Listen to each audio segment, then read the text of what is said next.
So I'm going to talk about, my presentation is called Anestis Logothetis on the dialectical relationship between semantics and visuals in graphic notation.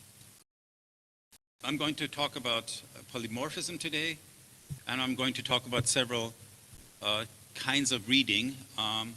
Reading as a main activity of, basically decoding polymorphism. Or even creating polymorphism. So I will then talk about the reading of the Book of Life, because you can draw interesting parallels between genetics and graphic compositions and graphic notation. I will talk about human reading of scores, machine and hybrid reading, and give an outlook on artificial intelligence. When I was asked to contribute to the Anestis Logothetis Centenary International Symposium, I accepted, so I must confess, without having the deep knowledge about the dedicatee that one probably should have had. So I started to peruse his main publication, Zeichen als Aggregatzustand der Musik, written in German as Logothetis, a member of the Greek diaspora of Vienna, lived and worked in the southern Germanosphere, and therefore published the majority of his texts in German. The book Anestis Logothetis Bildklang, Klangbild, in English, Image Sound, Sound Image, edited by Hartmut Krones as part of the Musikzeit series, was of great help. But the information extracted from his writings remained somewhat blurred until I also read the companion essay, Die Geschenke meiner Umgebung, anhand der Frage, was denn nun Musik sei, published posthumously in 1998. His writings are filled with beautiful insights and foresights in the areas of musicology, natural science, linguistics, philosophy, and so forth. His thoughts are intellectual gemstones waiting to be explored and put into perspective. Occasionally, I would have liked to ask him, Maestro, how exactly would you want people to interpret your music? He would have probably most likely answered, be precise when you need to be precise, and be free when you need to be free. So I will take the license to present my thoughts in an analogous way, from composer to composer, so to speak. Both articles start with excursions into the cultural politics of contemporary art music of his time, and there is grief. The eternal grief and frustration of a pioneer who was at odds with the musical mainstream of his time. One ought to read the memos by Charles Ives side by side. Much of what he refers to in his writings conjures up images of the good old times of Neue Musik, which overlap with my upbringing in Cologne in the 1970s and 1980s, in eras of unhinged experimentation, before computers became such game changers a generation later. Reading his text, one can feel the excitement that composers felt when elaborating the material aspects of their compositions. And let's not forget, this was the time when Adorno and his apologists were preoccupied with the notion of the Avanciertheit des musikalischen Materials, the advancement of musical material. When composers tried to outdo each other by coming up with something even more complex and complicated. Logothetis was a child of his time in that he also tried to push the boundaries on a material level. And while he was noted for his work in graphic notation, and some of his scores admittedly stand out as artworks of their own right, next to scores by Silvano Bussotti and Roman Haubenstock-Ramati, his main achievement was the recognition spurred by Cage and Brown that once we leave the left to right linear logic of traditional scores, anything is possible. Much of his work, even his tape music, is based on the idea that different readings, Lesarten in German, of the same text are conceivable. We can see that at a basic level in his pieces, and it's intriguing to grasp how Logothetis creates subtexts by overlapping and slicing words into syllables and phonemes. These are examples of the scores that either influenced him or scores by his contemporaries, like Silvano Bussotti, Roman Haubenstock-Ramati, and Robert Mohren, two of them who worked close, in Vienna, so he must have had opportunities to exchange ideas with them.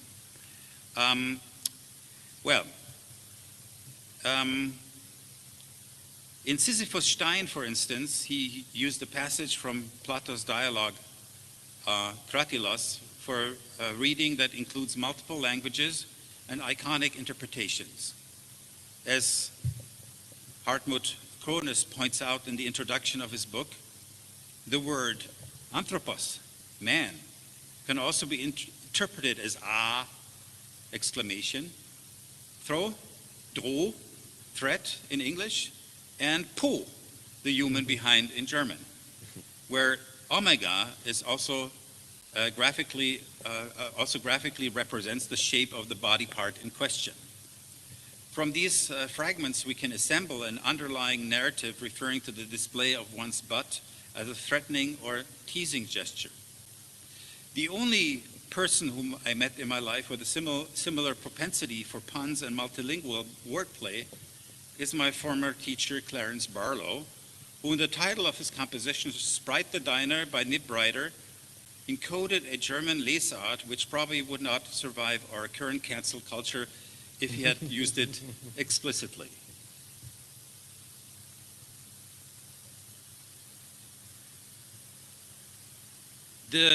Reading the Book of Life.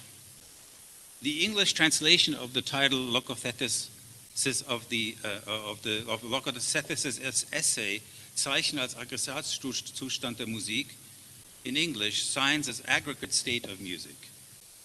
As Logothetis clearly makes a reference to physics and the natural sciences, one wonders whether this also has a discursive aspect directed at his countryman and colleague Xenakis, who since the 1950s was fascinated by the statistics of molecular motion as a musical metaphor and described much of that in his seminal book, Formalized Music. But Logothetis might have as well turned to the budding field of genetics, as he could have discovered both here, science and a molecular structure that enables the miracle of life via transcription and translation of genetic code. In genetics, the analogy goes even deeper. We find a precise sequence of nucleotides, the basic building blocks of DNA and RNA, akin to his pitch notation, a molecular machinery operating on sequences analogous to his action signals, and finally, a complex system modulating the expression of code comparable to association factors. We also encounter polymorphism. For instance, the major histocompatibility complex, MHC, has more than 32 variants called alleles. But the term polymorphism applied to Logothetis scores is not a perfect match how to use it in genetics.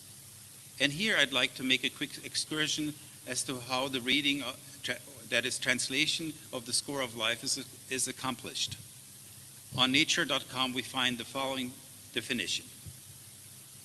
Translation is the process by which a protein is synthesized from the information contained in a molecule of messenger RNA. During translation, an mRNA sequence is read using the genetic code, which is a set of rules that define how an mRNA sequence is to be translated into the 20-letter code of amino acids, which are the building blocks of proteins. The genetic code is a set of 3-letter combinations of nucleotides called codons, each of which correspond to a specific amino acid or stop signal. Translation occurs in a structure called the ribosome, which is a factory of the synthesis of protein. Translation of an mRNA molecule by the ribosome occurs in 3 stages: initiation, elongation, and termination. During initiation, the small ribosomal subunit binds to the start of the mRNA sequence. When a transfer RNA molecule carrying an amino acid, methionine, binds to what is called the start codon of the mRNA sequence. Next, the large ribosomal subunit binds to form the complex initiation complex. Complete initiation complex. During the elongation state, the ribosome continues to translate each codon in turn. Each corresponding amino acid is added to the growing chain and linked by a bond. Elongation continues until all the codons are read. Lastly, termination occurs when the ribosome reaches a stop codon, and since there are no tRNA molecules that can recognize these codons, the ribosome recognizes that translation is complete. So, polymorphism, as Logothetis understands it, refers to alternative readings of the same code, while polymorphism in genetics is to be understood as alternative code with the same reading. And it resembles more closely a phenomenon called gene overlap, where the sequence can indeed be read in various ways. Gene overlap was first discovered in the bacteriophage Phi X174, its genome being a little larger than 5,000 nucleotides for 11 genes, 8 of which overlap with other genes by at least one nucleotide. More extreme cases can be found in autophase overlap, when alternative readings can be shifted by 1 or 2 nucleotides that is within the same codon, or in antisense gene overlap, where the usually silent antisense DNA, the complementary DNA strand that doesn't get translated into proteins usually, also encodes a protein. Here the reading is performed in 2 directions, very much like what is expected by musicians in a piece like Dunapolis by Anestis Logothetis. As DNA serves as a sequence of codons which carry meaning, the field of semiotics has been expanded to also include genetics. While it's outside the scope of this presentation, I'd like to still refer to the article, The Linguistics of DNA, by David B. Searles. Human reading. Now let's turn our attention back to the process of reading musical scores and introduce this section with Logothetis' own words. It was the time when I was intensely occupied with problems of musical recordings and realized that graphic elements can be grasped in 3 ways if one wanted to use them for musical purposes. They can symbolize a thing by signifying it, they can evoke associations, and finally they can signal commands. As with any form of reading as a cognitive activity, the process of decoding of text, I use text in a broader sense, is hierarchical. Different brain regions are in charge for the overall grasp of a text than for the fine-grained decoding it. This carries the advantage of this division of work, allowing for the anticipation of meaning and providing robustness in case of error. We all know examples where characters are switched or omitted without affecting the meaning of the sentence. I'd like to call the reading, which focuses on the score as a whole and which is primarily used to create associations for an improvisatory approach, global and synthetic, whereas the fine-grained resolution of a pitch symbol or association factor is rather local and analytical. In towards a decodification of graphical scores of Anestis Logothetis, Maria Dimitra Baveli and Anastasia Georgaki have developed a taxonomy that reflects this hierarchy, which also includes an intermediary stage representing a synthetic reading on a local level, as in case of action signals which aren't fixed on a temporal level. Local resolution, of course, isn't a quality per se, and it depends on familiarity with the terrain in question, as hinted in the following distorted image from a passage from Scriabin's piano piece Vers la Flamme, Opus 72. Due to diminished local resolution caused by the distortion, performers are more likely to fall back into an associative behavior and focus on the interpretation of the contorted lines rather than trying to accurately play the musical events encoded in the score. This friction of local versus global, analytical versus synthetic, I have to refer to this as the dialectic relationship in my abstract, is what, or title also, is what Logothetis' approach to graphic notation is what makes Logothetis' approach to graphic notation so enticing. On the one hand, we encounter action signals which carry an immediate meaning, appealing to the embodied cognition of the interpreter, and on the other hand, we find precise quantifiable pitch notation which can be further subjected to the kind of analysis music theorists have gotten excited about for centuries. Machine and hybrid reading. Zeichen als Aggregatzustand der Musik was published in 1974, perhaps as a counterdraft, in German Gegenentwurf, to Xenakis' formalized music, when Logothetis was already 53 years old and computer composition was still in its infancy.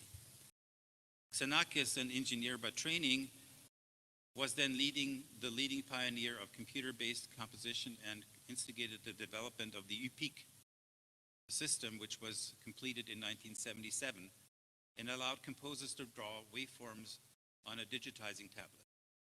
But not all composers of this generation were willing and capable of following this path, as it also meant to leave the safe boundaries of paper, pencil, and if at all, pocket calculator, and to embark on a journey with questionable results. Georg Ligeti, 2 years Logothetis' junior, and a fervent supporter of computer music, once looked at me with utter horror when I demoed some of my software at the Center of New Music and Audio Technologies in Berkeley, and prompted him to use the mouse to try out something. He simply didn't know what the mouse was there for. But in contrast to Ligeti, Logothetis became a practitioner of digital technology, and see his computer composition waveform Wellenformen 1981, and his hitherto unpublished pieces, as we've learned from Günther Kellermann yesterday. Let me see whether I can play this, some of that. That's at least a companion score to his computer music.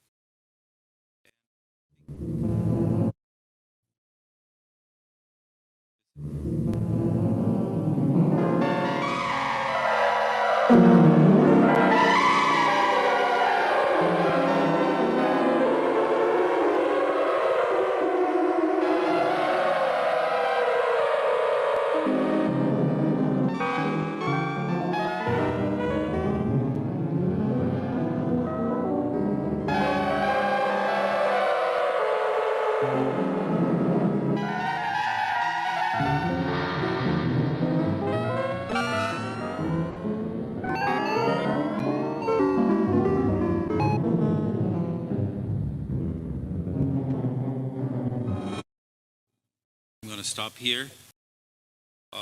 This piece is available. It can be heard online on YouTube by figure, but probably also in the new edition that we're awaiting, or it's mainly about unpublished pieces. That's a question to the audience, to Günther. Only unpublished pieces. Okay. Okay, thank you. There's a CD which also contains this music, and I downloaded it from a page where actually probably also contains the CD and download. Yeah, so in his essay, Die Geschenke meiner Umgebung anhand der Frage, was denn nun Musik sei, in English, the gift of my environment vis-a-vis the question, what's music after all?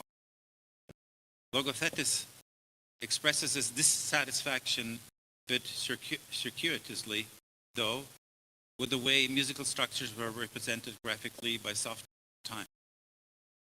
I quote, "Many of these devices today register their sound derivatives in various graphic ways, including that of the five-line staff, and print what is registered, but this leads to an obscurity of the compositional notation concept.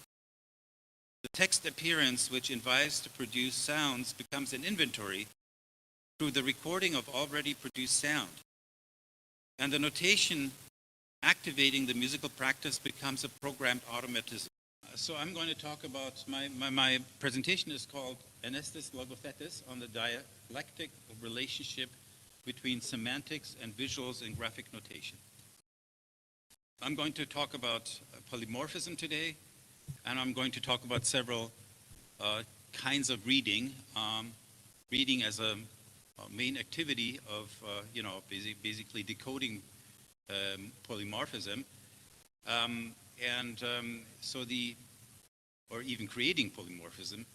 So I will then talk about the reading of the Book of Life, because you can draw interesting parallels between genetics and graphic compositions and graphic notation. I will talk about human reading of scores, machine and hybrid reading, and give an outlook on artificial intelligence. When I was asked to contribute to the Anestis Logothetis Centenary International Symposium, I accepted, so I must confess, without having the deep knowledge about the dedicatee that one probably should have had. So I started to peruse his main publication, Zeichen als Aggregatzustand der Musik, written in German as Logothetis, a member of the Greek diaspora of Vienna, lived and worked in the southern Germanosphere, and therefore published the majority of his texts in German. The book Anestis Logothetis Bildklang, Klangbild, in English, Image Sound, Sound Image, edited by Hartmut Krones as part of the Musikzeit series, was of great help.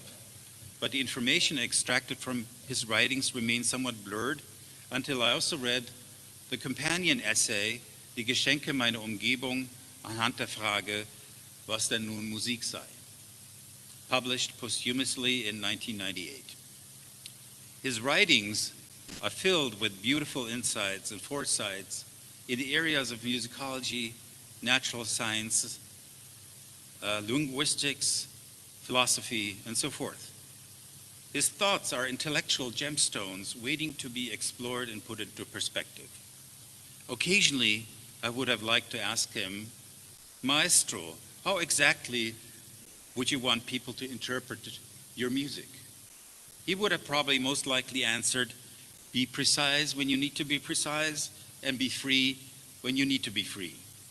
So I will take the license to present my thoughts in an analogous way, from composer to composer, so to speak.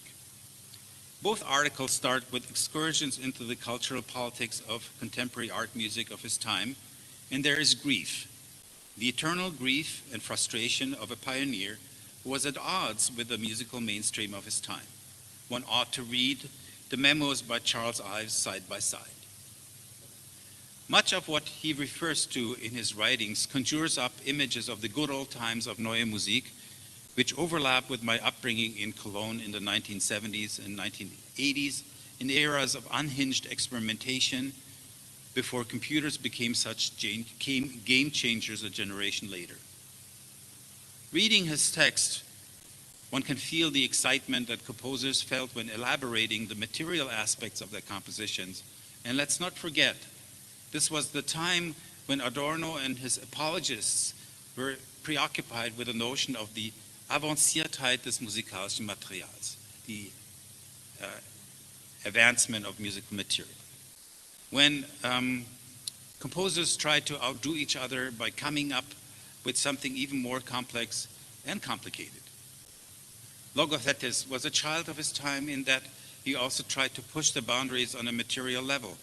And while he was noted for his work in graphic notation, and some of his scores admittedly stand out as artworks of their own right, next to scores by Silvano Bussotti and Roman Haubenstock-Ramati, his main achievement was the recognition spurred by Cage and Brown that once we leave the left to right linear logic of traditional scores, anything is possible. Much of his work, even his tape music, is based on the idea that different readings, Lesarten in German, of the same text are conceivable. We can see that at a basic level in his pieces, and it's intriguing to grasp how Logothetis creates subtexts by overlapping and slicing words into syllables and phonemes. These are examples of the scores that either influenced him or scores by his contemporaries, like Silvano Bussotti, Roman Haubenstock-Ramati, and Robert Mohren, two of them who worked close, in Vienna, so he must have had opportunities to exchange ideas with them.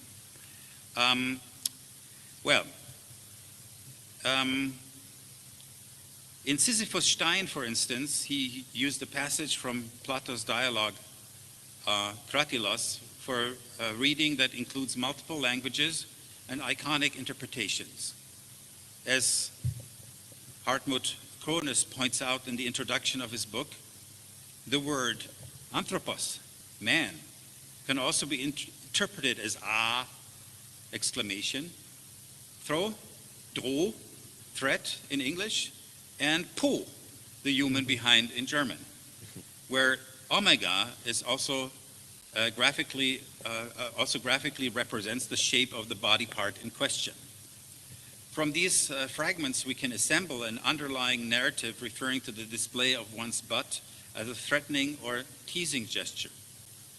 The only person whom I met in my life with a similar propensity for puns and multilingual wordplay is my former teacher, Clarence Barlow, who in the title of his composition, Sprite the Diner by Nib Ryder, encoded a German Lesart which probably would not survive our current cancel culture if he had used it explicitly.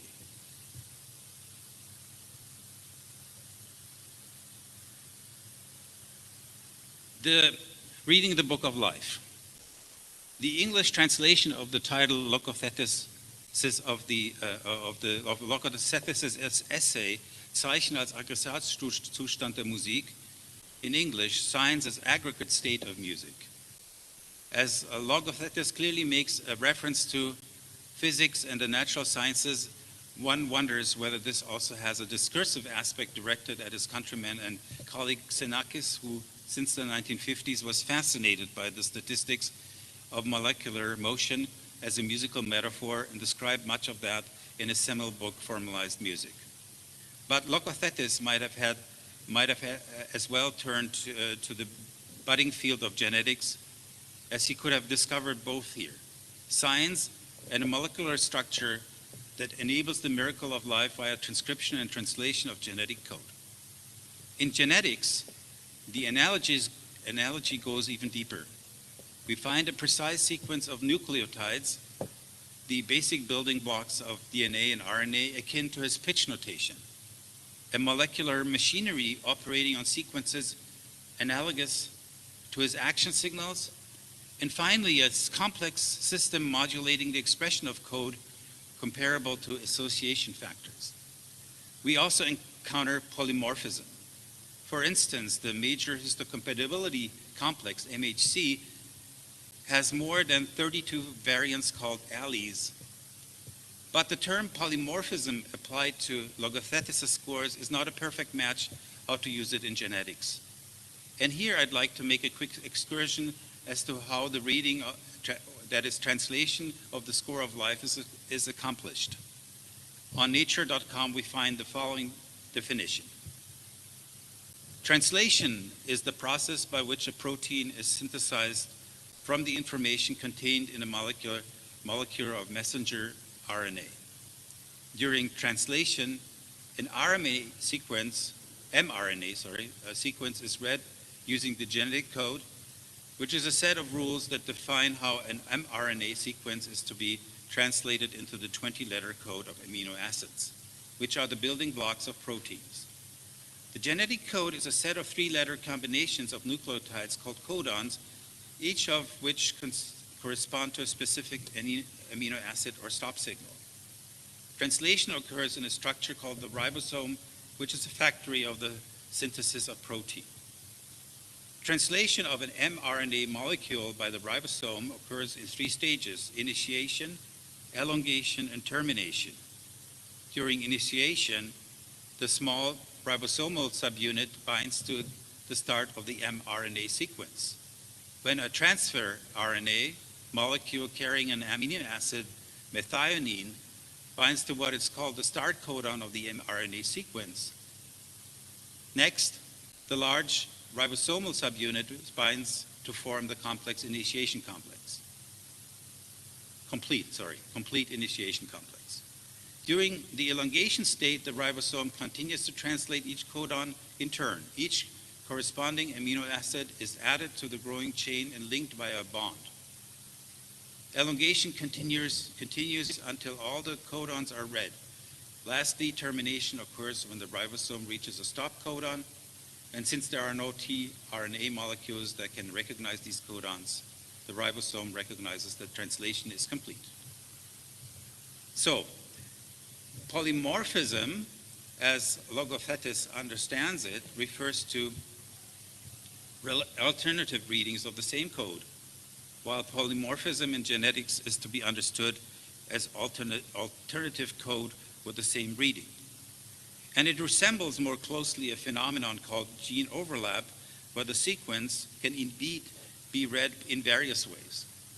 Gene overlap was first discovered in the bacteriophage Phi X174, its genome being a little larger than 5,000 nucleotides for 11 genes, 8 of which overlap with other genes by at least one nucleotide. More extreme cases can be found in autophase overlap, when alternative readings can be shifted by 1 or 2 nucleotides that is within the same codon, or in antisense gene overlap, where the usually silent antisense DNA, the complementary DNA strand that doesn't get translated into proteins usually, also encodes a protein. Here the reading is performed in 2 directions, very much like what is expected by musicians in a piece like Dunapolis by Anestis Logothetis. As DNA serves as a sequence of codons which carry meaning, the field of semiotics has been expanded to also include genetics. While it's outside the scope of this presentation, I'd like to still refer to the article, The Linguistics of DNA, by David B. Searles. Human reading. Now let's turn our attention back to the process of reading musical scores and introduce this section with Logothetis' own words. It was the time when I was intensely occupied with problems of musical recordings and realized that graphic elements can be grasped in 3 ways if one wanted to use them for musical purposes. They can symbolize a thing by signifying it, they can evoke associations, and finally they can signal commands. As with any form of reading as a cognitive activity, the process of decoding of text, I use text in a broader sense, is hierarchical. Different brain regions are in charge for the overall grasp of a text than for the fine-grained decoding it. This carries the advantage of this division of work, allowing for the anticipation of meaning and providing robustness in case of error. We all know examples where characters are switched or omitted without affecting the meaning of the sentence.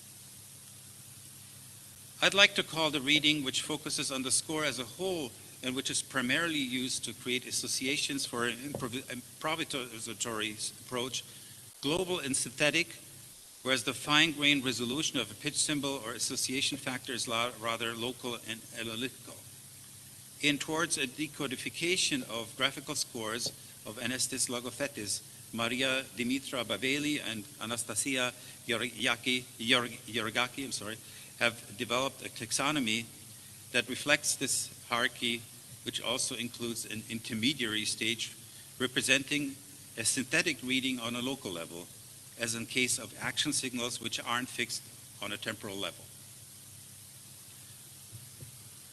Local resolution, of course, isn't a quality per se, and it depends on familiarity with the terrain in question, as hinted in the following distorted image from a passage from Scriabin's piano piece Vers la Flamme, Opus 72. Due to diminished local resolution caused by the distortion, performers are more likely to fall back into an associative behavior and focus on the interpretation of the contorted lines rather than trying to accurately play the musical events encoded in the score. This friction of local versus global, analytical versus synthetic, I have to refer to this as the dialectic relationship in my abstract, is what, or title also, is what Logothetis' approach to graphic notation is what makes Logothetis' approach to graphic notation so enticing. On the one hand, we encounter action signals which carry an immediate meaning, appealing to the embodied cognition of the interpreter, and on the other hand, we find precise quantifiable pitch notation which can be further subjected to the kind of analysis music theorists have gotten excited about for centuries. Machine and hybrid reading. Zeichen als Aggregatzustand der Musik was published in 1974, perhaps as a counterdraft, in German Gegenentwurf, to Xenakis' formalized music, when Logothetis was already 53 years old and computer composition was still in its infancy. Xenakis, an engineer by training, was then the leading pioneer of computer-based composition and instigated the development of the epic system, which was completed in 1977 and allowed composers to draw waveforms on a digitizing tablet. But not all composers of this generation were willing and capable of following this path, as it also meant to leave the safe boundaries of paper, pencil, and if at all, pocket calculator, and to embark on a journey with questionable results. Georg Ligeti, 2 years Logothetis' junior and a fervent supporter of computer music, once looked at me with utter horror when I demoed some of my software at the Center of New Music and Audio Technologies in Berkeley and prompted him to use the mouse to try out something. He simply didn't know what the mouse was there for. But in contrast to Ligeti, Logothetis became a practitioner of digital technology and see his computer composition waveform Wellenformen 1981 and his hitherto unpublished pieces, as we've learned from Günther Kellermann yesterday. Let me see whether I can play this, some of that. That's at least a companion score to his computer music. So I'm going to talk about, my presentation is called Anestis Logothetis on the dialectic relationship between semantics and visuals in graphic notation. I'm going to talk about polymorphism today, and I'm going to talk about several kinds of reading, reading as a main activity of, basically decoding polymorphism, or even creating polymorphism. So I will then talk about the reading of the Book of Life, because you can draw interesting parallels between genetics and graphic compositions and graphic notation. I will talk about human reading of scores, machine and hybrid reading, and give an outlook on artificial intelligence. When I was asked to contribute to the Anestis Logothetis Centenary International Symposium, I accepted, so I must confess, without having the deep knowledge about the dedicatee that one probably should have had. So I started to peruse his main publication, Zeichen als Aggregatzustand der Musik, written in German, as Logothetis, a member of the Greek diaspora of Vienna, lived and worked in the southern Germanosphere and therefore published the majority of his texts in German. The book Anestis Logothetis Bildklang, Klangbild, in English, Image Sound, Sound Image, edited by Hartmut Krones as part of the Musikzeit series, was of great help. But the information extracted from his writings remained somewhat blurred until I also read the companion essay, Die Geschenke meiner Umgebung, anhand der Frage, was denn nun Musik sei, published posthumously in 1998. His writings are filled with beautiful insights and foresights in the areas of musicology, natural sciences, linguistics, philosophy, and so forth. His thoughts are intellectual gemstones waiting to be explored and put into perspective. Occasionally, I would have liked to ask him, Maestro, how exactly would you want people to interpret your music? He would have probably most likely answered, be precise when you need to be precise, and be free when you need to be free. So I will take the license to present my thoughts in an analogous way, from composer to composer, so to speak. Both articles start with excursions into the cultural politics of contemporary art music of his time, and there is grief, the eternal grief and frustration of a pioneer who was at odds with the musical mainstream of his time. One ought to read the memos by Charles Ives side by side. Much of what he refers to in his writings conjures up images of the good old times of Neue Musik, which overlap with my upbringing in Cologne in the 1970s and 1980s, in eras of unhinged experimentation before computers became such game changers a generation later. Reading his text, one can feel the excitement that composers felt when elaborating the material aspects of their compositions. And let's not forget, this was the time when Adorno and his apologists were preoccupied with the notion of the Avanciertheit des musikalischen Materials, the advancement of musical material.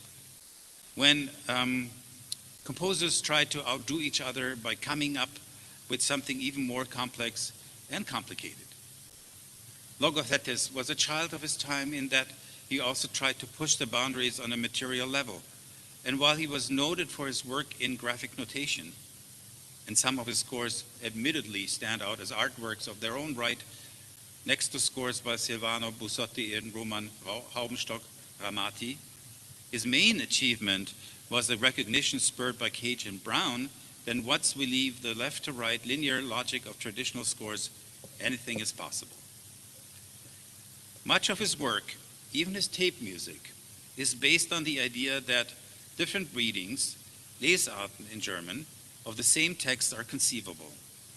We can see that at a basic level in his pieces, and it's intriguing to grasp how Logothetis creates subtexts by overlapping and slicing words into syllables and phonemes. These are examples of the scores that either influenced him or scores by his contemporaries, like Silvano Bussotti, Roman Haubenstock-Ramati, and Robert Mohren, two of them who worked close, in Vienna, so he must have had opportunities to exchange ideas with them.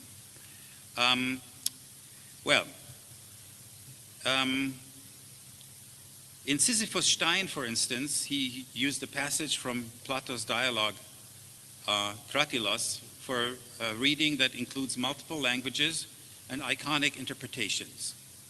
As Hartmut Kronis points out in the introduction of his book, the word anthropos, man, can also be interpreted as exclamation, throw, dro, threat in English, and po, the human behind in German, where omega is also graphically represents the shape of the body part in question. From these fragments, we can assemble an underlying narrative referring to the display of one's butt as a threatening or teasing gesture. The only person whom I met in my life with a similar propensity for puns and multilingual wordplay is my former teacher, Clarence Barlow, who in the title of his composition, Sprite the Diner by Nib Ryder, encoded a German Lesart which probably would not survive our current cancel culture if he had used it explicitly.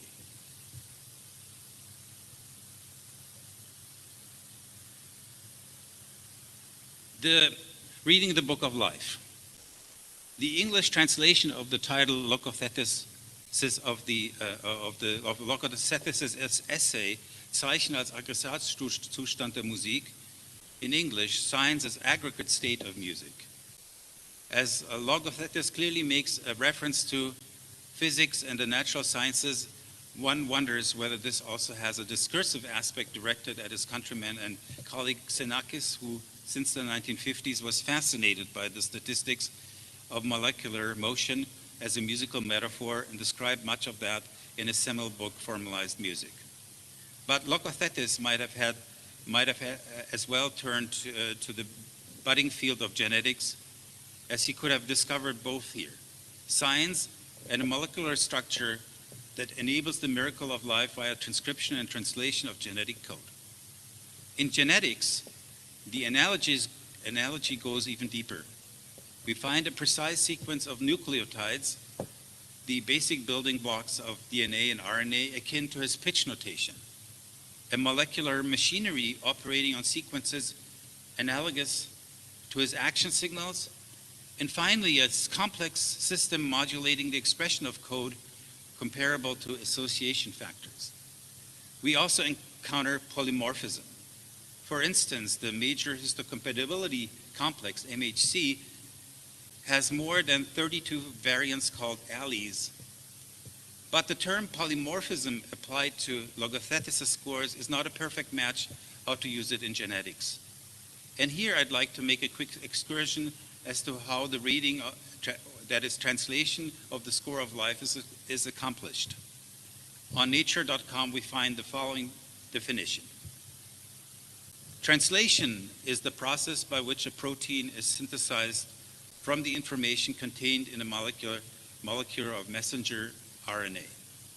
During translation, an mRNA sequence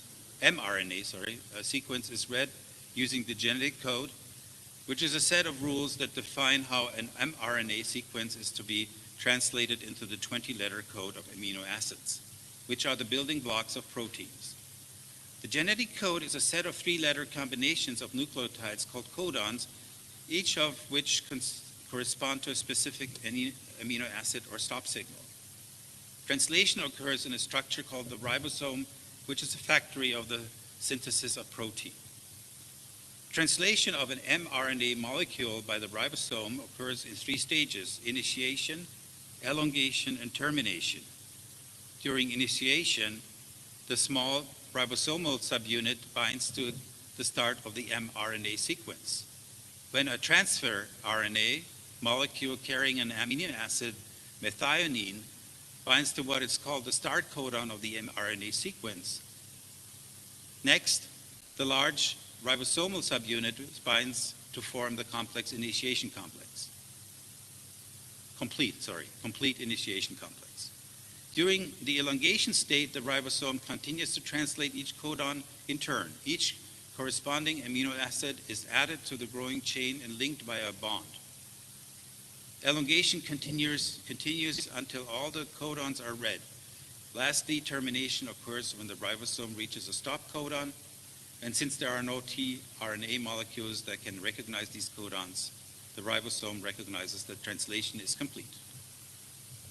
So, polymorphism, as Logothetis understands it, refers to alternative readings of the same code, while polymorphism in genetics is to be understood as alternative code with the same reading.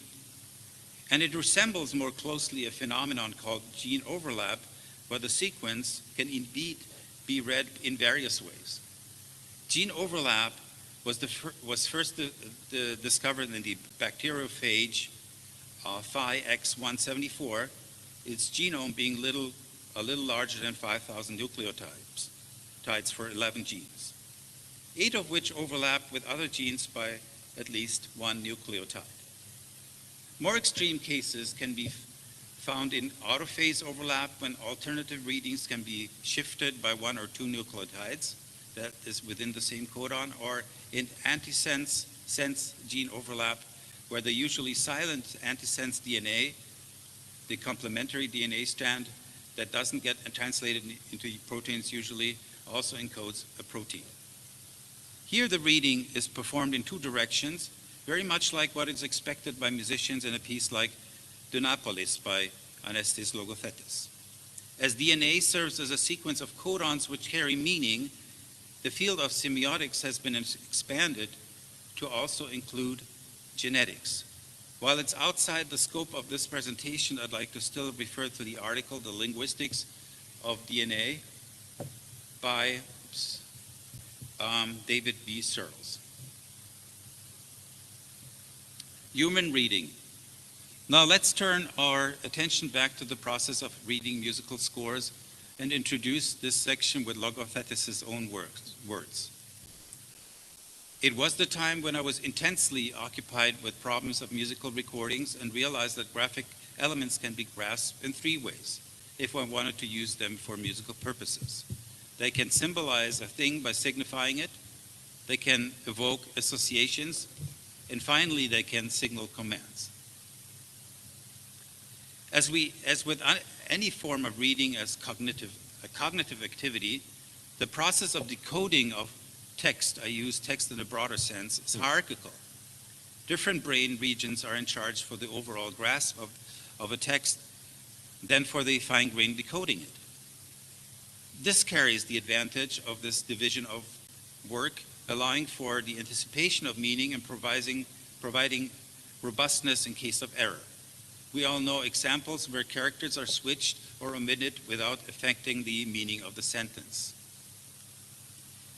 I'd like to call the reading which focuses on the score as a whole and which is primarily used to create associations for an improvisatory approach, global and synthetic, whereas the fine-grained resolution of a pitch symbol or association factor is rather local and analytical. In towards a decodification of graphical scores of Anestis Logothetis, Maria Dimitra Baveli and Anastasia Yorgaki have developed a taxonomy that reflects this hierarchy, which also includes an intermediary stage representing a synthetic reading on a local level, as in case of action signals which aren't fixed on a temporal level. Local resolution, of course, isn't a quality per se, and it depends on familiarity with the terrain in question, as hinted in the following distorted image from a passage from Scriabin's piano piece, Vers la Flamme, Opus 72. Due to diminished local resolution caused by the distortion, performers are more likely to fall back into an associative behavior and focus on the interpretation of the contorted lines rather than trying to accurately play the musical events encoded in the score. This friction of local versus global, analytical versus synthetic, I have to refer to this as the dialectic relationship in my abstract, is what, or title also, is what Logothetis' approach to graphic notation is what makes Logothetis' approach to graphic notation so enticing. On the one hand, we encounter action signals which carry an immediate meaning, appealing to the embodied cognition of the interpreter, and on the other hand, we find precise quantifiable pitch notation which can be further subjected to the kind of analysis music theorists have gotten excited about for centuries. Machine and hybrid reading. Zeichen als Aggregatzustand der Musik was published in 1974, perhaps as a counterdraft, in German Gegenentwurf, to Xenakis' formalized music, when Logothetis was already 53 years old and computer composition was still in its infancy. Xenakis, an engineer by training, was then the leading pioneer of computer-based composition and instigated the development of the epic system, which was completed in 1977 and allowed composers to draw waveforms on a digitizing tablet. But not all composers of this generation were willing and capable of following this path, as it also meant to leave the safe boundaries of paper, pencil, and if at all, pocket calculator, and to embark on a journey with questionable results. Georg Ligeti, 2 years Logothetis' junior, and a fervent supporter of computer music, once looked at me with utter horror when I demoed some of my software at the Center of New Music and Audio Technologies in Berkeley, and prompted him to use the mouse to try out something. He simply didn't know what the mouse was there for. But in contrast to Ligeti, Logothetis became a practitioner of digital technology and see his computer composition waveform Wellenformen 1981 and his hitherto unpublished pieces, as we've learned from Günther Kellermann yesterday. Let me see whether I can play this, some of that. That's at least a companion score to his computer music, which can also be triggered randomly by pressing keys. It does not presuppose any compositional intellectual. The sound image is no longer necessary for composing and at most for control purposes. This state of affairs can lead to great perceptual complications in the evaluation of musical recordings and necessitates the emergence of new competency. He was most likely referring to piano roll in standard notation representation of MIDI events afforded by 1980s software such as Notator by C-Lab or Cubase by Steinberg, and bemoaning the cognitive divide between the text appearance, Schriftbild in German, and his reading as a programmed automatism, while at the same time mandating the development of new competencies to overcome this very divide. Logothetis passed away before commercial computers and software applications became powerful enough to offer anything close in the graphic domain to what he had already achieved with traditional means. And quite frankly, using a computer only makes sense if there is an added value. This value can be found in the notion of computer reading, and this ought to be substantially more than just reading a graphic score off a screen created with a mouse, or a screen instead of being drawn on paper with a pencil and using a piano five-line representation of media. To achieve this kind of polymorphism that Logothetis would have expected from a digital score, a computer-based system needs to be able to imbue a graphical element with some meaning pertaining to the environment in which the reading is to take place. For instance, in MaxScore, a package for Western standard notation, microtonal and graphic notation, which I created together with New York-based musician Nick Dutowski, any element created with its Pixter drawing tool can be associated with an expression which can be executed in the Max or live host environments. They thus form a sign in which the element takes on the role of a signifier and the expression that of a signifier. This can either be a linear relationship where a curve gets interpreted as a trajectory and translated into a breakpoint function, or an abstract one where the element becomes a graphical representation of some parameter settings. Maybe I'll go back to the other slide. I just quickly want to show you that this is a score by Logothetis, which was loaded into the score display of MaxScore, and as you can see, I added a graphic element, a waveform on top, just to demonstrate that these images can be expanded and enriched with additional commands and action signals. But this is just an example of how one could freely work with graphics and assemble scores that aren't just graphical representation of drawing actions, but also represent as signifiers a signified expression which is encoded in the graphics. Unfortunately, we don't probably have enough time for me to demo this, but if you're interested, I can find some time during the lunch break or so to show you how this is all accomplished. This is another example of a score created in MaxScore. It was a political statement on Trump when he was voted, and I used the title Trumpen, which is a Swedish word for grumpy. So here we find another example of something that I created with some colleagues in Hamburg a while ago. It was a large project in which we used a scrolling score in proportional notation in order to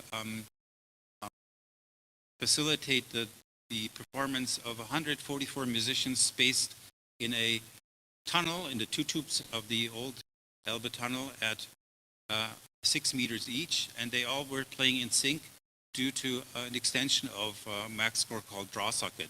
And how are we doing time-wise? Is it okay if I? Yeah, please go. I'm going to probably it's a short video. I'm going to play this in its entirety.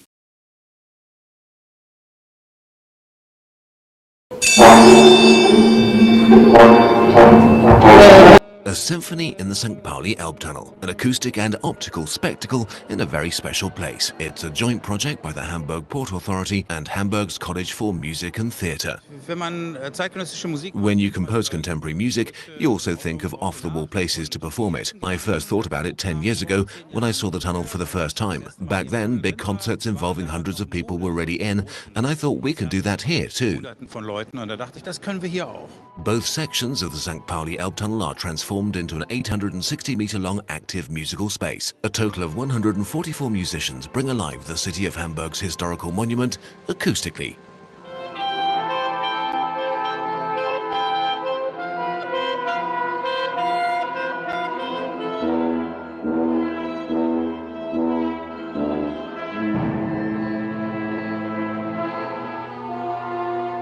Ja, so klingt der Hafen, würde ich sagen. Smart Music. Ich fand's besonders faszinierend. It's the sound of the port. Smart music. It's fascinating. I used to play the accordion as a kid, but I've never seen anything like this, in terms of the composition, but also in terms of the technology used, using iPads and the notes being fed in with time delays because the sound has to expand across the space. It's not your classical orchestra with a conductor in front.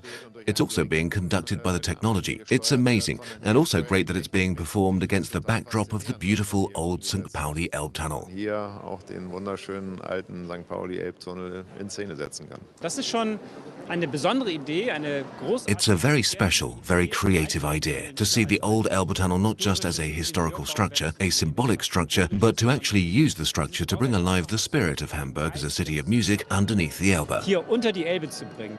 This concert is being held as part of the reopening festivities for the eastern section of the St. Pauli Elb Tunnel. The 100-year-old tunnel has been extensively renovated by the HPA and is back to its former glory. It really is an emotional project.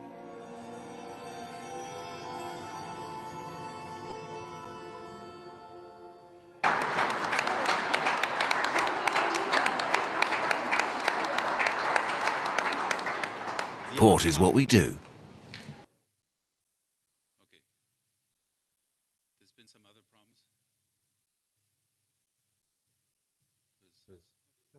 And then you're going to mute this one, because otherwise we'll have feedback. If I mute it, You need to mute it, because otherwise, okay. Can you still hear me? Okay. All right.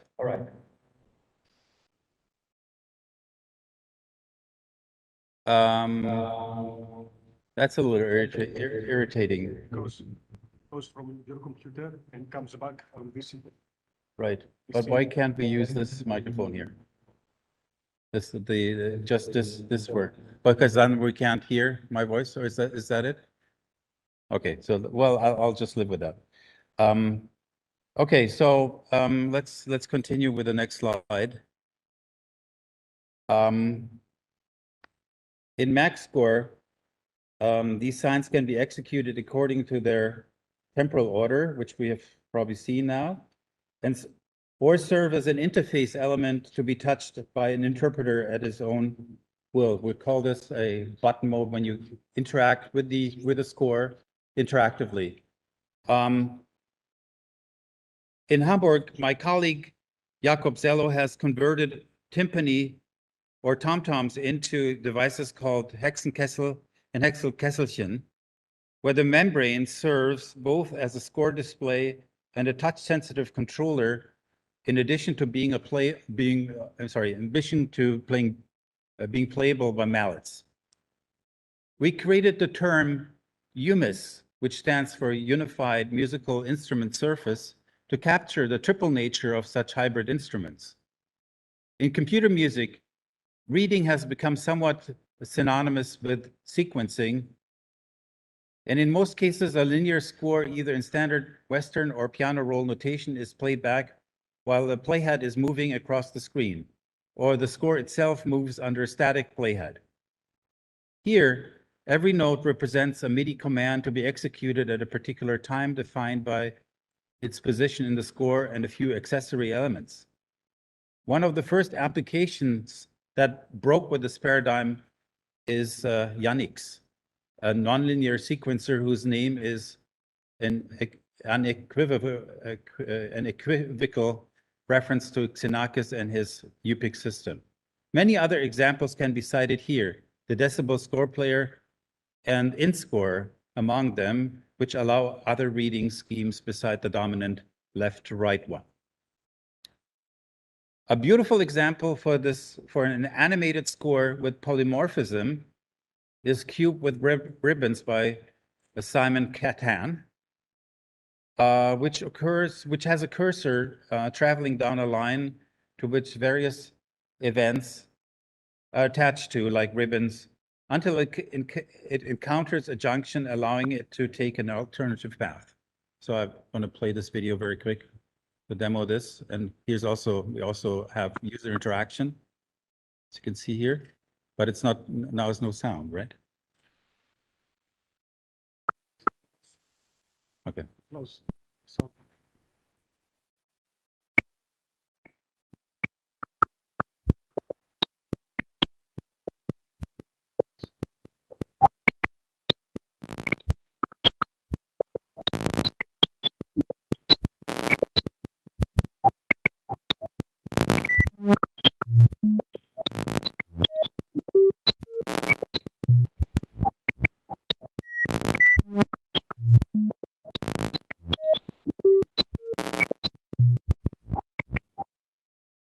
Now, see, it's now taken an alternative path and traveling to another sequence.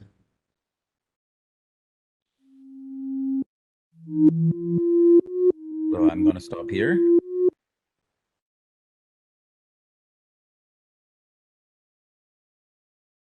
As one sees in the video, user intervention can change the likelihood for such things to happen.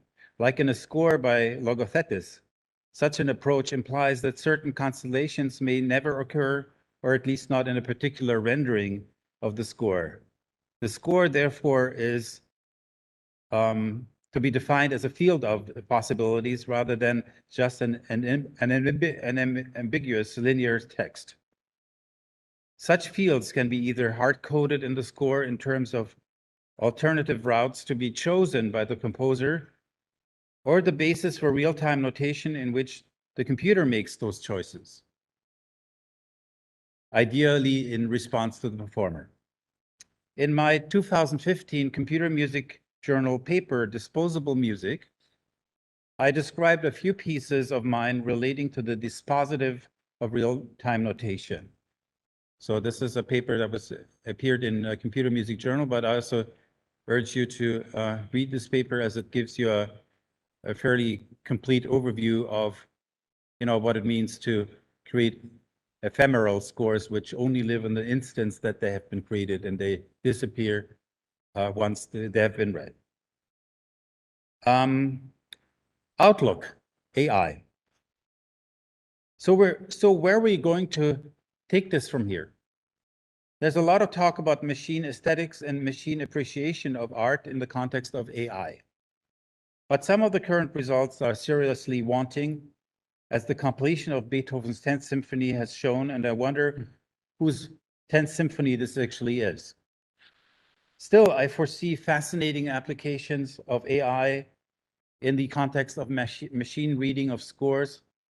Networks could be trained to a corpus of graphic scores and learn how to interpret them.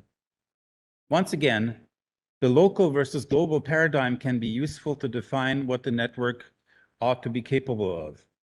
Yet, I believe for the foreseeable future, machine reading of graphic scores alone won't be the golden grail. Instead, hybrid readings, which include both the human factor as well as the machine, be it as generators or interpreters, will be the most likely scenario until a machine reading machine-generated scores while entertaining another one with sexy machine music becomes a reality and evolutionary advantage. Logothetis probably would have had some thoughts on this as well. Finally, I'd like to briefly show a slide of another project by a colleague of former students of mine, Konstantina Orladatu, a native of this city, she's pursuing with the Hamburg Kunsthalle. The project is called Moving Sound Pictures and focuses on creating VR versions of 20th century artwork, with the graphical elements being tangible and creating sounds upon touch.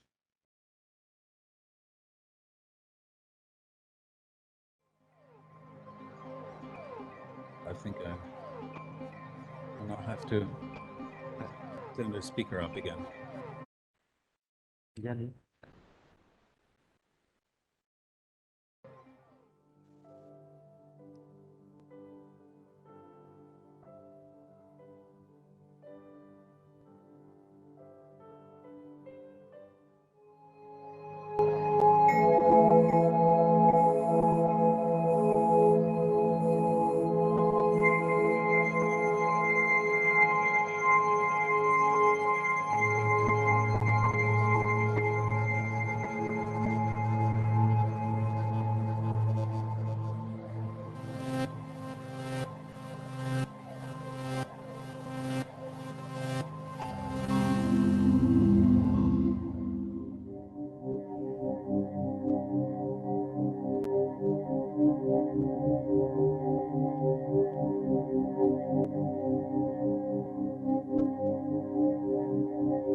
Thank you very much for listening.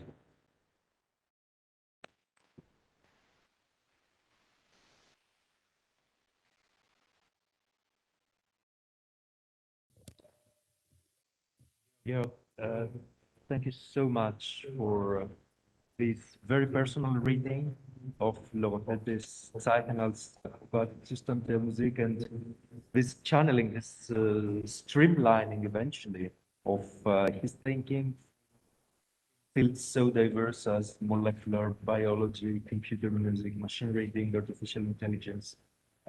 It's really perfect follow-up from the last session of yesterday, where we tried to see all that from the point of view of embodied cognition, human-computer interaction. And I have so many questions, but I would like to really first ask questions by our yeah.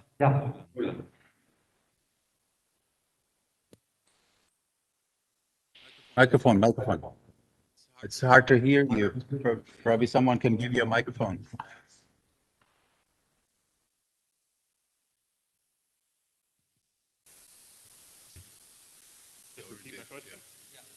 I was just asking about the relationship between like science and molecular genetics, and I was wondering if maybe Logothetis was influenced by any of Perez's work in ionizations. That's the first work that I think of when I'm thinking of like using natural processes and divisions of cells and things like that as a musical form. And I was just wondering if he ever interacted with that or talked about Perez or anything like that. I have every reason to believe that he was aware of this. I think he was a well-read person who has been interested, also thanks to his background in engineering and a lot of things. You can also extract that from his articles.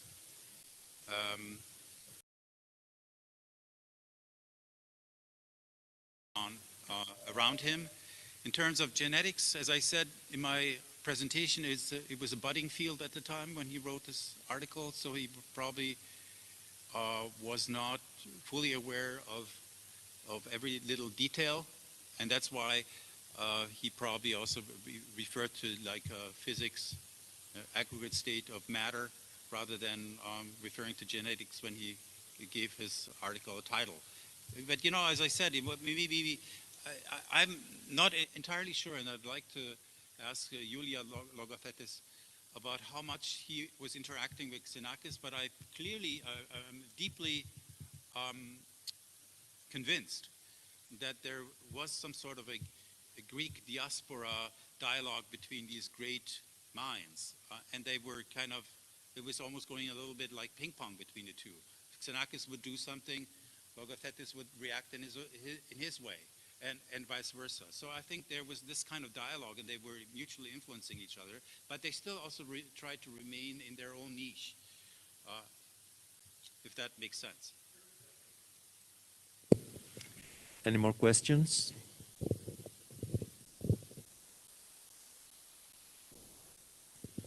Actually, Georg, I have a question for you concerning graphic scores and animated notation and the multiple directionality, the polymorphism we see in Anestis Logothetis.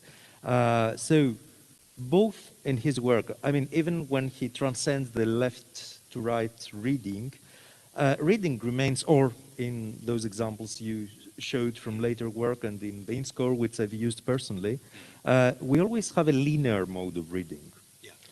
Even if we change direction in this two-dimensional or even three-dimensional, one could imagine an implementation. How about non-linear readings? Is there any instances which you're aware of whereby we get rid of linearity altogether? Yeah, I mean, I implemented this in MaxScore. You have the kind of the scrolling paradigm, but also have a cursor paradigm, and these cursors can actually move in any direction. They can also just repeat a sentence, and you have another cursor working on a different sentence. You can jump from one measure to another and then jump back and forth. So the cursor is what directs the attention. And that's one mode. The other mode is the interactive mode, where you have the button, where a score element is actually a button. You interact with the score, you touch it, and that can trigger something which makes then sense within the context of the performance. Fantastic. So everything is possible, basically. That's not even a consideration anymore. Well, and I'm sure also in the future other nonlinear types of reading is possible. For instance, in the decibel score player, you have also non-linear ways to read scores, where you have, like in one of Cage's pieces, if I remember correctly, there are some circles that highlight or pinpoint certain regions of the score that are supposed to be executed, and these circles move around, so it's also non-linear. And I guess even there might have been mappings between saccadic eye movement and actually sound synthesis. Like I think I've seen that, which could be taken to be a form of score.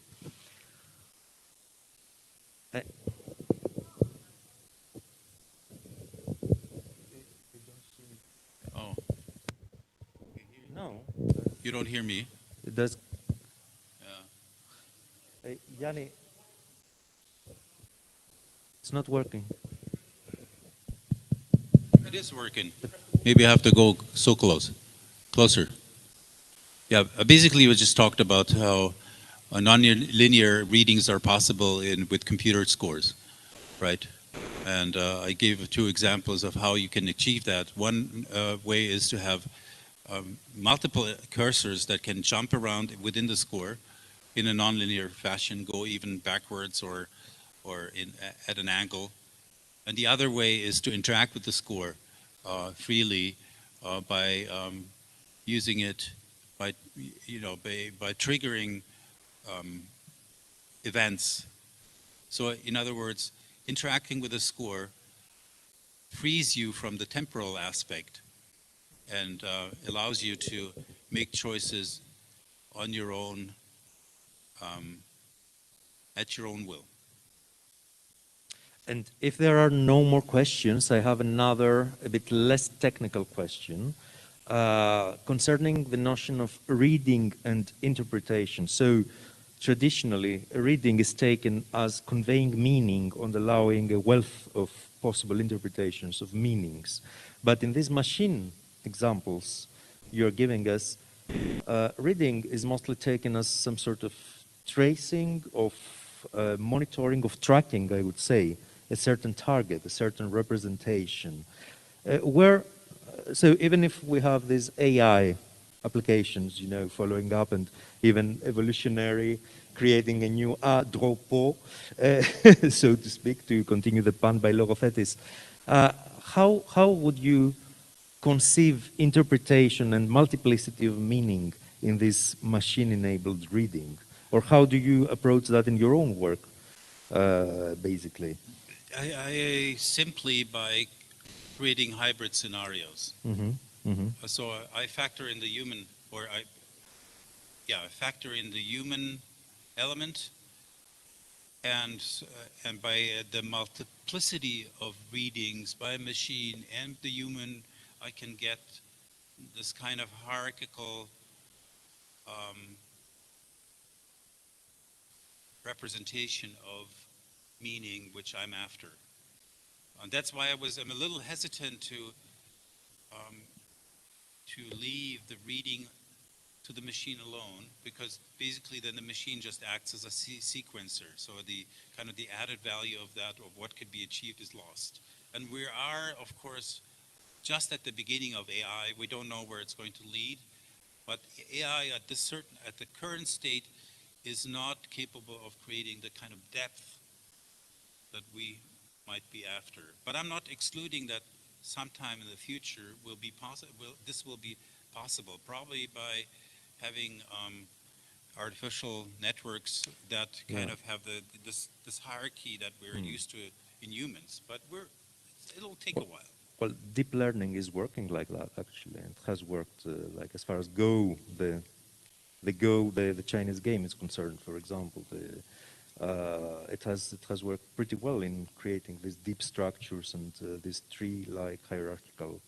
But anyways, for one particular application, not and then for you need general another one for intelligence. another application. You need another one for another application. You create. You add one network to another, and by the time you train a network to accomplish these things, you can actually just teach a human. Like that, yeah. That's but quite eventually, clear. Eventually, you will reach that complexity. There's no doubt about that. But the question is when. Yeah. Thank you so much for this really mind-blowing keynote that opens up the horizon of Logothetis scholarship even more. There is a very unfortunate event. We don't have with us Kat Hope today, nor did we have her with us yesterday. Her talk was about animated notation. She's an expert in animated notation, and she's not able to participate due to some family emergency. So I would ask now Gianpaolo Evangelista, who is talking about rethinking graphical notation today, to join us. Yeah, I'm here. Can you hear me? Yes, we can hear you very well. Yeah, okay. I will also show myself. Hello. Greetings from Vienna. We don't see your video, though. Oh, I see it in my WebEx interface. Okay, that's fine. Yeah. Now it's coming through my computer, too. It's fine. Okay, I hope I will also be able to show the transparencies. Anyway, greetings from Vienna, the academy frequented also by Logothetis, and I also had the pleasure to collaborate with Xenakis in the past for the glorious UPIC hardware version in Paris at Symposium. Anyway, today I will talk about some aspects. Can you see my slides? Some aspects of the graphical notation. Yeah. And thank you for inviting me to this very interesting symposium. And I normally don't work in this domain. I'm more into the synthesis and effects. But as a side thing, I was interested a while ago into graphic notation and how you can lead it today with different points of view, different media that we can enjoy. So actually, I start my presentation like this.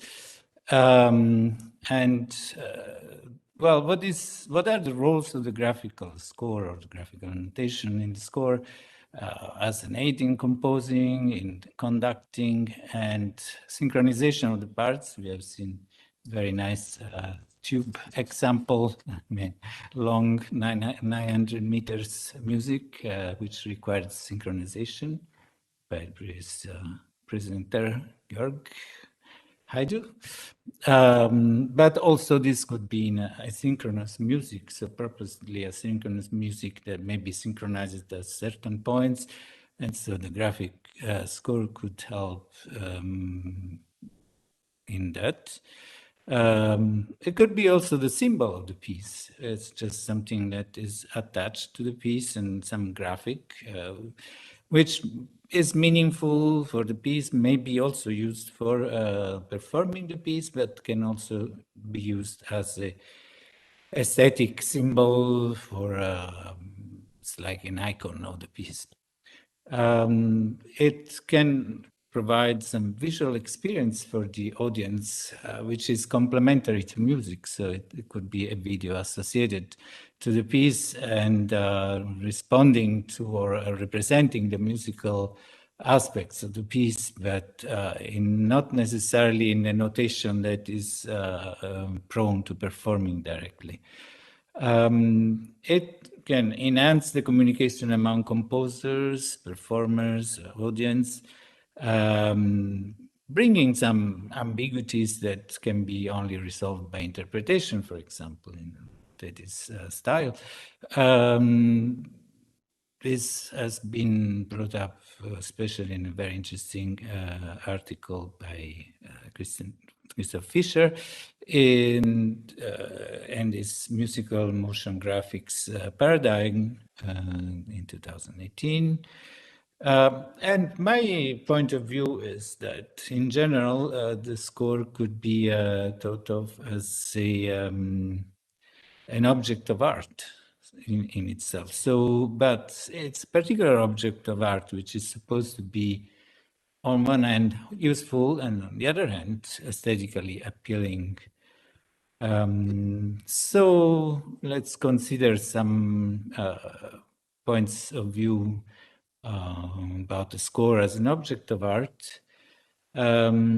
Of course, in the times, especially in the second half of the last century, the score has been revolutionized by introducing new and somehow arbitrary symbols or icons devised for the notation to extend the meaning. I mean, to cope with new necessities of describing more complicated sounds coming also from either different performing styles or unusual performing styles and or electronic means, so that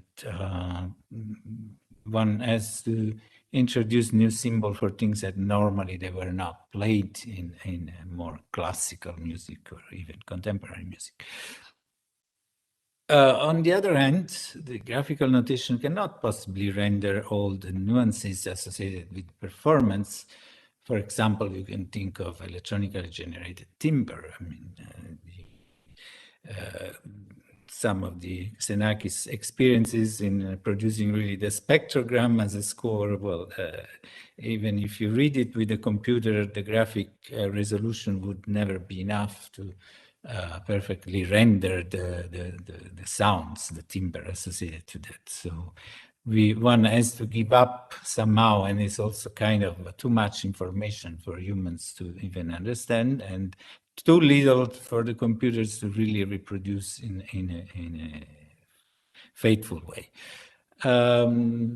Also, we gave up the quest for universal notation a long time ago, so a notation that would be able to represent any piece. So it's like there it comes really the artistic part of the notation, because it has to be flexible enough and expressive, but is only applicable to the score, or maybe to a set of scores, or maybe to a particular composer, but it cannot be used the same way by other composers. And so that is really like the art, like his question is really how to link graphical aspects to the music being represented there. Also, very importantly today, the visual rendering of the score is highly influenced by the media that we employed for its delivery. So, for example, this also allows for animation and interaction with gesture and 3D representation, three-dimensional ways of using the score, as we have seen also in the last example in previous presentation. So that also poses the question that new media can open new possibilities. And I will consider in this presentation some part. I mean, this presentation is highly speculative. I'm not proposing any system for producing or reading music and other aspects, but some maybe proposals that can be stimulating for using new media or new graphical, new and old graphical styles. For example, in emerging media, especially in street art, started in street art, and but also in 3D videos, 3D display, is the lenticular techniques.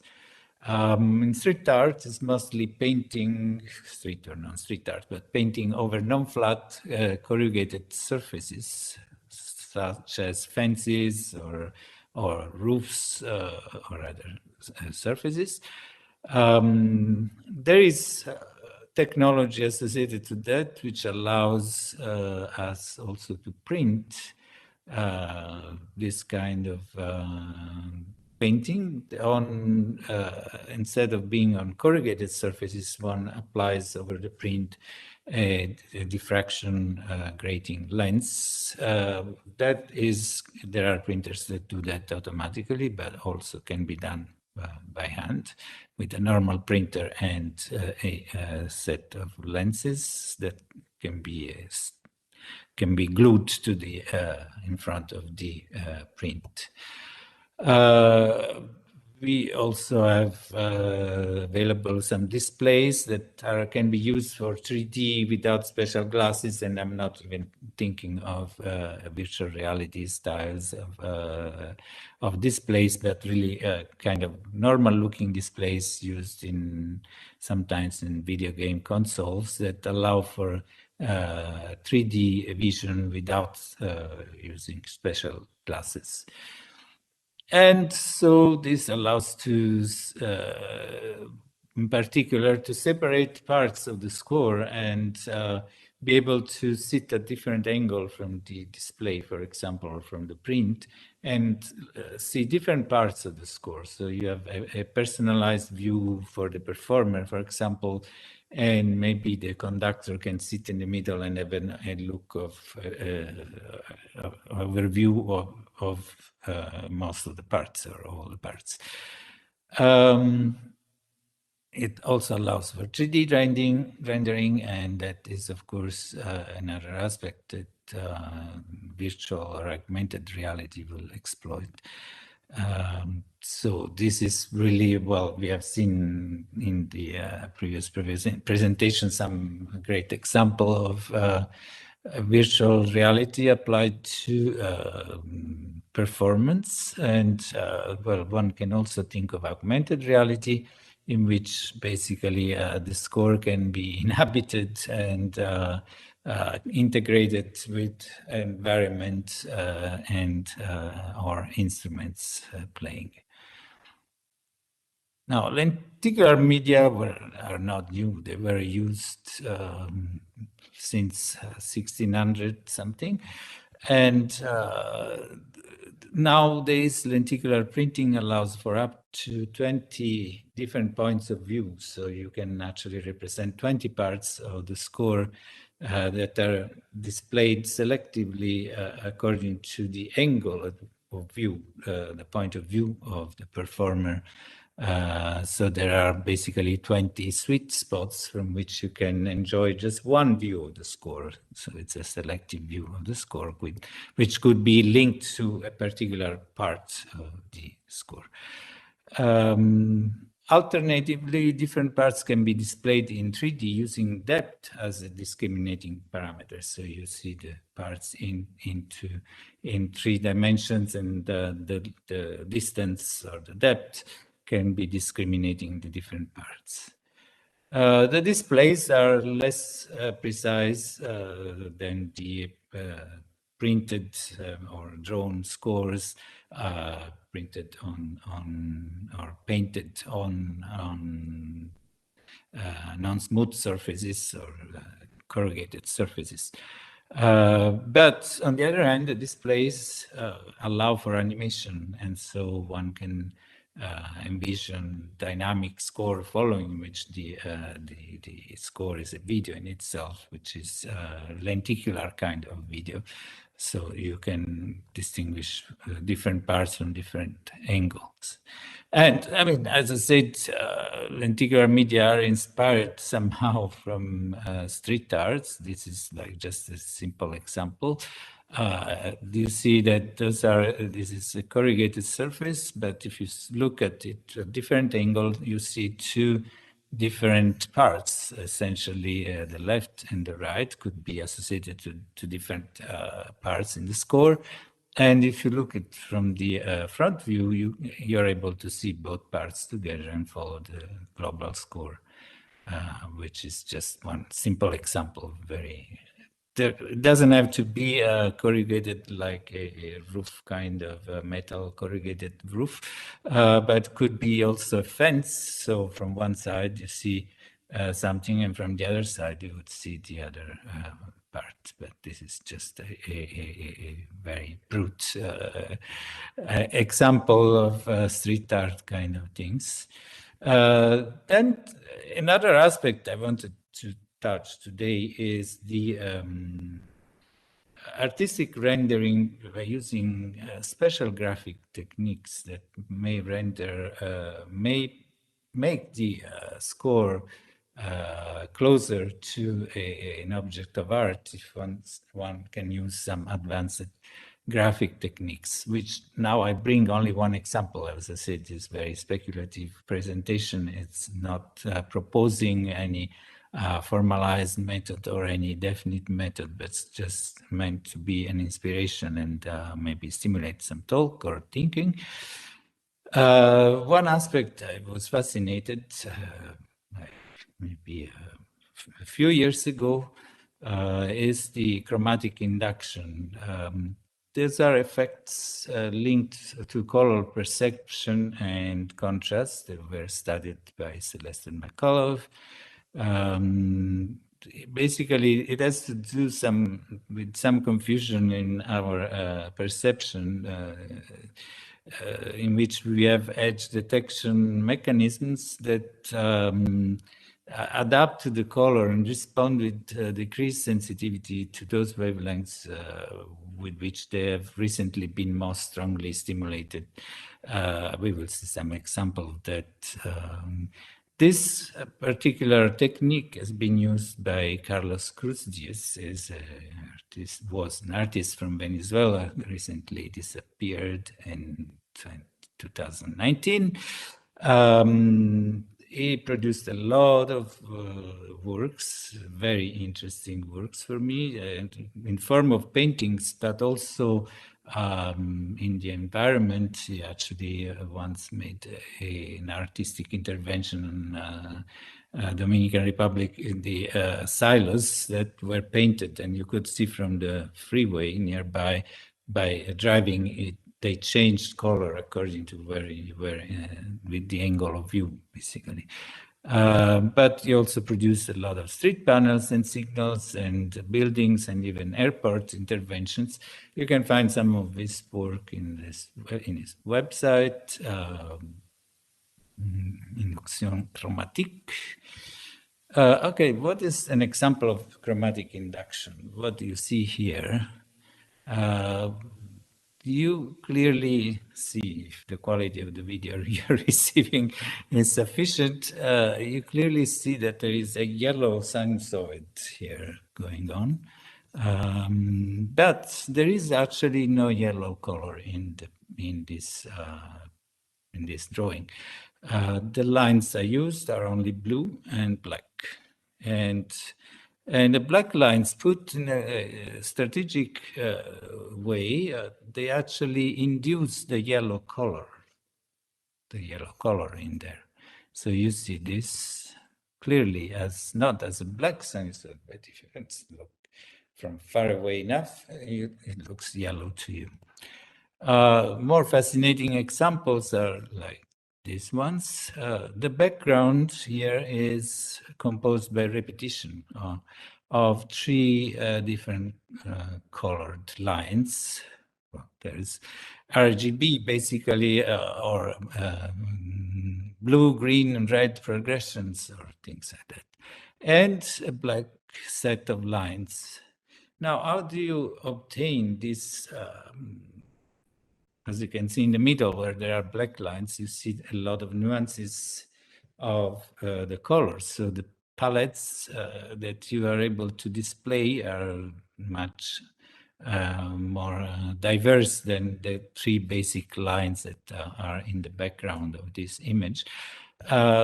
And what you obtain how do you obtain the different color is actually by displacing the black lines. So the black lines are not perfectly spatially synchronized with the three colored progressions. And so depending on the distance, depending on where the black lines happen, they form different nuances, different blending of the colors. So they induce different colors that were not there. They are not there. There are no turquoise lines or no pink lines here or no purple lines, no orange lines there. The background is absolutely uniform. And well, you can even stress this effect in ways that Carlos Cruz Diez exploited in a lot of his paintings, in which you have lines which make sharp angle with the previous lines that I showed before, and they form even more structure in the color patterns that you can produce, and that actually Carlos Cruz Diez also produced an app that you could use and play very nicely and form your own patterns. That was very interesting thing. One addition that I could find experimenting with these things is to actually have a relative chromatic induction, which is using a not a uniform background. As you can see, I use some lines which are curved in the background, and so you can see, if you compare this with the previous slide with chromatic induction in religious horizontal, you see that the curved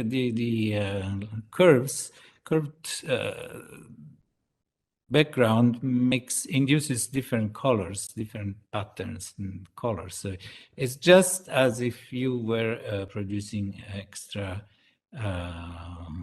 black lines in front, but there are no black lines at an angle. Here, it's only the background that is moving, basically, that is not straight. Other example is like you can make circular things and circular induction, for example. Well, another example, I mean, that I have been working more recently is how to animate this in chromatic induction. And it's actually this is a very simple example. In this example, there is nothing moves but the black horizontal lines. They move downwards in this example. And as you can see, instead, the color appeared to be moving upwards. And in this example, you don't think the oblique lines are moving. But actually, if you change the angle of this oblique line, diagonal lines, you make it a more shear angle, you see that you obtain an effect, an animation like this. This is obtained only by moving, if you observe carefully, only the horizontal lines are moving very slowly downwards, but the oblique lines are not moving, but they appear as if they were moving.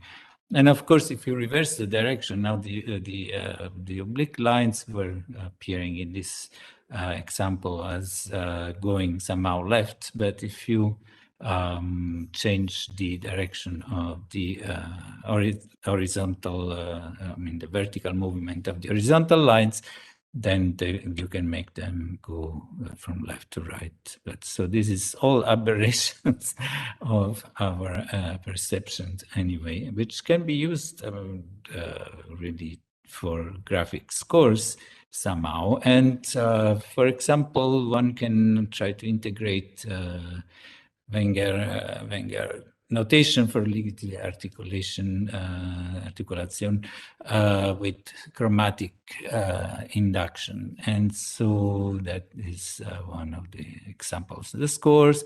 But if you make it into chromatic induction, that would be rendered something like that. That is not faithful representation of the score, but just some elements of the ligeti score are in here, can be integrated with chromatic induction. And you can see, for example, this kind of glissando lines appear in a very, very artistic colored fashion. And you can also use this to induce some expression in the performance, for example. Another example that I produced is a chromatic induction on a lenticular score. Here again is like corrugated surface.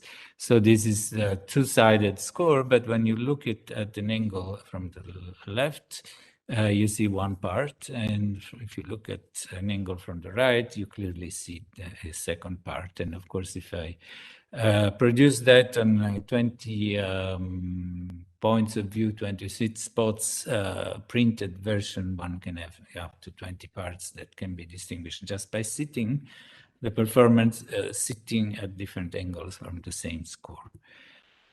Well, the conclusion, which is not really a conclusion, but is an opening more than a conclusion, I really tend to think that the graphical score should be more and more be seen as an object of art, which again, useful and at the same time aesthetically appealing.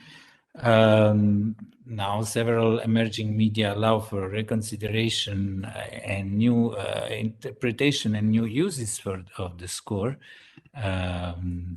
We explored only a few representations in this talk, a few techniques that are suitable for the design and display of electroacoustic music score or any other kind of score. This was not meant to be an exhaustive exploration of all possible graphic techniques or representation techniques. We drew from the work of contemporary visual artists. We considered lenticular media as promising for the representation of multi-parts scores. We employed color contrast perceptual effects of chromatic induction and animation to represent the structural elements of the score in an aesthetically pleasant way, but it's just an example for us. And moreover, we did not consider other aspects, such as machine learning application to automated production of scores, possibly from music. But my question here, it's my question to the audience probably, do we have enough data? Will we have enough data to actually consider a machine learning application that is able to produce the score even in certain styles, associated with a specific composer? That is my open question here. But otherwise, there are other media that we considered, but we touched, we didn't use. Virtual reality or augmented reality certainly introduce a lot of more flexibility, where again, one has to use some sort of graphic techniques to make the score both appealing and usable. Thank you very much. I'm taking your question if we can hear each other. Thank you very much, Gianpaolo, Evangelista, for this very interesting presentation. I really loved the hands-on examples on the chromatic induction, by the way. It was really very detailed and step-by-step. Do we have any questions from the audience? Yes, Julia Logothetis has a question for you. Can we have the microphone, please, to Julia Logothetis?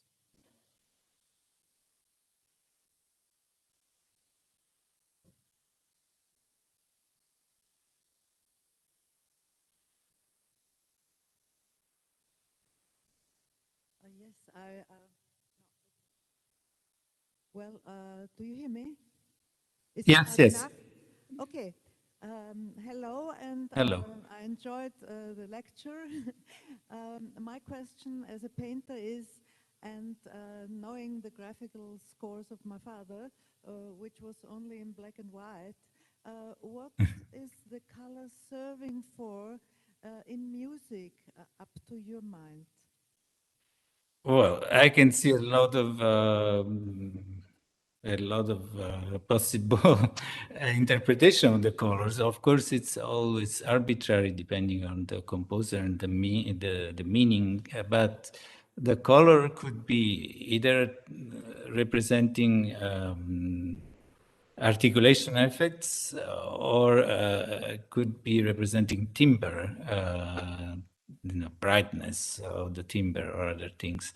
But this is really arbitrary now for me. In my mind, any composer could decide what to associate to the colors and to the nuances of the colors that you can produce, if that answers. I understand well that you are much more up to represent the graphical score as an object, an artistic object in a visual term, and so color, of course, makes a difference to the viewer, which is more attractive, as you mentioned in one of your last sentences, because I think that the color is a little bit too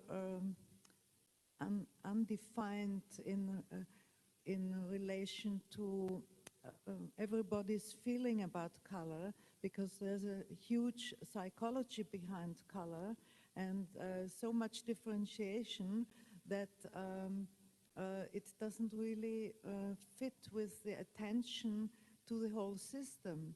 That's what I feel about it. Well, I mean, I don't know, because it's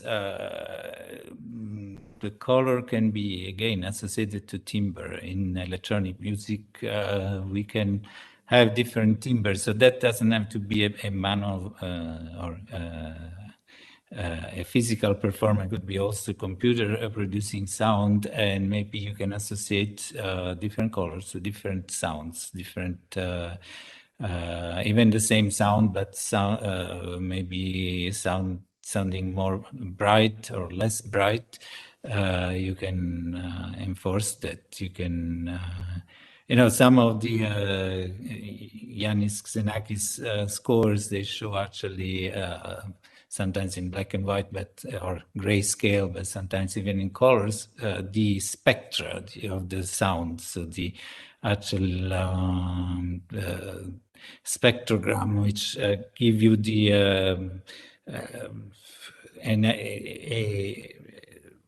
an image representing the timbre of the sound. So the color can be used and actually effectively to induce some different or represent some different aspects of the timbre, but also induce in the performance some different ways of playing even the same instrument. Okay, thank you very much. Thank you for your question. There is another question from Dimitrios Katharopoulos on the chat. Question with the lines and color moving in different directions. But it is an optical illusion. The motion is induced by an optical illusion.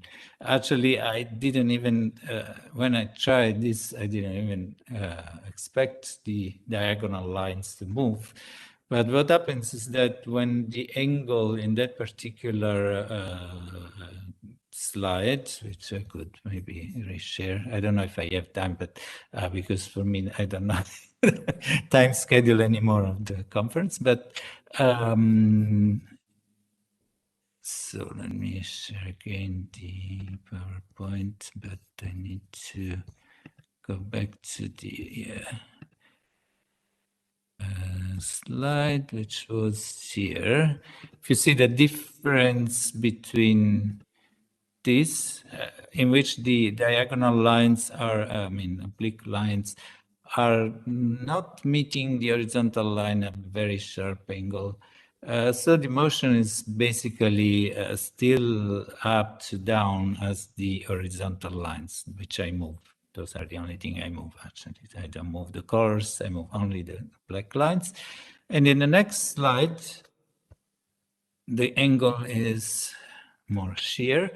And so when you have very sharp angles, you can see that a lot of color is actually accumulating. It's a very strange effect of optical illusion.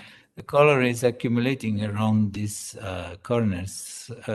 As much as you can see, sometimes you don't even see the black lines anymore. They're replaced by colors. And that gives you some reference points into the oblique lines. And these reference points move as the horizontal lines are moving downwards. So this creates really an optical illusion, if that answers your question. Okay, thank you very much, Gianpaolo Evangelista. Thank you. We've all obviously been delayed by some technical problems, so I suggest we begin the next session at 12 o'clock sharp. It will be in any case a bit shorter since Sylvia Hinz and Georg Kokkinaris cannot attend with us, so this should bring us back to track or close to being back to track. So 12 o'clock, beginning of session on interpreting Logothetis. Thank you.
My name is Thanos Polymanes. I'm going to be chairing your session.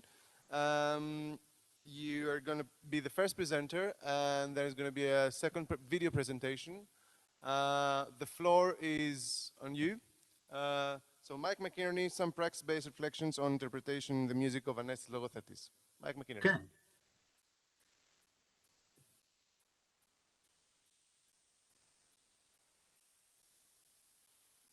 Oh, hang on. There's a place where I can.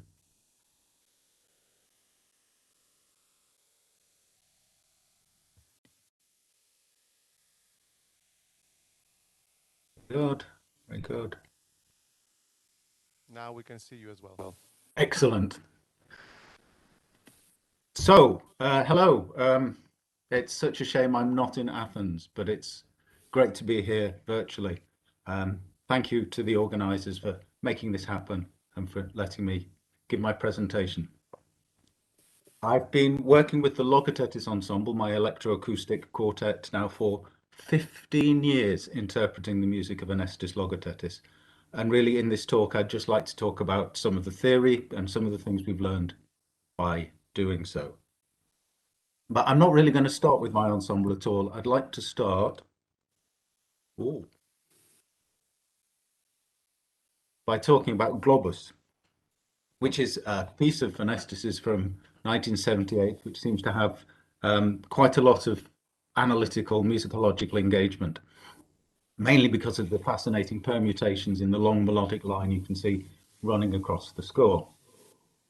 However, my analysis isn't really dealing with that. It's dealing with this, the background sound, which I think is susceptible to some interesting observations. Now, the piece was commissioned in 1978 by Greta Vermeulen, a Dutch musician. I can't find out much about her, but this appears to be a photograph of her I managed to find on the internet. I think that's the Vermeulen flute, which we can see her playing, which is the instrument she commissioned the piece for. Again, I can't be sure, but listening to the recording. So we're going to listen to her original recording of the piece Globus, and then I'm going to work from there into the work my ensemble have been doing.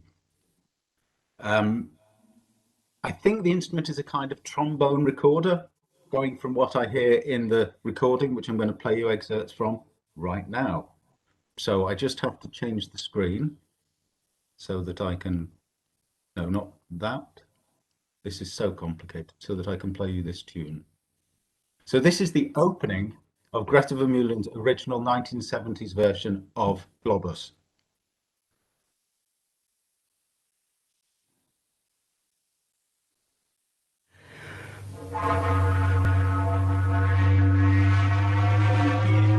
Beginning of the piece is a kind of slow circulating, moving up and down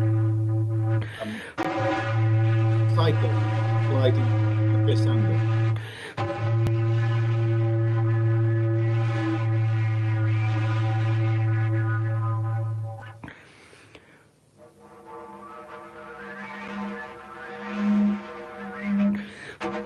What you can see is the melody, the line that we saw in the scoring.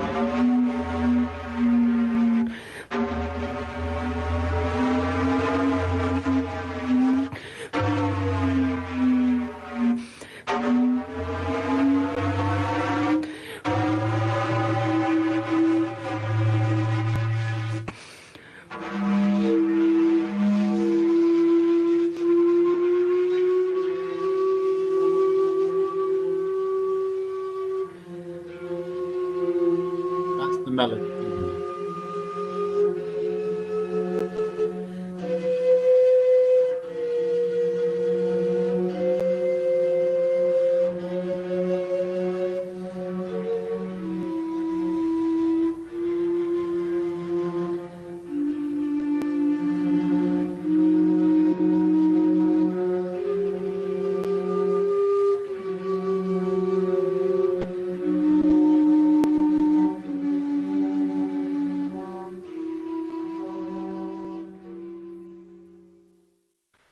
So there's a couple of things to note here. Firstly, You heard how that sliding pattern, by the way, continues almost without variation through the duration of the piece. It's the first thing you hear there at the beginning. It's the last thing you will hear at the end.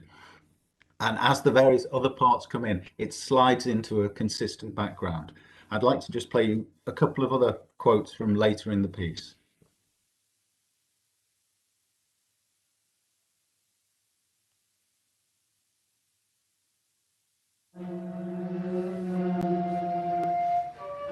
Again, we hear the tune and the sliding background. And now we hear these higher pitched, more gestural arpeggios.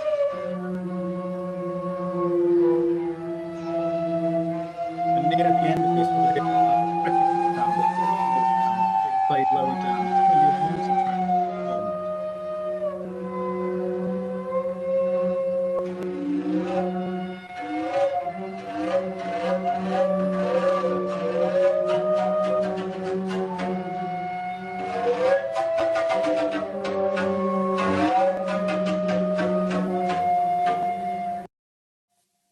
And a little later from the same performance. Mike, sorry to interrupt you. Please, Oh, yes. please do not comment on the music because we don't hear anything from what you're saying. So if you don't mind commenting afterwards or beforehand. Oh, no, that's great. Thank you. I did wonder. I'll just assume you heard enough of the music that I can talk about the various things that I've been trying to indicate. One final example.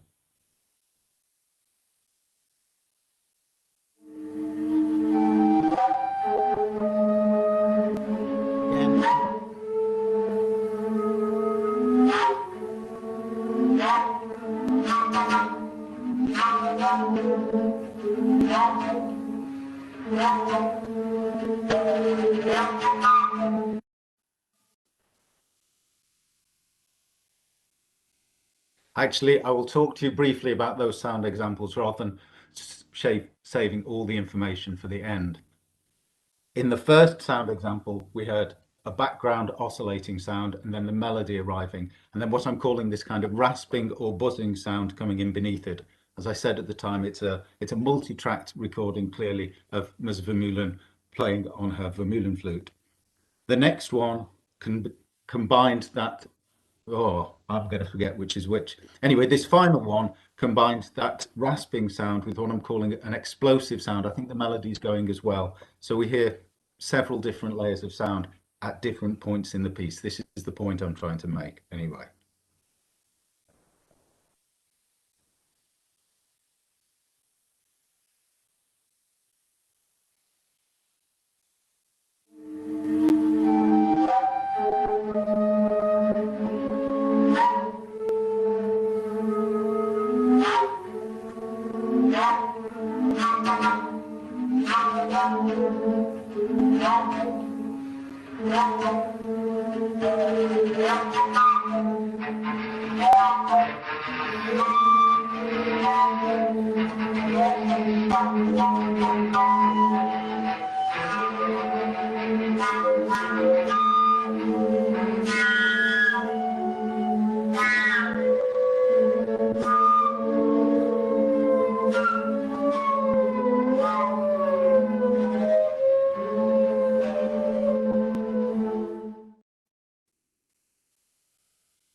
So much easier when I talked over it when rehearsing this.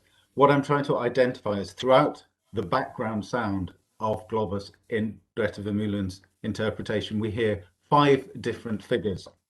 That's what I call a circulating background, that's low pattern of glissandi, which goes from beginning to end, the melody that we see clearly in the score, and then 3 different textural sounds, a kind of high-pitched gestural sliding sound, a more explosive sound with lots of overblown qualities and sort of pitch leaps up to it, octave overblowing and so on. And then what I've called the frictive sound, the frictional, the rasping sound, which is often flutter-tongued or often playing the same note and repeating it at speed with little explosions.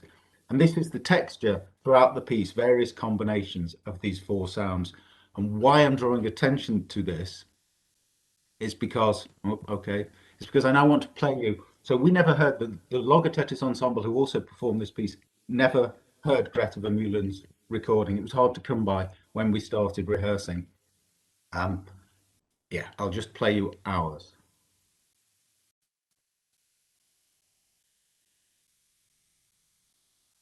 So you'll hear the same pattern. This is the aura introduction. There's a background circulating sound, very different in sound, but fulfilling the same function. And then there's the melody coming in, and also a frictive buzzing sound and explosion sound. So this has 4 of those sounds, and then we'll get to the 5th in the next recording. All very different, but all clearly fulfilling that same set of functions. Now, this is from a live performance in Germany, so the balance is a bit off, so the buzz is too loud, the explosion's too quiet, but I think you can hear clearly the different parts that are going on.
And then from later in the same piece, we will hear a high-pitched gestural sliding figure.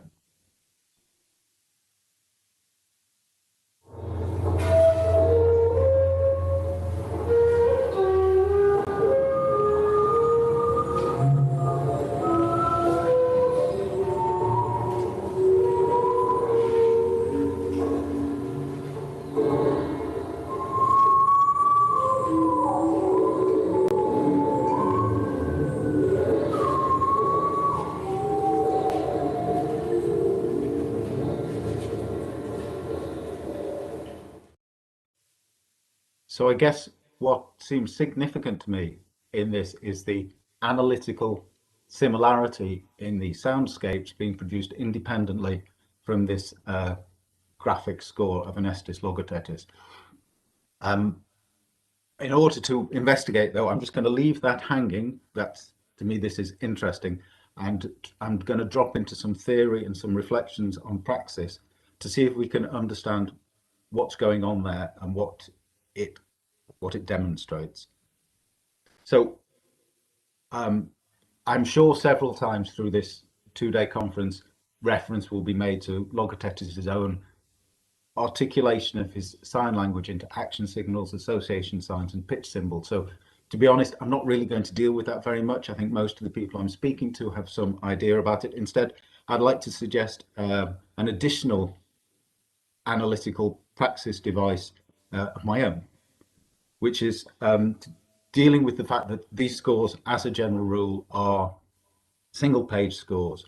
So we're dealing with the fact that one is presented with some kind of visual stimulus to interpretation, and one must resolve it. And it seems to me there are 3 possible ways that you could analyze the space of seeing this kind of score into 3 parts, perceiving it, and I'm using the terms text, map or diagram, and image to think about this 3-sided mode of interpretation.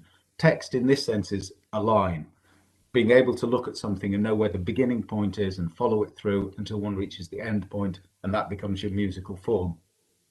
Alternatively, the map or diagram is when the page has several partially independent elements which are connected together in some kind of diagram diagrammatic way. So there are visual connections between individual parts, which, though not giving a necessary narrative journey as such, map out the possible narratives. And finally, the notion of an image, which is that one sees the work as a totality and then tries to find a way to work interpretatively from within that totality. Obviously, just as with the action and association signs, there is a great deal of slippage between one mode and another, but it seems to me a useful device for finding a way into various scores.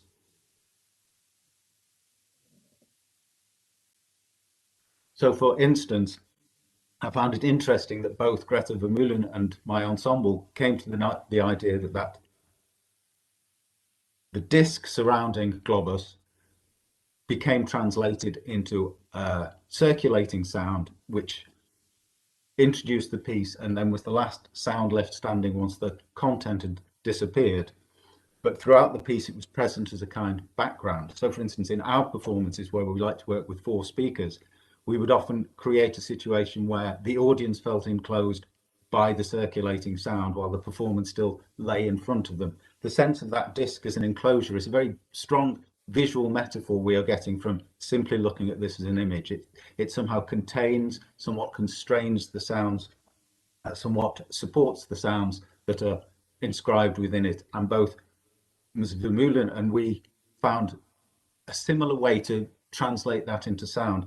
For instance, we tried rehearsing this and having the disc coming in midway or leaving before everything had finished, and the whole illusion that this thing was eternally present and supportive for the duration of the work could only be created the way we did. So I think that metaphorical relationship to image at this point proved useful. There are other devices I'll talk about, but I have a phrase for that. I'll come to it later. A lot of these things I'm trying to build up towards something. And then we look at the content. If we look at the content of this disc, there are, I would say, 3 different kinds of symbol, mark, the 3 different kinds of mark, effectively. Running from, say, 11 p.m. to about 4 a.m. near the outside of the disc, there's a sort of interference pattern, something not dissimilar to what we might see in some kind of computer synthesis, with sudden shifts upwards and downwards. This is what I've described as the flictive sound. It doesn't surprise me that Greta and we have come to a similar resolution. Then about 5 times there is a sort of sliding figure, a kind of trail. Again, both interpretations have created a similar sliding acoustic figure. And then the thing I call the explosions, I don't know what else to call them, those bursts of black ink scattered throughout the texture. Interesting that neither ensemble chose to work with this as a diagram. We didn't perceive a clear sense of connectedness between these different symbols, just a continuity of texture. Okay. So this kind of interpretation differs from standard notation still, in the sense that with standard notation, you find the work in a way the sounds are already laid out for you. There is a process of creative investigation, even once one has identified what the sound types were, as to how one might realize them. It's what I call rehearsing before the score. Several elements to rehearsing before the score. Again, something I'll keep picking up. This is so the Logothetis ensemble you see is there before a performance in Vienna. Our process would often consist of initially looking at a selection of scores. So I would, because it's kind of my project in some way, I would bring a body of Logothetis scores with me and then show them to the ensemble. And conversation would arise. Naturally, we'd discuss them.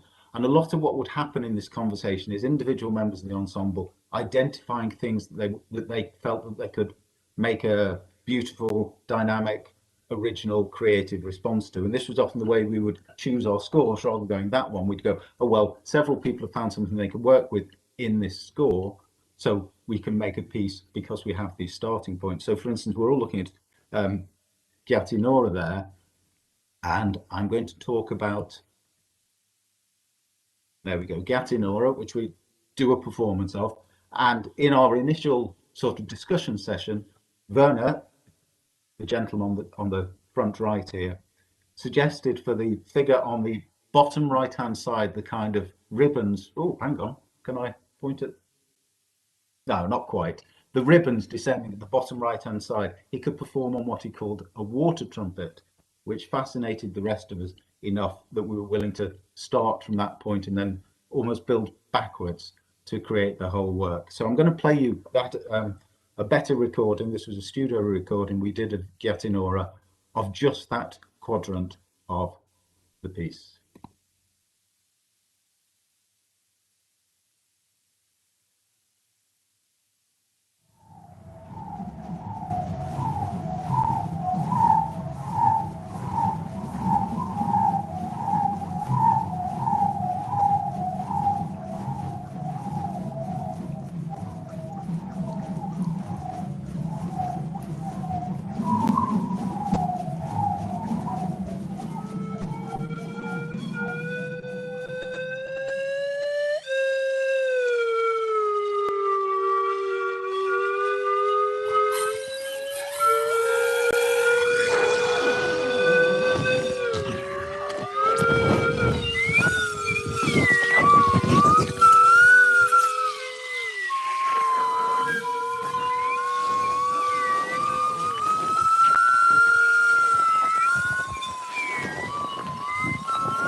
And that final sound there was the line running across the bottom from unusually from right to left, just starting itself.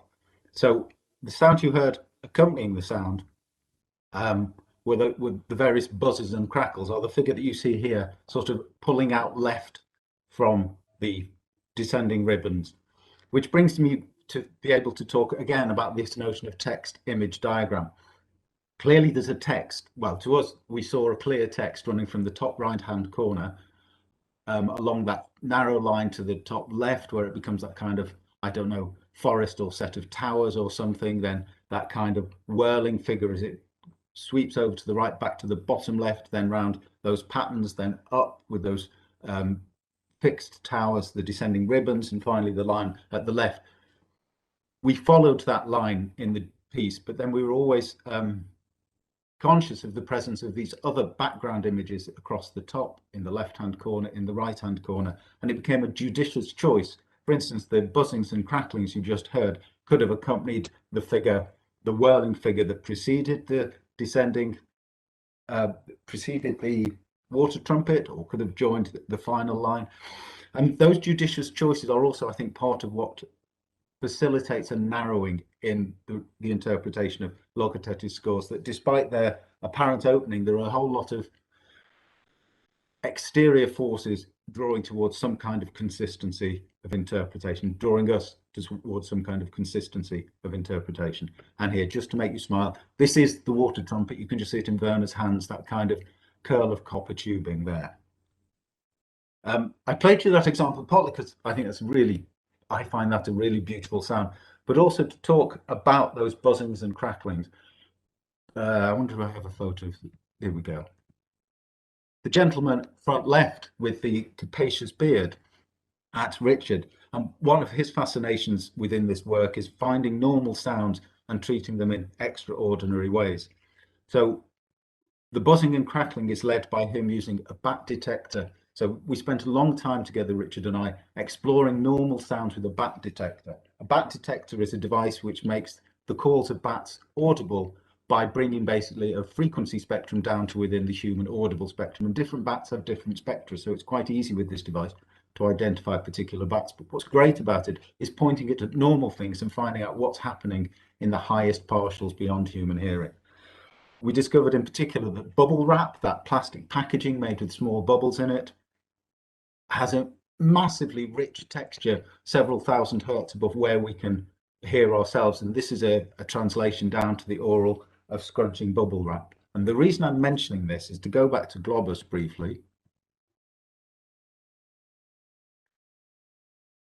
Back in 2006, when we started, we had a different ensemble mix, which meant that we had a slide guitarist playing those beautiful sliding figures, and Richard could focus on that friction pattern from 11 p.m. till 4 a.m. and did so with the bat detector. Then the ensemble changed, and we had this, as it were, a spare sound that we really liked, and we were delighted to include it in Guillotine. So I think I'm talking about here the notion of fidelity. This is very much informed by my reading Gadamer's Truth and Method, though I'm afraid it's a dense book and I can't find particular quotes to represent the effect of reading that long reflection on what happens in interpretation. But a lot of the time, the book is talking about the event of interpretation, what happens when one is involved in interpretation. He talks about it as a form of play, with the thing being interpreted, a series of decisions which lead to a kind of clarity, rather than knowing the thing, knowing that you have enough understanding to work on. So I think one of the things that helps to focus our interpretation, and clearly Greta Vermeulen's approach to interpretation with the graphic scores of Logothetis, is this notion of being faithful. Firstly, being faithful to those signs in the score, the association signs and the action signs as indicated by Logothetis himself. But as we know, this still leads quite a breadth of individuality and randomness, all those things that in some way Logothetis seems to be talking about when he's talking about, oh, what's a lovely, no, I haven't got that quote. Anyway, the various points where he suggests that these pieces are not improvisatory and they are about bringing forward occurrences of sound character. And I think this is partly because in addition to the signs in the score, one can aspire to work towards the score as a whole, including the integration of parts to one another. As I hope I've been indicating, a lot of our decision making isn't just this is a nice sound, but also does this sound work in the broader context of the sound tapestry that we're building. So for instance, thinking again about Greta Vermeulen's piece, I'm not entirely certain that the fricative sound, the sort of flutter-tongued sound, is our friction figure, while the overblown sound is the explosions figure. May well be, I think that's most likely. It could be the other way around. What's important is that we can hear that Greta Vermeulen knew she needed to make 4 distinct sounds that in some sense mapped on to the totality. She had a reasonably narrow range of sounds with her instruments. It's the practice of making distinctions in a way that is the best representation of the score that leads to this focusing. The fact that one only has so many sounds and one is trying to find a way for them to be audibly distinct, have their own character within the broader spectrum of the work as a whole. One remembers at this point, Logothetis is, I think it's in Kurt's Musikalische Spurenkunde, he talks about the importance of titles. And I think that's very true. A lot of our work focuses, I think it's inevitable, those titles are there to help narrow what it is the performers may choose to do. And finally, I think the thing that brings the real focusing is the notion of the listener's experience. That is, when we're working on these pieces, I imagine this is true for many others, there's an attempt to think what will work for the listener, what will work for the audience as an event, like the atmosphere we tried to create by having the background sound coming in at the beginning, disappearing into the background, this is in Globus, and still being, and sort of reappearing after the individual sounds disappear at the end. It has an ambience which we think is dramatically effective for the listener. I won't talk about Enclaven, actually. I'll refer to this great quote of Logothetis is right at the beginning in structured Text-to-Spiegel-Spiel, that of an intersubjective sonicality that enables the sonic content to come out most richly. I think all these elements are aspects of that intersubjective sonicality, not only between us and him and us and his score, but within ourselves, working out how we're going to divide up the piece to have that rich sonic content and that intersubjective sense of an imagined audience of how they might experience a rich sonic content. That's kind of, oh no, that's kind of the gist, but I want to do one more presentation. No, I'll skip that. Which is, I want to talk briefly about panel 6 of Anastasis. It's a shame I couldn't hear Maria Dimitri Pavelli's performance of this yesterday, but here's a little excerpt from our performance from the Logothetis ensemble. It's actually only performed by 2 of us, but I'll talk about what I'm trying to indicate as I go along.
Hopefully you can hear in this that our performance is built from little pitch gamuts, all drawn from the various circles of pitch gamut shown in the illustration, circulating in a way that seems representative of the way these pitch gamuts have been connected, and then moving on to the next pitch gamut. And it's like a diagram.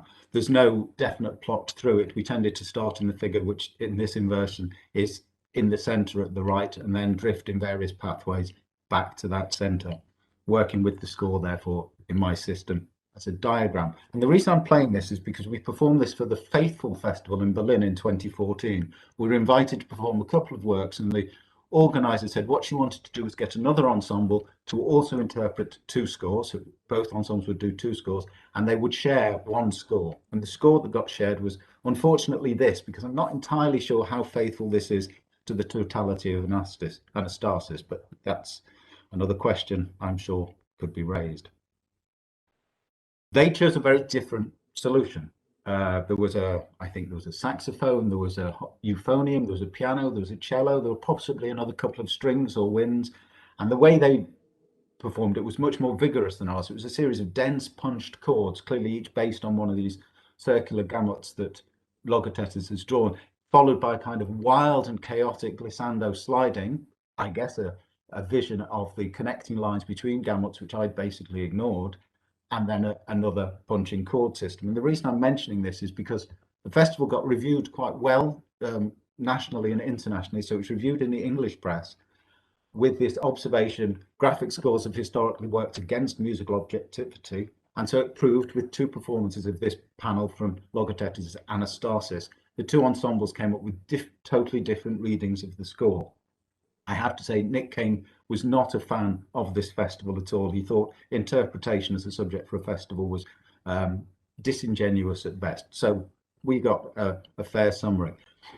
And I started thinking about this, and I guess this point trying to articulate what I'm describing here, in the sense that there is some consistency available within these scores when taken in this broader interpretive context. So I'm going to go back to Umberto Eco's open work, a book that influenced me so profoundly when I was first reading it. And he makes this observation that in an open work, the author offers the interpreter a work to be completed. He does not know the fashion in which his work will be concluded, but he is aware that once completed, the work in question will be his own. It will not be a different work, and at the end of the interpretative dialogue, a form which is his form will have been organized. Eco goes on to suggest that anything that goes beyond this boundary has just dissolved into noise and is no longer art. It doesn't feel exactly true to what I'm talking about here. So I tried just to describe, almost to parody that paragraph, to work out what would be more appropriate to what my experience with Logothetis shows me. And it goes something like this. The author might not recognize the work as his or her own, but on being informed which work is being performed, should be able to recognize the relationship between the sounds heard and the originating template of the score from which they have been derived. Now, I can't quite work out the ontological consequences of this, but there's a sense somehow that we haven't expanded the boundaries of openness beyond Eco's already liberal interpretation, but articulated something more nuanced, maybe? Something like this, a form of score-making composition in which the author might only retrospectively understand the performance as a realization of a work of their own after being informed which work has been performed, because then they're able, in the light of that knowledge, to recognize the pattern of sounds as being a faithful representation of that score. There we go. Sorry to interrupt you, but if you don't mind, we'd like you to come to closer because... Yep, I'm done. Oh, fantastic. Your timing was perfect. Just in time. All right. Thank you very much, Mike Mcinnerney, sorry. Thank you. For this very fascinating and hands-on thoughts on interpretation of Anestis Logothetis works. We are going to move on with a fixed media presentation, and then we'll have maybe some questions with the audience here. So please hold on with us, and let's go to see the presentation of Sylvia Hinz and Georg Kokkinaris. Music video performance of Anestis Logothetis piece Labyrinthos by Glow's interpretation, presentations of musicians' approach in graphic scores with emphasis on Anestis Logothetis piece for chamber music ensembles. Hang on with me until I do the trick here.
Well, a huge thank you to the ensemble Glows and this beautiful interpretation of Anestis Logothetis Labyrinthos, sorry.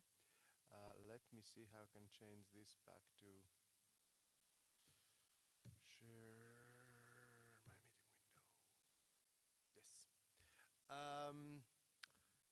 Yes. Mike, are you still with us? Mike Mcinnerney? So I'm here. I'm sorry, I keep saying your name wrongly. Mcinnerney. Mcinnerney, right. I would like to open it to the floor if we have any questions to Mike. Is anybody who would like to ask Mike anything regarding his presentation? Okay, in that case, I will go with a quick question.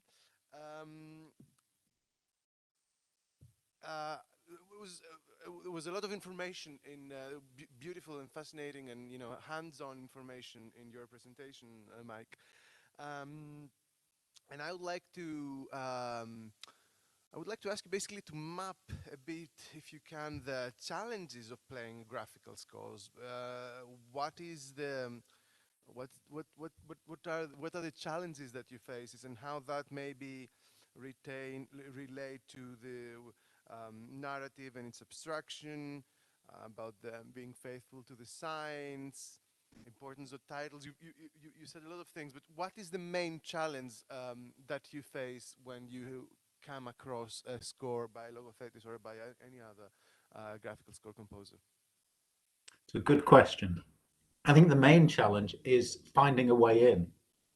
That is, I mentioned briefly, we would usually start with a package of scores, which I instinctively had thought, these will appeal to the ensemble.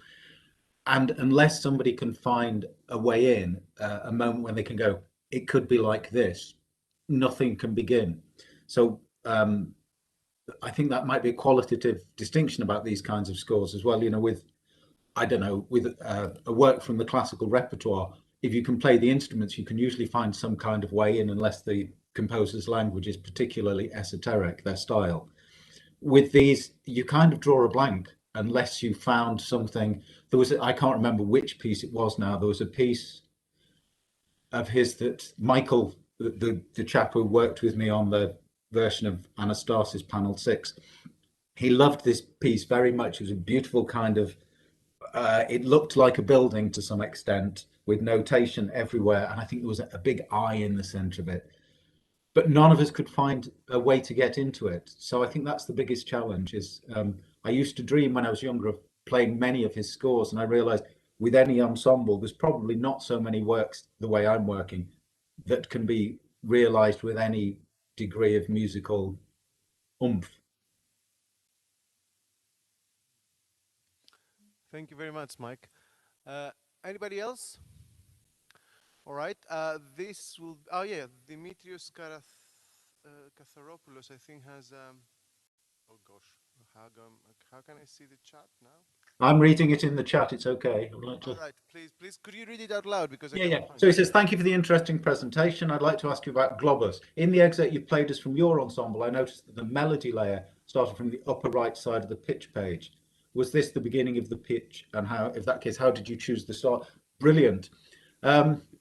Yes, he's dead right. It did start in the upper right hand. And part of the reason, if you follow the trail down, is sort of near the bottom, there's this wonderful dramatic moment in Logothetis' performance where if you're reading in that direction, following that line through, still moving from left to right, there's this kind of thing that looks like a massive breath, basically. I defy anybody to say it doesn't. And both Greta Vermeulen and I used that. So I think in our final performance in Liège, we finally managed to get the kind of process, and we tried using delays and all kinds of things, and tried to get from my shakuhachi, my Japanese flute, which is great for producing breath sounds, but we wanted an almost comically exaggerated breath sound, which we got, and it's very dramatic and it's great. In order to make that make sense, you have to read the line in the direction we read it. So in a way, we worked out that was going to be a big breath, and then worked backwards from there, which meant we had to start in the upper right-hand corner. Does that answer the question, Dimitrios?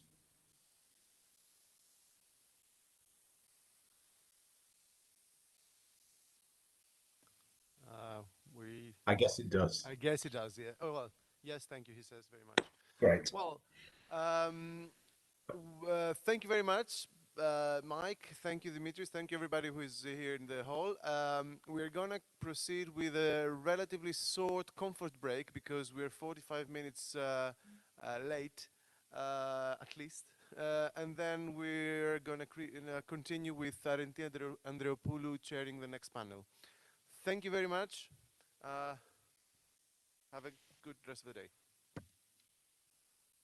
Hello and welcome back to our last session before the lunch break.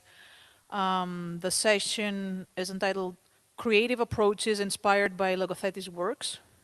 We have three very interesting talks for this session. The first will be delivered by Sophia Emmanouilidou. The title is Synthetic, a case study composition about the benefits using music programming to improvisational performances. Sophia, take it away. Okay.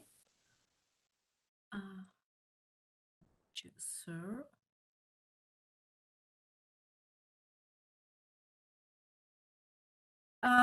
Hello. Today I will present my work Synthetic.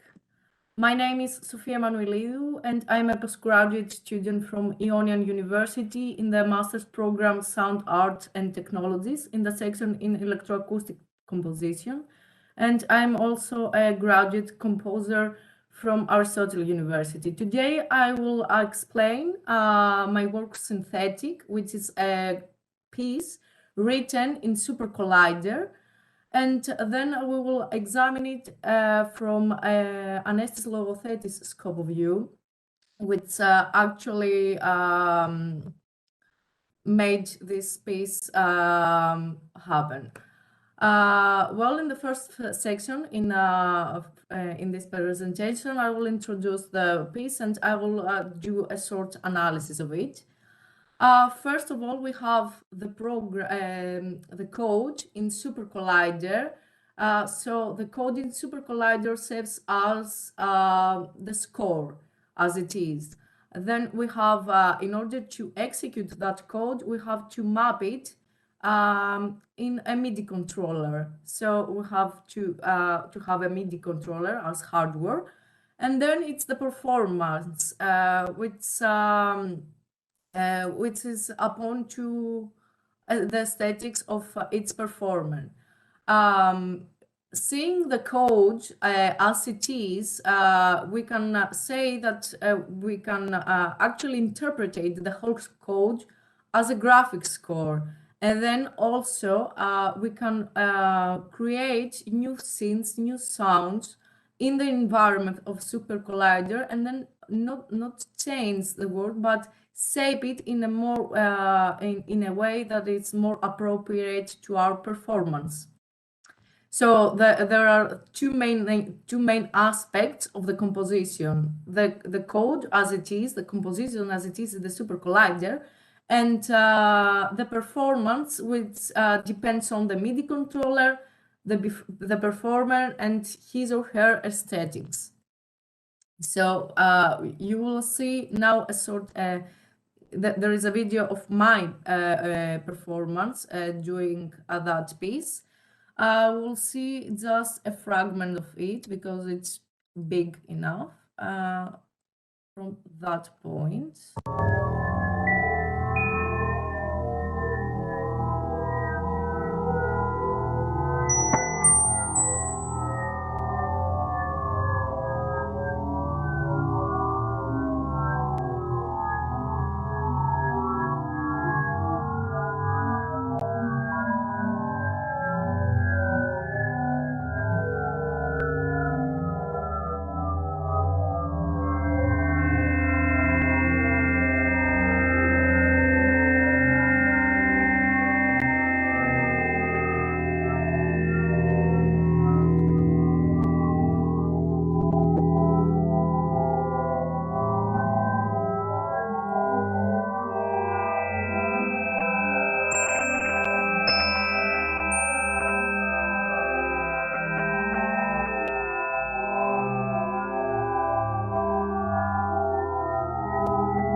As you can see, there is the code, but one can have the ability to trigger each synth in his own perspective. For example, the code is written, but the triggering of the synths can be not linear, but can be on the aesthetics on its performer.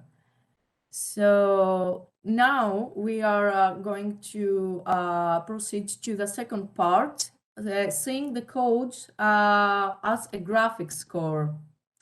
The keyword for everything, even being a graphic score, even being a score that is written in code, in Super Collider, or a conventional written score, the keyword, I think it's the performance for any composition, because it depends on how the performer will interpret the graphics, the code, the symbols in his own existence.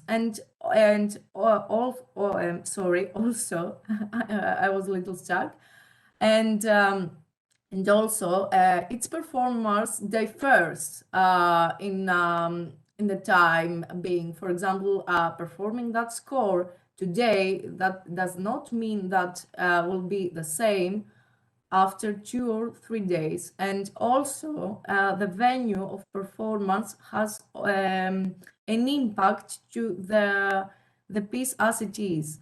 So therefore, the performance are constantly adapting in the needs of the performance and the venue and their own existence, and therefore are equally creators of the composers. And that is something that I think also Anestis Logothetis was also advocating through his works, more or less. So around the globe, the process is that ideas shapes compositions, musical compositions, in every kind of music compositions, graphic ones, more programming ones, or conventional one. But the keyword from everything is the performance and the interpretation of the given score from the performer. These are the references for my work. I would like to thank Professor Iannis Zannos for assisting me for this project and also for this presentation. I'm open to have questions now, and these are some of my contact information if you want to reach out and discuss some things. Thank you very much. Thank you, Sophia, for a very interesting presentation. We'll carry all questions collectively at the end of the session. So we should move on to the next presentation by Alexandros Fassois. You ready? So the next presentation by Alexandros Fassois, Anestis Logothetis and his sonic sentimental field STYX, as we say, in the mental waters of Stygos. You have to. Hello. Thank you very much for coming, for being here. It's a very pleasure for me. It's an honor to attend this great conference.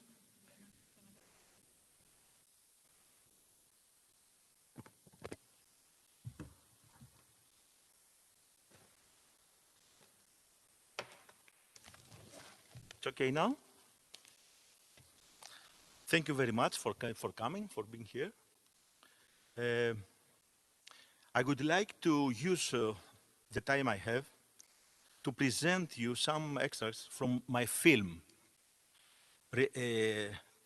related to the material from the work of Anestis Logothetis. I first met the work of Logothetis in Xime of the center Stefanos Vassiliadis. It was a great period to have contact with all this material from all around the Greek composers. The kind of cinema I love and I create is a kind of cinema in between the kinds, the genres of fiction and the documentary.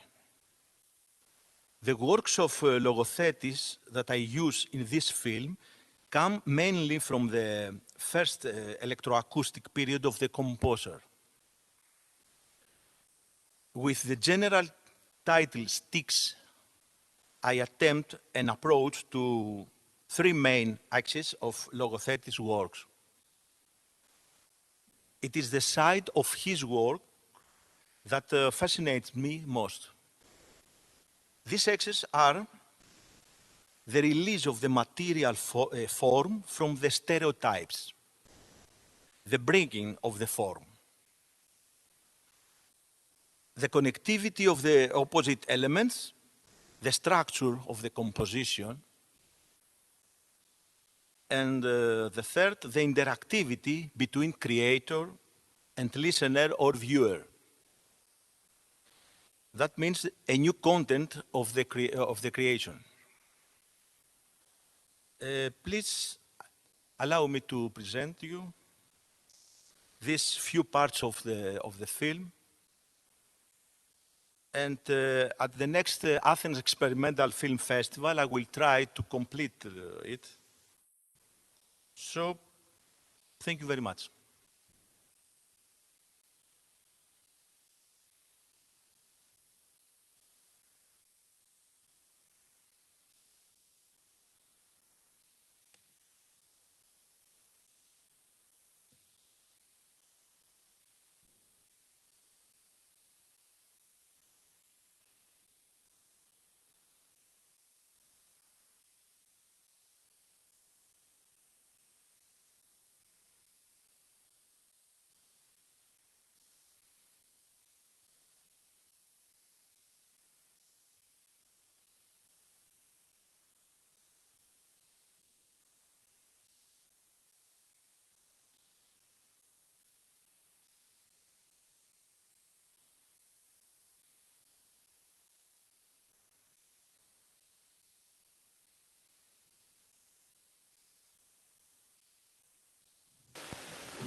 Thank you very much, Alex, for this wonderful video presentation.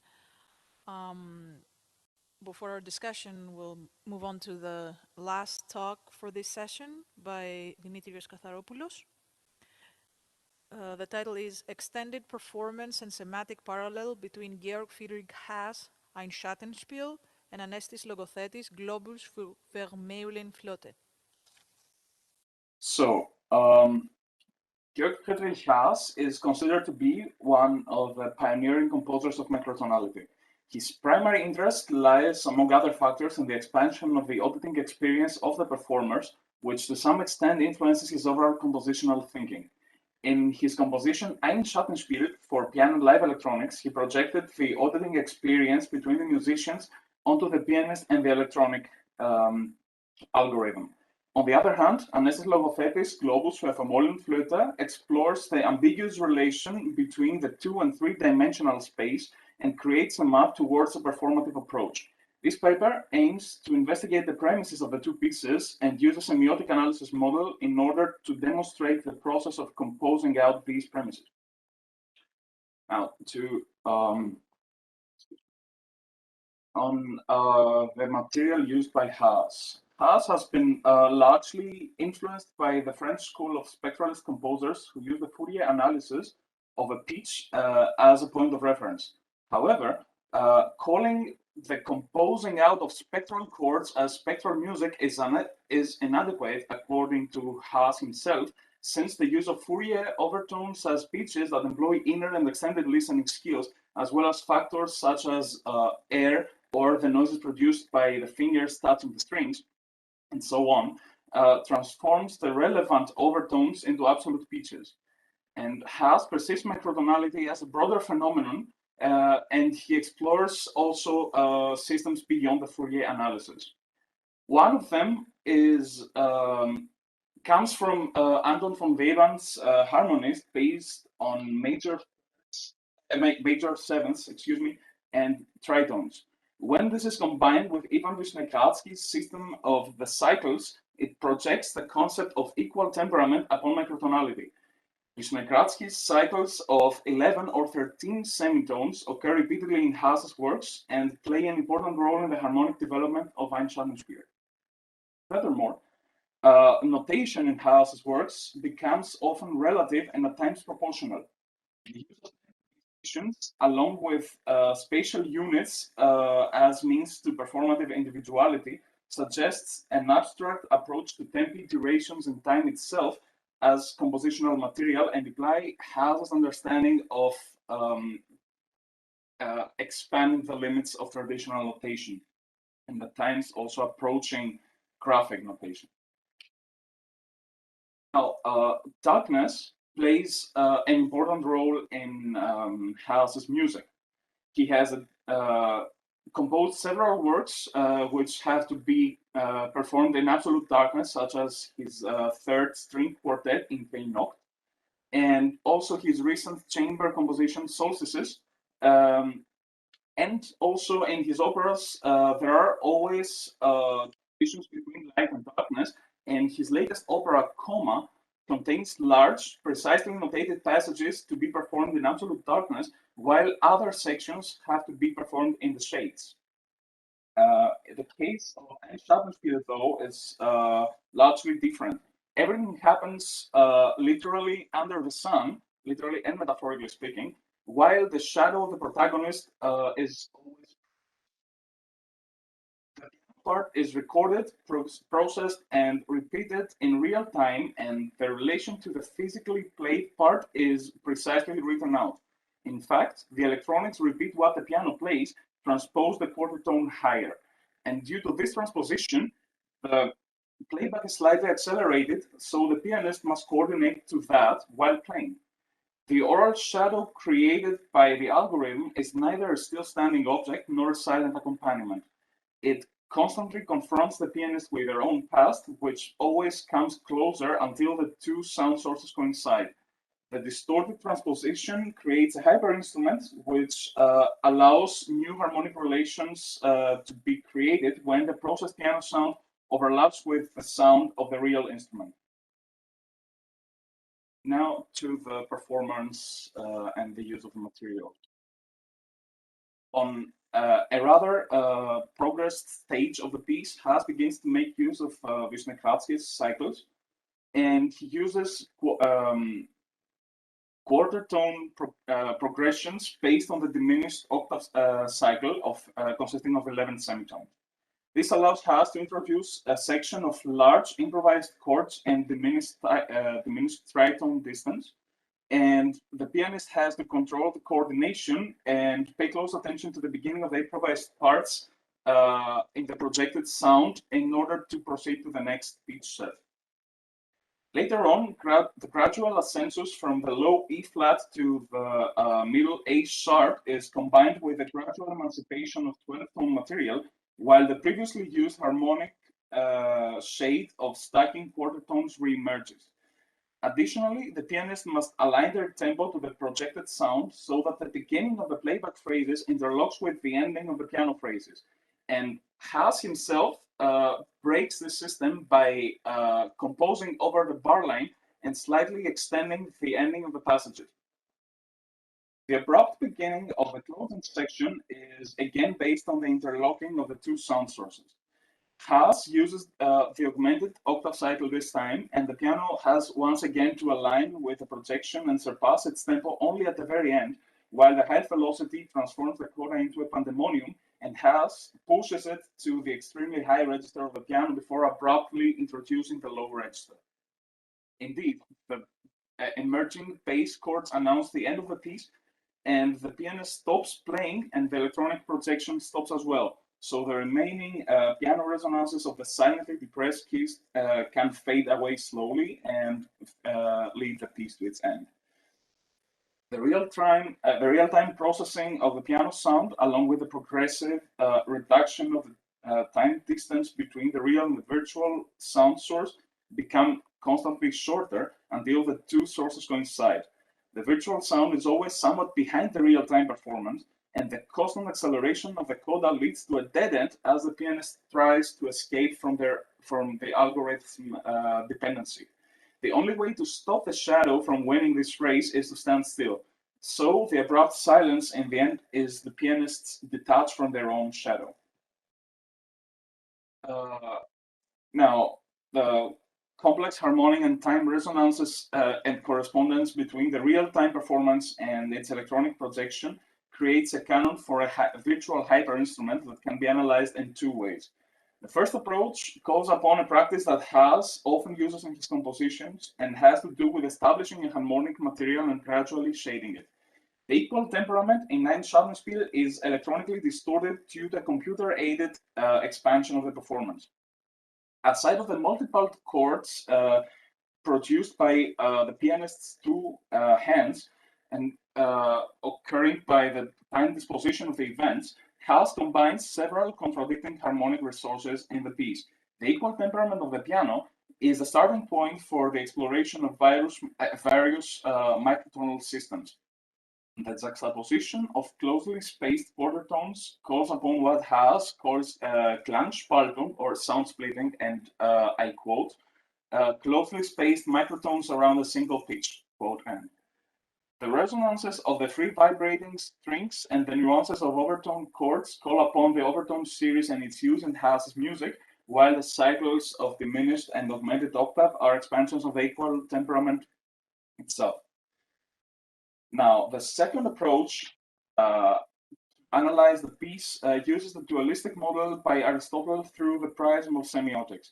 In this model, the real and virtual sound sources create a relation of contrariety, while the contradiction of both sources, the non-real and non-virtual respectively, forms a sub-contrary relation, and they also form a complementary relation when combined crosswise with the first dipole.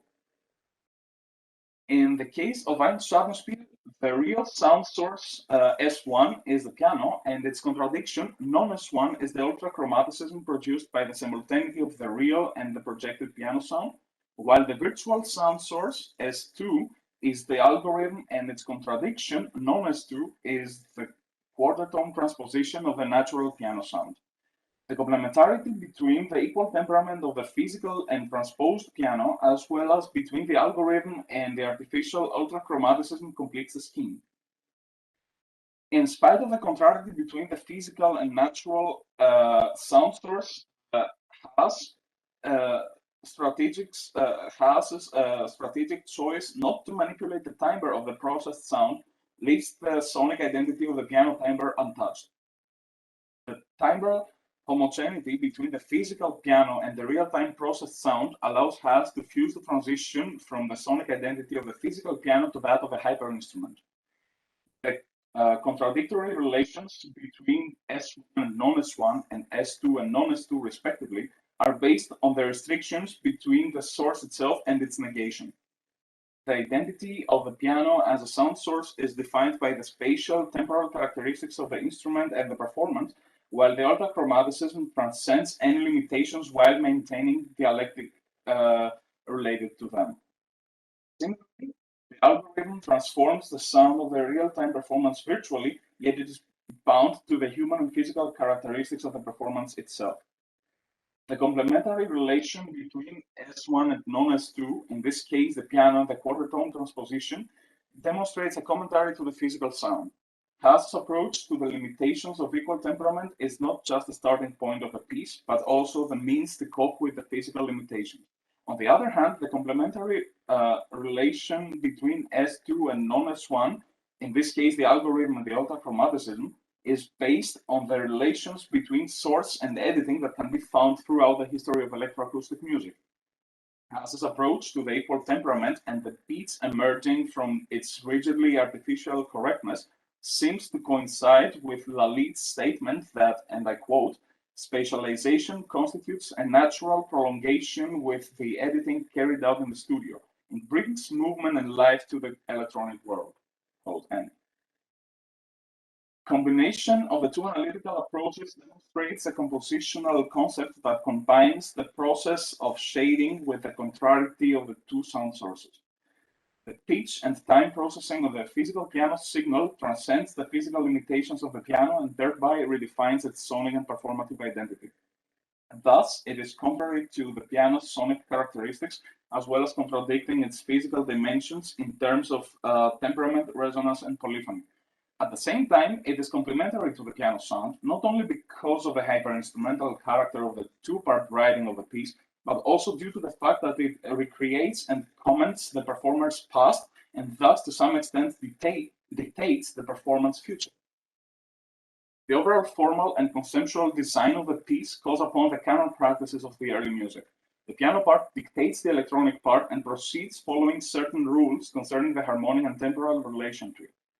The way that the electronic sound imitates and reinterprets the piano part expands the harmonic resources of the piece, while, in accordance with the canonic tradition, the material of the previous phase matches that of the next one when they coincide. The gradual closing of the two parts towards the end of the piece demonstrates Haas's attempt to break the deterministic character of the canonic structure. The pianist must not only reflect upon their own history, but also have to predict the next step, while at the same time always be aware of the shadow's presence. The fact that the piece closes abruptly once the virtual part catches the real one demonstrates the collapse of the structure. Now, on Anestis Logothetis Globus Flöte. Logothetis composed the piece for Greta Famorin, as we already discussed, and the piece, and they remain in touch during the preparation of the premiere as well as afterwards. The score consists of 2 pages, one depicting a globe marked with Logothetis action symbols, and one depicting a line of notes in Logothetis pitch notation system. The displacement of the pages, as well as the choice which page should be performed and which characterizes the sound, remain to the discretion of the performer or performers, as well as the duration and coordination. The problems arising by this, especially when Globus is performed by more than one musician, are well documented in the correspondence between Logothetis and Famorin. An attempt to decode Logothetis writing in Globus proves that there is an extensive use of long and short-term patterns within the pitch page. Starting from the upper right side of the page, the pitches move chromatically, mostly in a whole step, half step pattern, until shortly before the middle of the line. There starts a seemingly diatonic passage consisting of sequence-like leaps of fourths and fifths. Fragments of chromatic motion prepare the return of the chromatic material towards the end of the line. A paradox arises when towards the end of the second line, where it is unclear whether the pitches should be read normally or upside down. In this example, square note heads demonstrate the pitches resulting from inverting the pitch axis. The action page is a lot to the discretion of the performers. The use of tremolo and flutter tone, as well as vibrato, is clear through the curved lines of differentiated thickness, which also mean alternating loudness. Explosive marks and the lines from or towards them imply the gradual approaching to what Logothetis describes as sounds rich in overtones, and alternating between abruptly and gradually performed sounds of this type allows the performers to choose between multiple ways of shaping the timbre along the piece. So Lalit's model, as we used before, may also apply to the score of Globus as follows. The main contrariety lies between the two-dimensional pages and the three-dimensional graphics. The pages are contradicted by taxonomy, while graphics are contradicted by dependence. Taxonomy and dependence of the material from the subcontrary relation form the subcontrary relation, while each forms a complementarity relation with the graphics and pages respectively. The material demonstrated on the two-dimensional pages is subjected to the third dimension of the graphics, while the intertwining of the notes and action symbols through the juxtaposition of the pages create a performative and interpretational map. The outcome forms a distinctive four-dimensional universe, since the time axis must also be included. Furthermore, an expanded version of the model combining timbral or instrumentational choices as well as the material itself would shed light to the relations between precision and predetermination towards relativization. Decoding the score and thus shaping the direction of the sounds and dramaturgy of Globus for Vermeulenblüte demonstrates the performer's decisive role to the completion of the piece. Now to some conclusion. Iannis Zannos has a very broad background, both in terms of compositional plan and in its semantic approach. Haas's interest in the human aspect of the performance leads to a computer-aided hyper-instrumental approach to the piano, which redefines every possible aspect from the historic compositional practices like the canon itself to the variability of tuning systems and from the semantics of a traditional performance to that of virtual mixed media. The performer is forced to actively listen to the processed sound and thus not just rigidly play the theme part of the canon. Instead, they need to adjust the way they proceed to the way the algorithm redefines the past phrases. In the case of Globus, the compositional plan is based on the concept of multiple interpretations. The performer's choices determine both the external and inner form of the piece and can lead to multiple distinctive performances.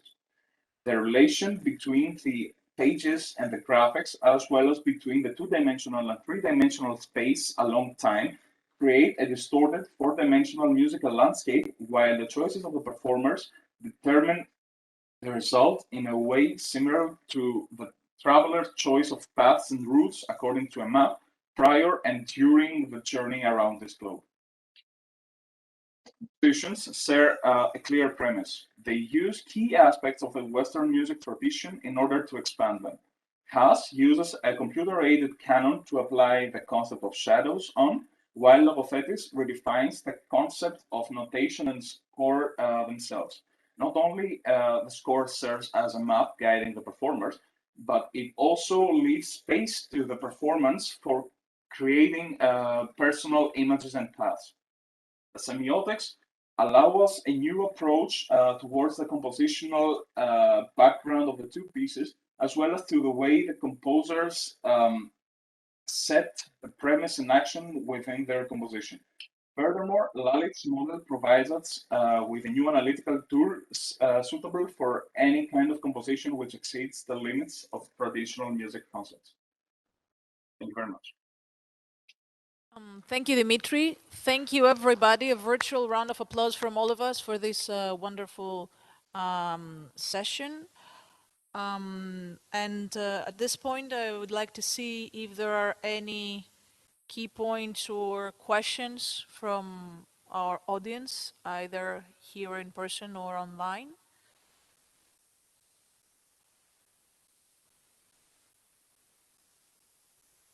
I don't see any.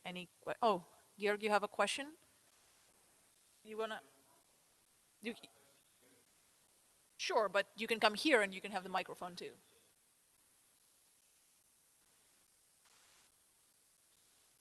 You can try the wireless one and just be.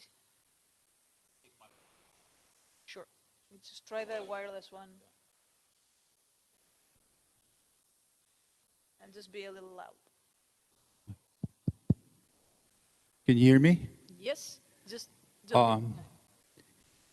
So my question is, thank you for this very interesting presentation, and I wish I could maybe read the script one day, so I can also fill in the dots, because to me, a online presentation is still the second best solution for delivering a paper. But anyway, I got most of what you were saying.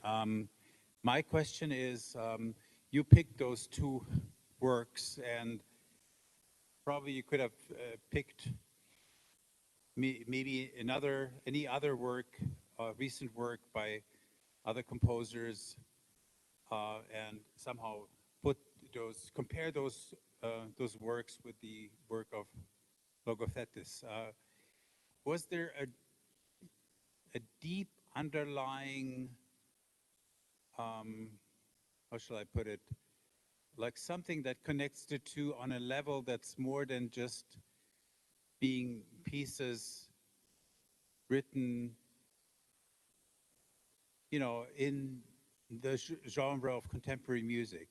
Do you feel like there's something on a deep level that connects those two pieces, or were you just after basically isolating certain elements that you find important in order to approach the analysis of the works of by contemporary composers? That's a question for Dimitris, right? Yeah. For the last presentation. Great. Dimitris, did you catch any of that? Yes. Can you hear me? Yes, we do. If you turn on your camera, we could see you also. Mm-hmm. Thank you. Very interesting question. Thank you very much. Thank you very much. I originally chose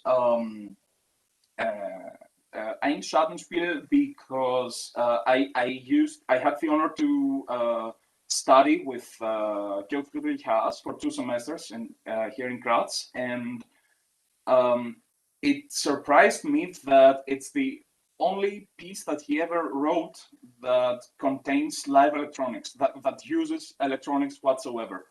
So I tried to understand what makes this piece so significant, and in a personal conversation he told me that the concept was exactly to make the soloist, the pianist, go beyond their own, how should I say, their own closed space while playing the piano.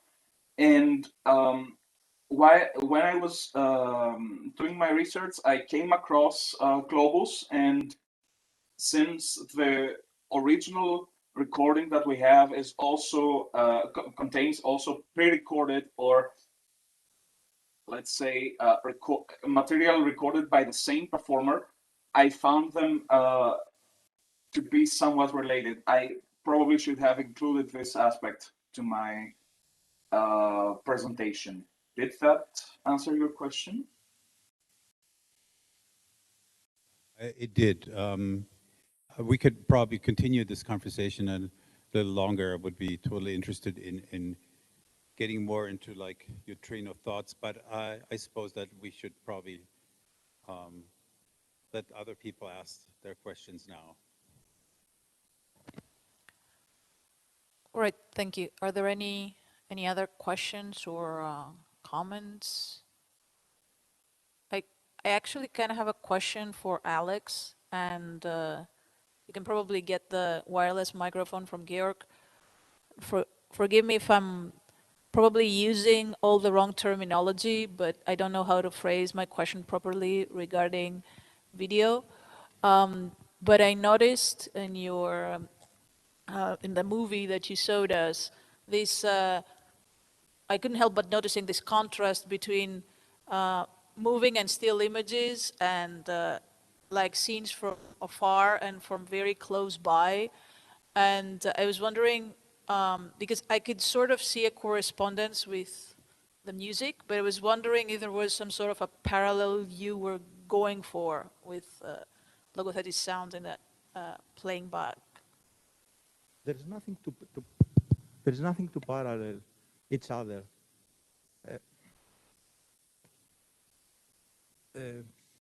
I think that there are two materials that each pushing the other in some way to the next step.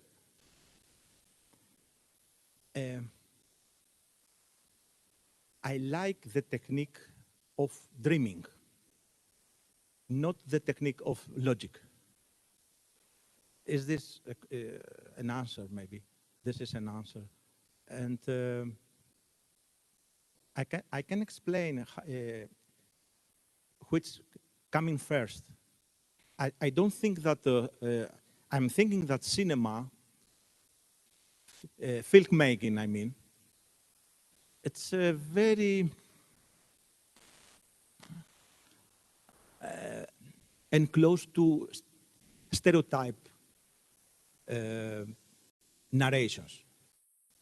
And I try with my images, with my film, with my music maybe, because I make music too, to control that stereotypes till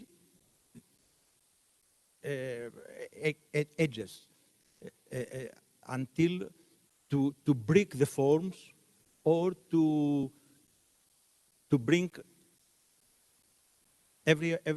everyone to near or contra the other. There is no one direction or one thought or one concept you must follow. It's a creation with a risk. Every time, every moment, it's a risk. Filming, it's a risk. Music, composing, it's a risk. That's what how I feel. I see your point. Thank you. If there are no other comments or questions, we say we adjourn this session. We take approximately 30-minute lunch break, and then we meet back here for the last session of the day and for this event. Thank you. Thank you, everybody, again. Welcome to the last session of our conference for Anestis Logothetis. I'm very happy that the first speaker is Professor Iannis Zannos from the University of Corfu, Ionian University. And the title of his paper is Investigating the Cybernetic and Semiotic Substratum of Logothetis Art and Current Telematic Arts. Please. Thank you very much, Maro. Thank you, everybody, for attending today, last session. and many thanks to the organizers for a very interesting and challenging symposium. It's been already an inspiration for me, and I'm sure with many of the attendants, with all of the attendants, I'm looking forward to continuation of all this discussion. The title of my presentation is Investigating the Cybernetic and Semiotic Substratum of Anestis Logothetis work in the context of telematic arts.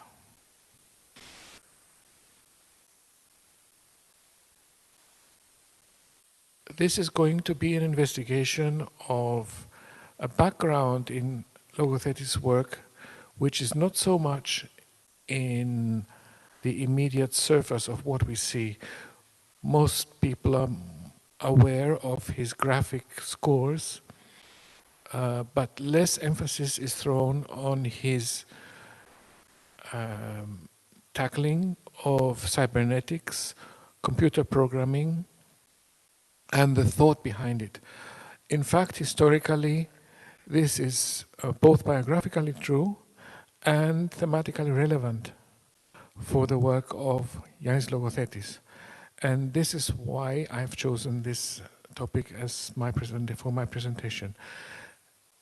A second reason for focusing on cybernetics is that it's an opening to another type of art which started at the late period of Logothetis biography by other people that Logothetis was connected with only indirectly, namely through Gordon Pask, one of the main proponents of cybernetic thought in the United Kingdom, who had, in fact, influenced many United Kingdom artists at his time.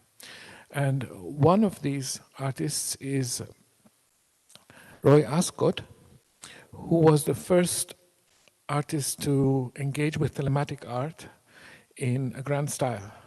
Now, telematic art is an art which uses the medium of telematic, meaning internet, as means of remote communication, as well as other types of remote communication, in order to create works that are experienced and that are interacted with at a distance. That's the idea of telematic art. As an outline, first I'm going to talk about cybernetic aspects of graphical notation in Logothetis' work, as analyzed by Peter Weibel in his work, in the work about Anestis Logothetis, which appeared in 1998. Then I'm going to talk about cybernetics proper as an approach that influenced Logothetis, which is witnessed by his work Kybernetikon. And I'm going to take a few extracts to show how in his scores one can see the roots of cybernetic thoughts in graphics, also indicating some approaches that I am also using in my work. And finally, in the last part, I'm going to be showing what I'm doing with this kind of work in my recent explorations since 2018, where I'm trying to follow in the footsteps of Roy Ascott in a way, but with a different approach, namely one that reconnects with the ideas of synesthesia, perception, also questions of phenomenology through telematic dance. And I'm going to give some examples from recent experiments, as well explain how I realize this type of work. Going onwards.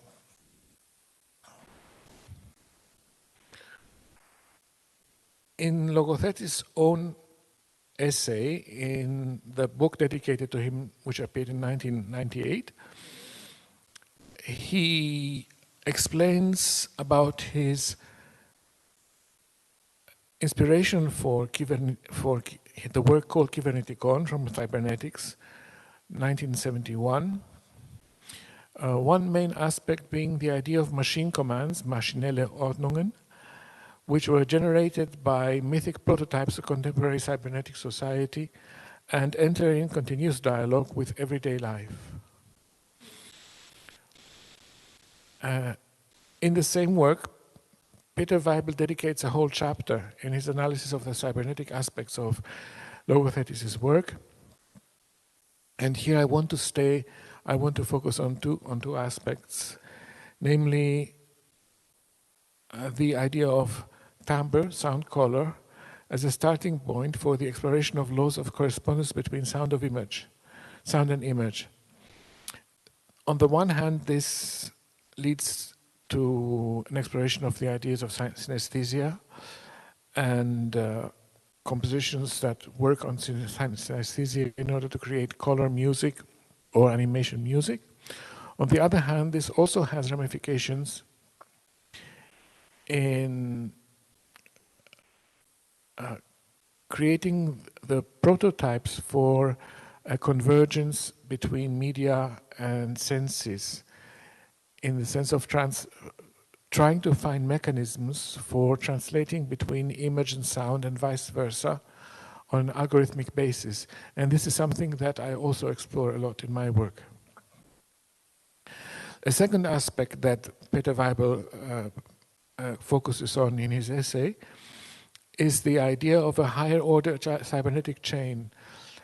That is, the experiments that Logothetis engages in with his graphic scores create a new type of relationship between the composer, the performer, and the audience.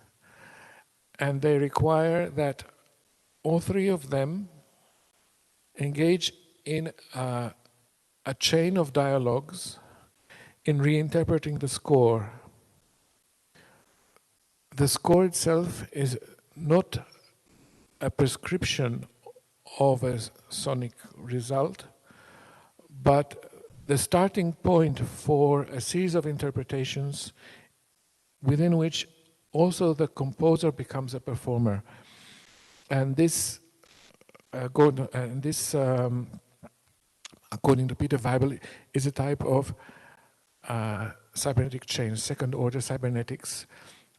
That is,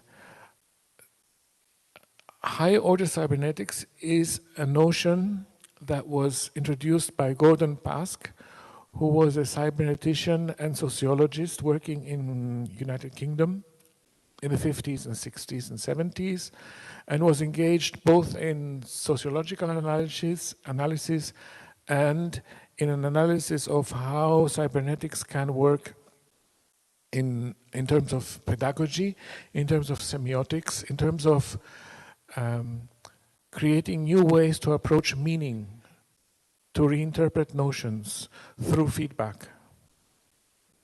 That is, instead of having a fixed rule for a meaning, we develop the rule through a series of iterations, just as in cybernetics, you approach a goal by iteratively correcting your trajectory according to the feedback which you get from your sensors.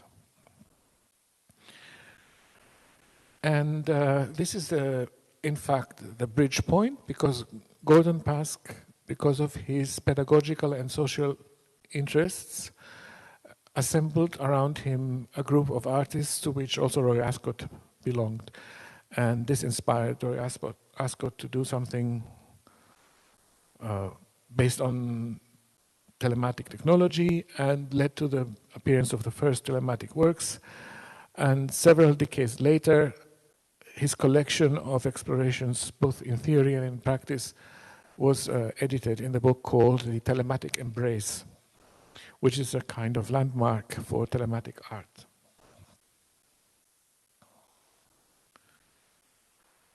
Now, focusing on how Logothetis views the cybernetic semiotics of performance, in page 41 of his essay, which appeared in the homonymous book in 1998, called Zeichen als Aggregatzustand der Musik. He says that signs can symbolize things. One, they can create associations, and they can also signal commands. This brief triplet is also the basis of my thoughts, and I'm going to be explaining it later in the algorithm examples that I'm going to give to you. But first I'd like to show you some graphic scores, since they are so characteristic of Anestis Logothetis' work, where we can see this multiple correspondence as a mapping of parameters. Sorry. Here in pages 48 and 49, we see before he went on to do pure graphic score, we see the whole intermediate stages where he is mapping between scales and single notes, and then backwards from notes to scales, which is something that we will see also in my work in the examples that I'm going to give you later, working with parameters instead of notes at the level of abstraction. And here is something resembling more a kind of a network. I think this graphic represents mostly the kind of concept that lies behind the experiments that I'm going to show you in the next part of my presentation here. That is, we have nodes that concentrate meaning or events or actions, and multiple lines interconnecting them in a flexible way. Now, in dance performances, as I'm going to show you next, these nodes are in fact performances taking place in different venues which are remote from each other. And at each venue, there is at least one performer. There may in fact be more than one performer, 2 or 3 performers. And they communicate by sending each other data from sensors instead of video or sound. So the challenge in this kind of approach is that communication does not rely on the decoded content, like, for example, a face or a moving body or a moving figure or a color or a sound. It relies on decoding the data from the movement of the dancers, which create sounds. And these sounds are the key for the performers, for the dancers, both to coordinate their movements and also to try and guess what the other person is doing, and finally, what is their whole, say, existential state. What are their emotions? What are they trying to say? Indirectly, just through sound. So this is a process of semiotic coding, decoding that takes place via data, and the data creates sound, and the sound indirectly represents the movements of the data. And through this change of indirectness, the challenge is whether communication of the original state of the performer can be preserved.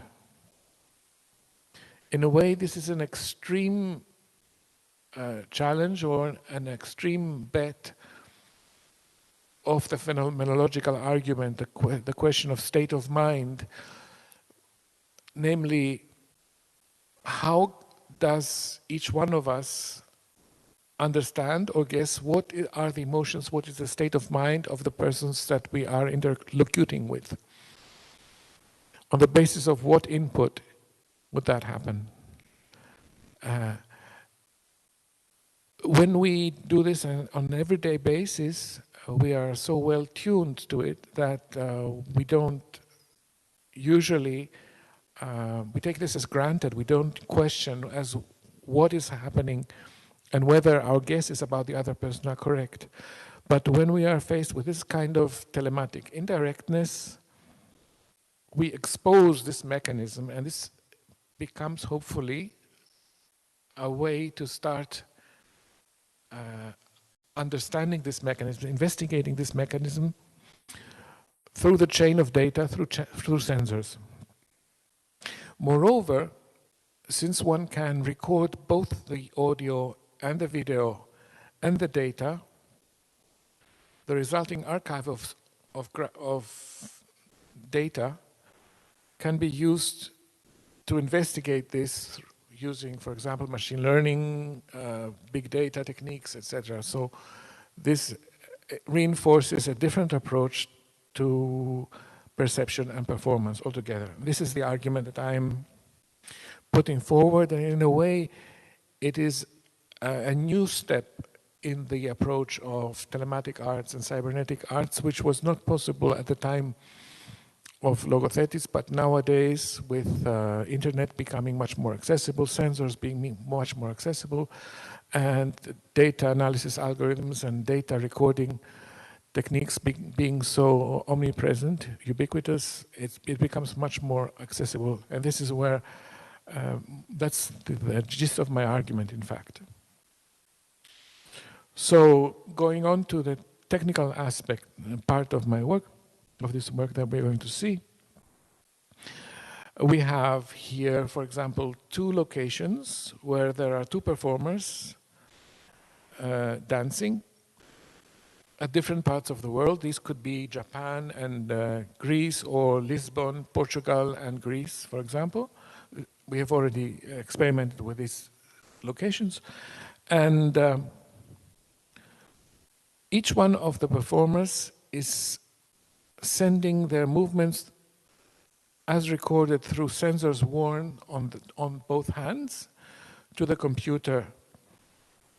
On the basis of this data, the computer generates the sound, but at the same time, the computer sends these data over the internet to a central server, which runs an open source software called OSC Groups. OSC is a protocol that is specialized on transmitting data for interactive applications, and it is the de facto standard for interactive applications nowadays, of all sorts of music and of graphics as well.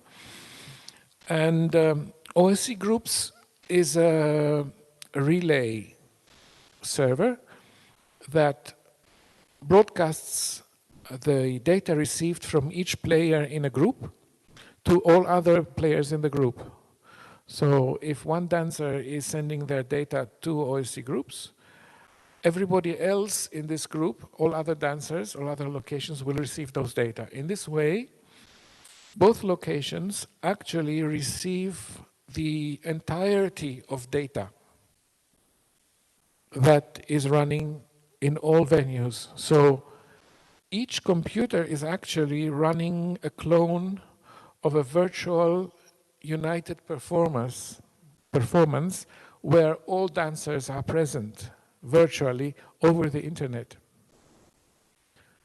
In a way, this is like a gaming engine where you can have hundreds or thousands of players playing the same game, and on each laptop or on each gaming computer of each player, the data from all players are in real time interacting. It is recreating the same scene at each location. And this is the basic setup.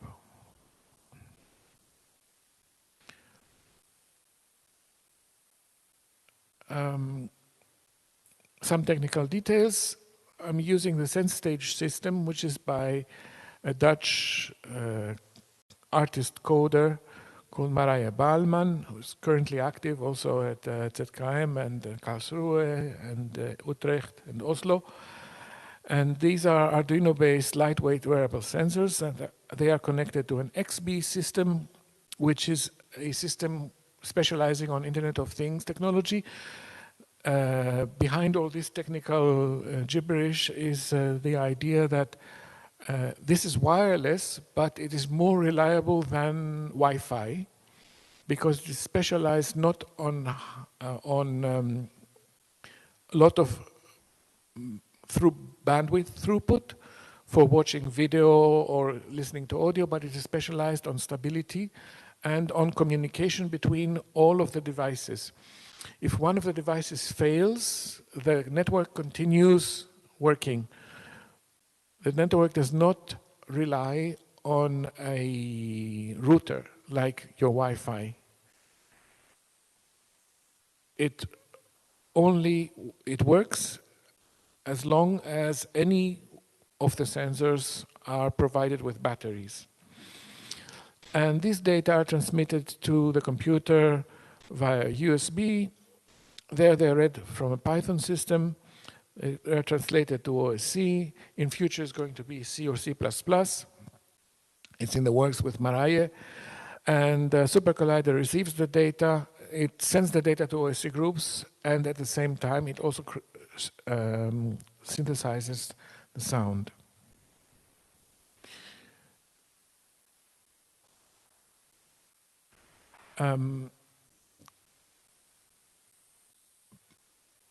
Based on this technology, I'm currently developing one project, sort of midterm project, which has been running for the past year and a half. It's called ID Fantasy. It's based on the idea of Izutsu, no play, Daphnis and Chloe, Hellenistic love romance by Longus, and Echo and Narcissus' famous poem in the Metamorphosis of Ovid, and hence IDE, which is actually a word play for incremental development environment, which is used in computers. It's a kind of sarcasm. It's an ID fantasy. And to stay within the ambience of this kind of work, I created some recordings in the central Tokyo around a pond where there is a big temple dedicated to Saraswati, to the goddess of music and wisdom, which has also a Japanese counterpart, and it's kind of the metropolis of Edo period Tokyo.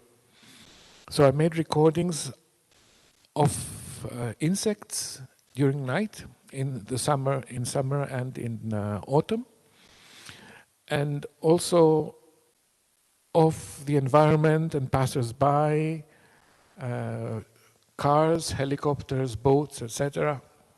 Created a soundscape, and the dancers play with these sounds by using a whole connection of techniques, which I have here in my slides. The most simple technique is just to modulate amplitude and panning, which sounds very, very simple, but actually it's quite useful because it's more recognizable. So our pieces and our rehearsals started with this kind of technique. After that, there's granulation, also a widely used and well-known technique. Again, it is more handleable, but a bit more rich and a little bit less predictable. And finally, we have several spectral manipulation techniques which can alter the sound radically, and they are controllable, but at the same time they have some aspects which are chaotic and unpredictable, and this creates a challenge for the dancers, and therefore it's an experiment that provides the dancers with energy, with the need to imagine, the need to engage with sound actively. And in our rehearsals, the feedback from the dancers has been positive, both charged at the same time and quite positive. You know, they need a challenge. You need a challenge to become creative. to release your imagination. I think it's time to move towards examples here. This is an example from our first public performance at a festival. It was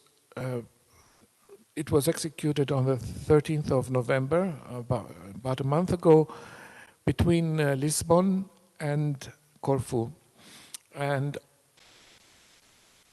on the foreground, we see Natalie Mandila, who is performing on stage at the festival. And in the background, we see the image of Mary Randu, who is performing in Corfu. And the image is transmitted via Zoom, but not the sound. The sound is recreated on both locations in real time from the data, so there is no lag. Also, we decided to remain faithful to the challenge of no visual input, at least for Corfu. So Mary does not have any visual indication at all of what is happening in Lisbon, except for the data. She told us later that she was watching the display of the data moving across the screen to see how intense the movement was, to orient herself generally. Now, for the performance, because Mary Randu is such a good, I thought, a very good performer, and we wanted to transmit this energy and also to give her a chance to express, but also to give the audience a more concrete sense of what is happening, we decided to actually project the figure of Mary Randu so that we have both dancers visible on screen. And here we see from the 30th second, about one minute from the 30th second from the beginning of the piece, where there's the beginning of a dialogue with just two different types of samples.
Sorry.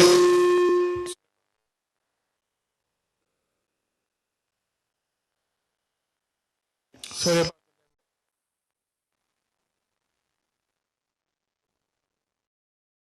the low level of production. I'm going to go on to the next slide anyway.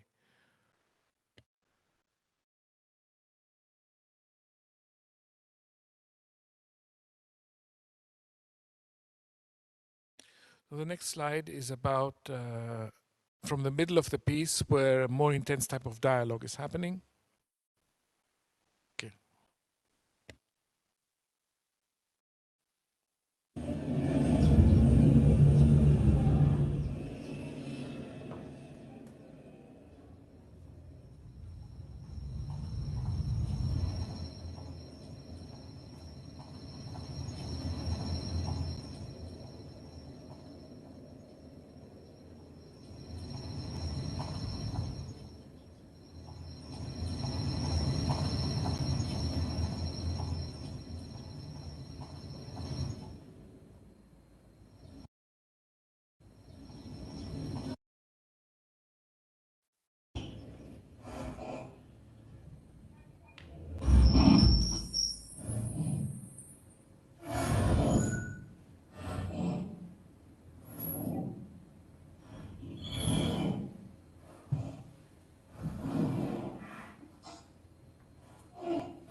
Okay.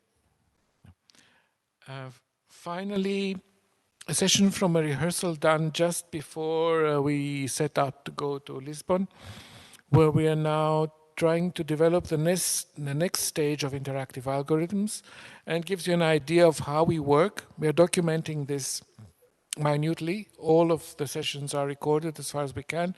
In the future, we're going to be recording also data. And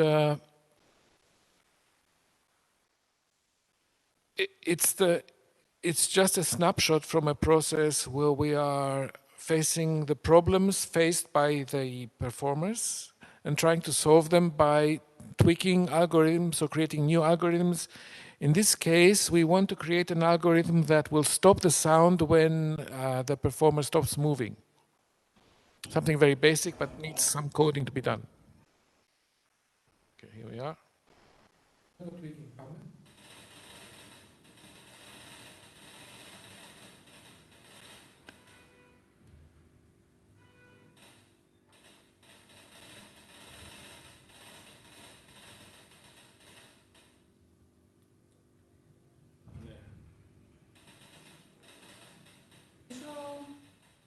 Νομίζω είναι καλά, ναι, κι εγώ. Είναι τόσο όσο κάπως. Ωραία. Αλλάζω χωρίς να αλλάξω τον αλγόριθμο, αλλάζω την παράμετρο, άλλο λίγο, το έχω κάνει λιγότερο ευαίσθητο. Θέλει πιο δυνατή κίνηση για να παίξει.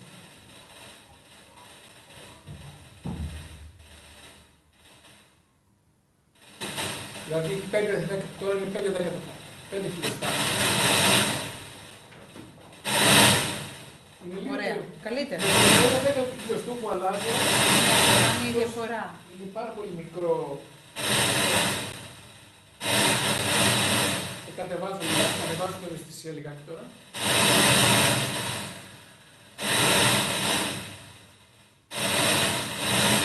Κατεβάζω την ευαισθησία τώρα. Πιο εύκολα σιωπή, εντάξει. Εντάξει. Ναι. Οπότε το αφήνετε εκεί. Κατεβάζω την ανεβάζω στο full, σχεδόν full.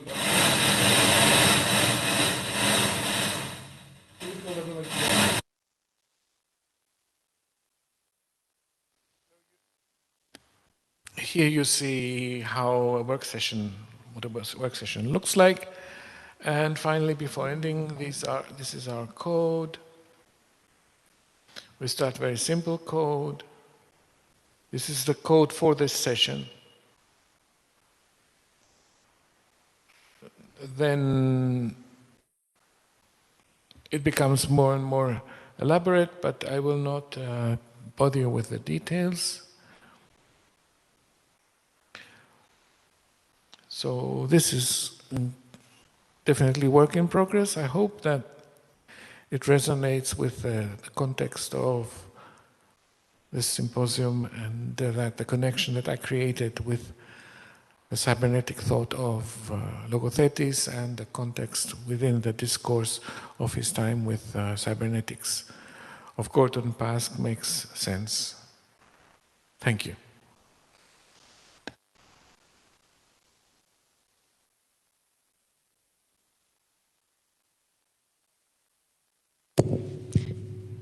So, next speaker is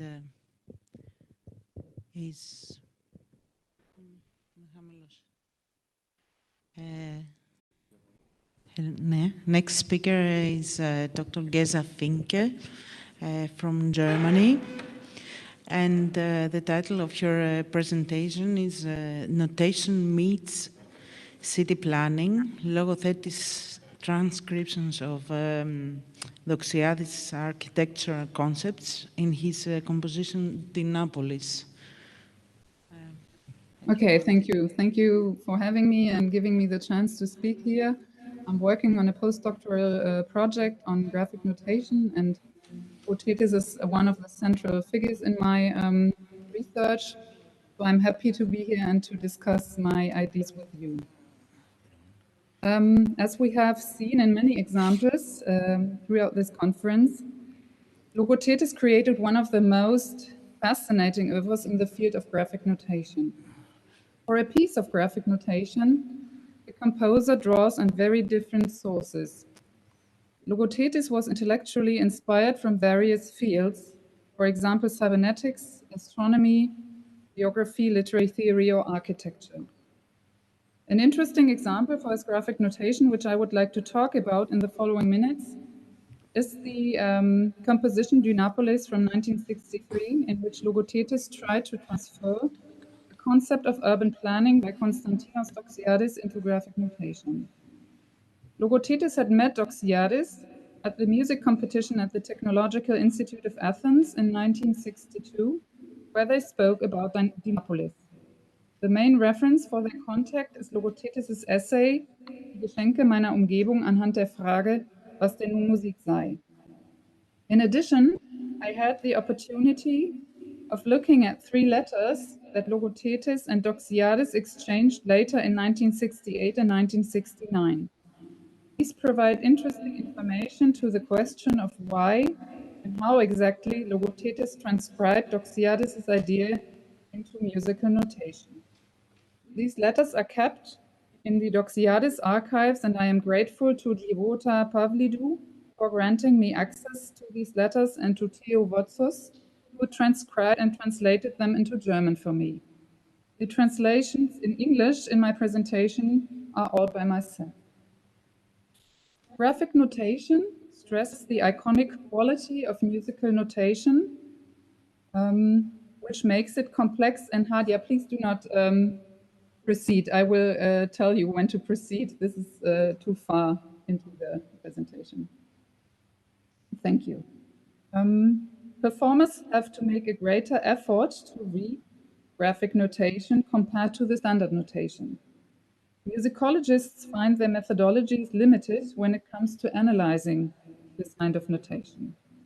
Luckily, there has been a lot of progress in the field of musical notation within the recent scholarship, especially in the international research project Writing Music. It is aiming for a broad concept of notation and integrating the aspect of iconicity, but also performative, operative, and material aspects of notation. For graphic notation, iconicity is the key feature. In order to analyze this special iconic quality, musicological research has to integrate concepts from theories of cultural and visual studies.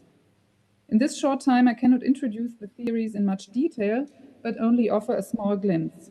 However, I would like to stress the necessity on these theories in order to find analytical tools for graphic notation. In reverse, Logothetis' oeuvre offers the chance to generate and to test these analytical tools. In the following, I would like to address the question of how Logothetis transcribe the idea of Dianapolis into notation.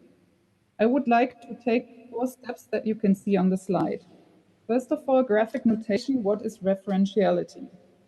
Second, Dianapolis as it is sketched by Doxiadis. Third, how does Logothetis transcribe Dianapolis into notation? And then I would like to draw a short conclusion. So, my first point, next slide, graphic notation, one key term, referentiality. With referentiality, I would like to address one theoretical term which is central to analyzing graphic notation.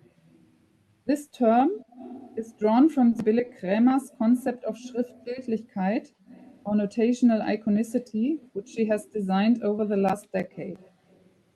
According to Krämer, certain visual artifacts like charts, graphs, diagrams, maps, and also musical notation are hybrids between text and image, which she coined inscriptions or the diagrammatic. Krämer identified 12 distinct features that you can see on the next slide, which I will not comment on. I will not comment on every one, but I only address the feature of referentiality, which means diagrams always have a visual external reference.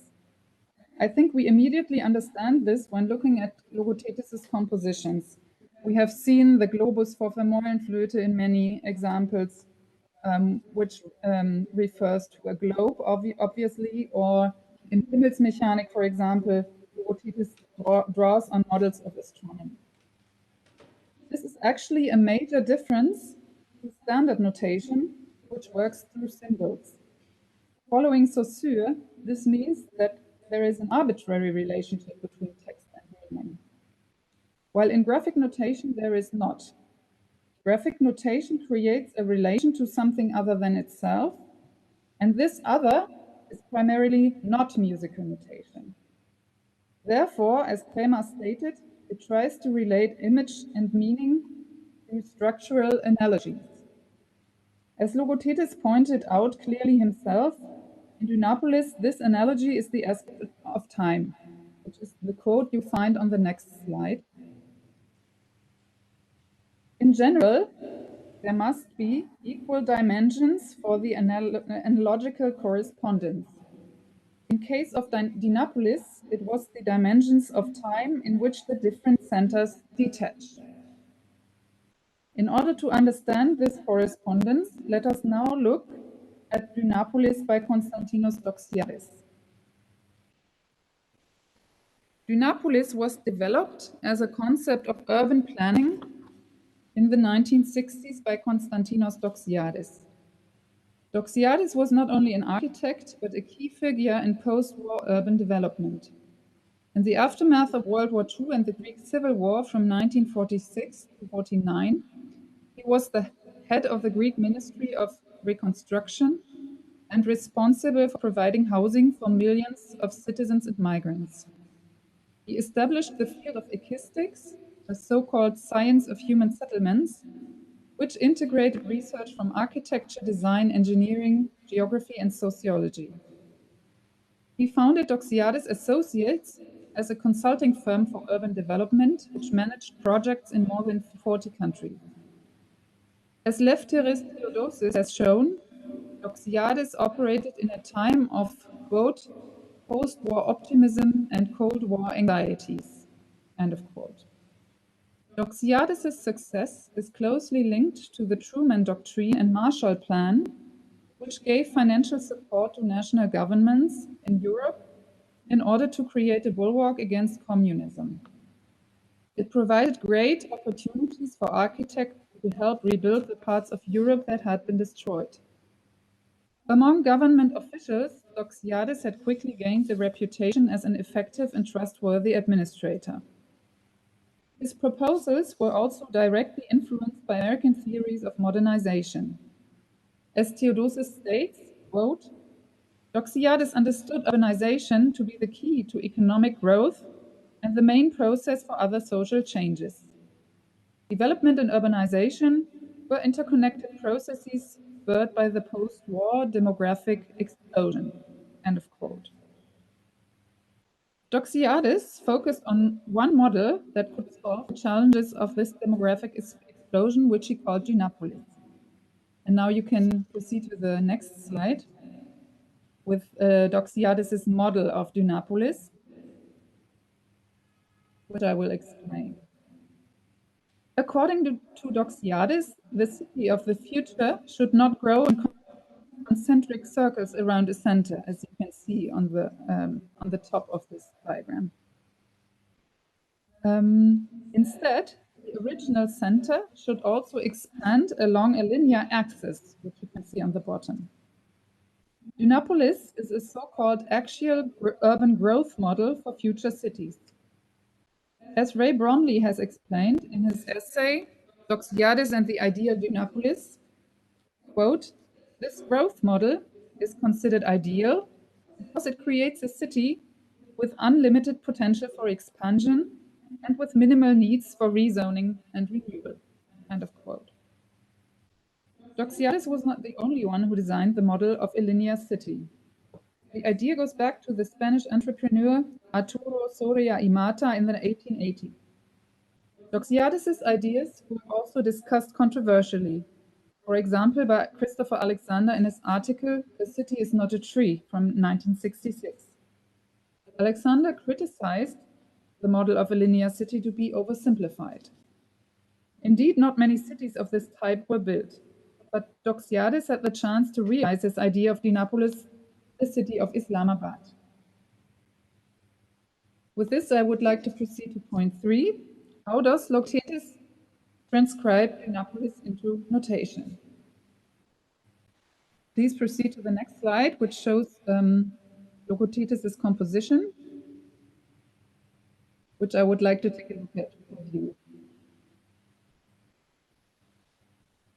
So in Logothetis' Dynapolis, we can see a circular shape in the middle, surrounded by modules with Logothetis' distinctive notational symbols and signals as he introduced them in 1959.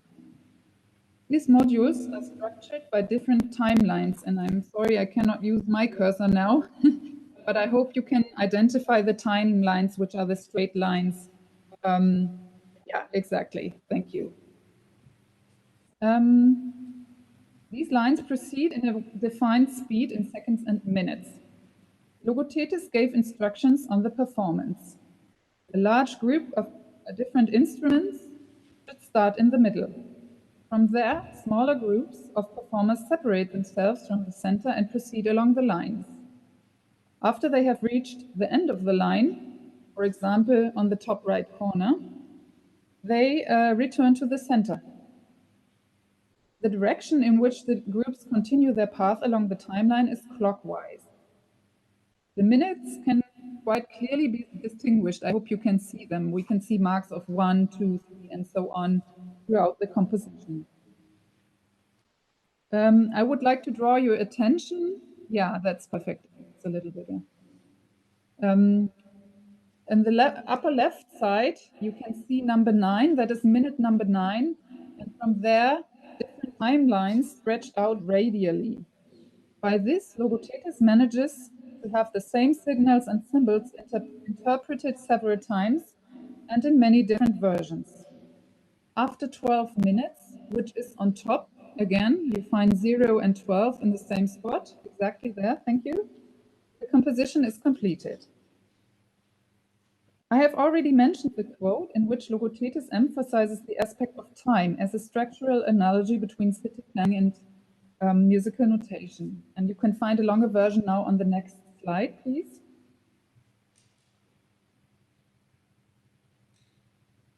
Yeah, thank you. In general, there must be equal dimensions for the analogical correspondence. In case of Dynapolis, it was the dimensions of time in which different centers detach. And with them occurred the attachment of different structures of the ways of life, which I solved musically through different arrangements and configurations, for example, through optical structures, and finally the interconnection of all these dimensions. End of quote. In his essay on Dynapolis from 1960, Doxiadis stresses repeatedly the aspect of time.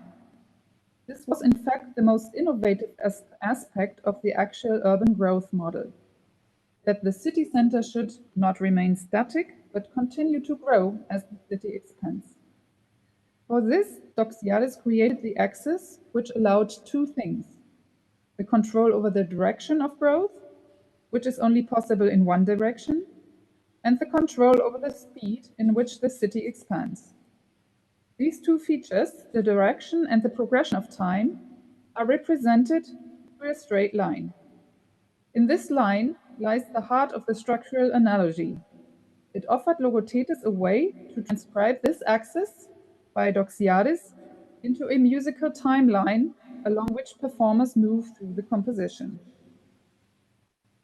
In his letter to Doxiadis from December 21st of 1968, Logothetis explains that Dynapolis was inspired by the city of Rome and also of Athens. That would be the next slide, please. Thank you.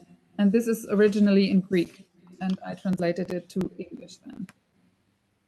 As visual models, I had in mind the cities of Athens and Rome. Athens, as it expands in a certain direction and includes its old and ancient centers, while creating new centers along an axis.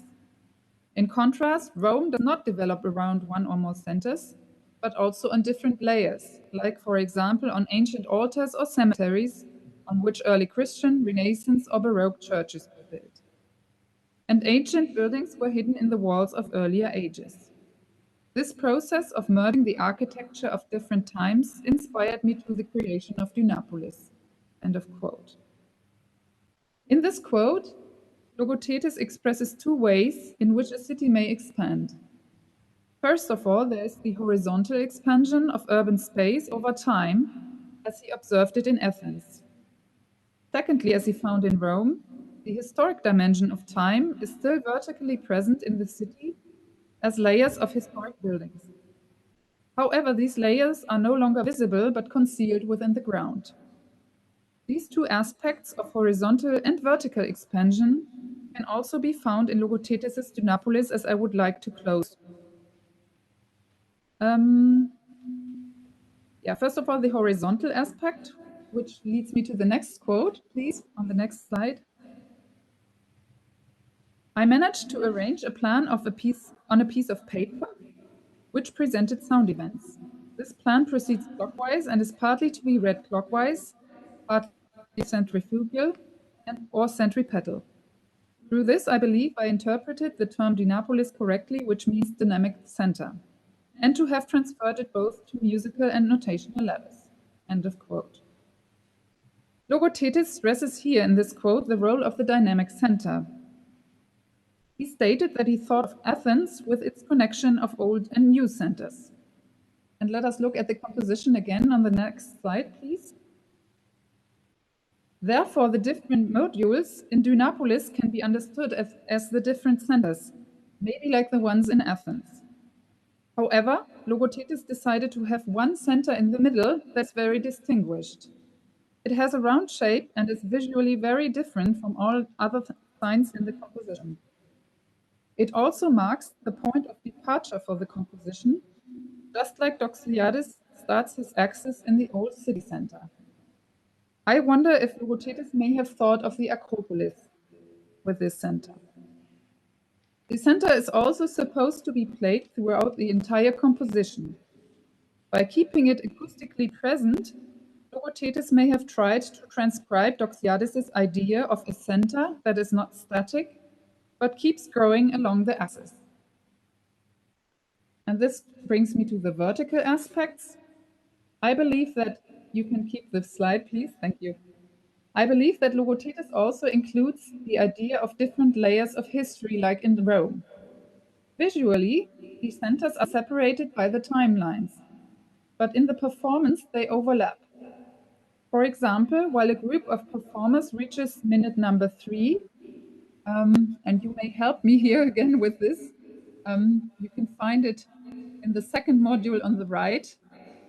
Yeah, and in the middle. Can you find it?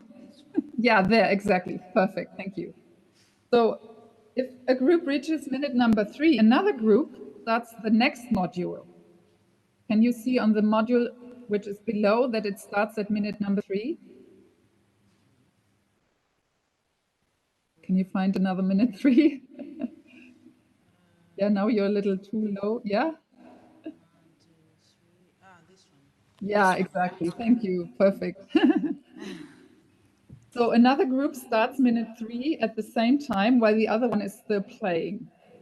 So I think that while the centers do not merge visually, they do so musically, just like the layers of history that Logothetis mentioned. Yeah, I hope you understand what I mean, that they overlap. This brings me to the conclusion. Next slide. With this, I would like to draw a short conclusion. With the aspect of referentiality, I wanted to emphasize that Logothetis was looking for a structural analogy between musical notation and the concept of dynapolis, which he found in the aspect of time and in the idea of a dynamic center.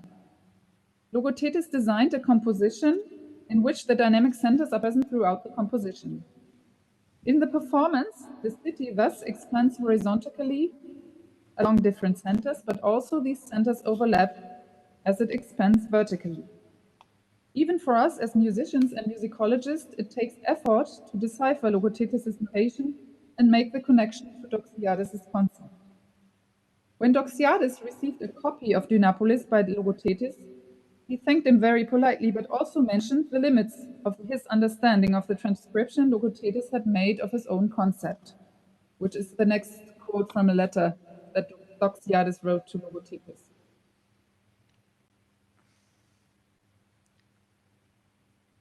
Yeah, thank you. Someday, we will reach the point and be able to connect different systems.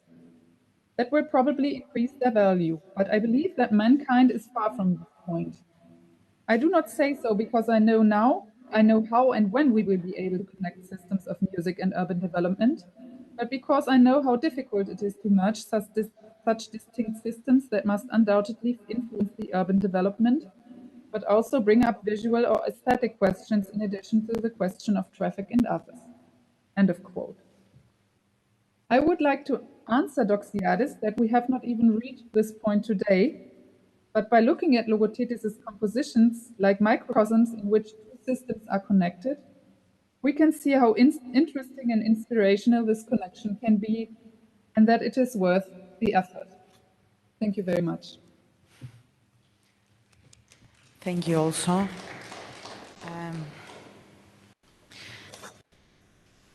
And now I have to call here the artist Dimitra Kousteridou, and her paper has the title The Aesthetics of the Polymorphic Graphical Notation from Anestis Logothetis Toward an Autographic Composition, Practice by Dimitra Kousteridou. Please.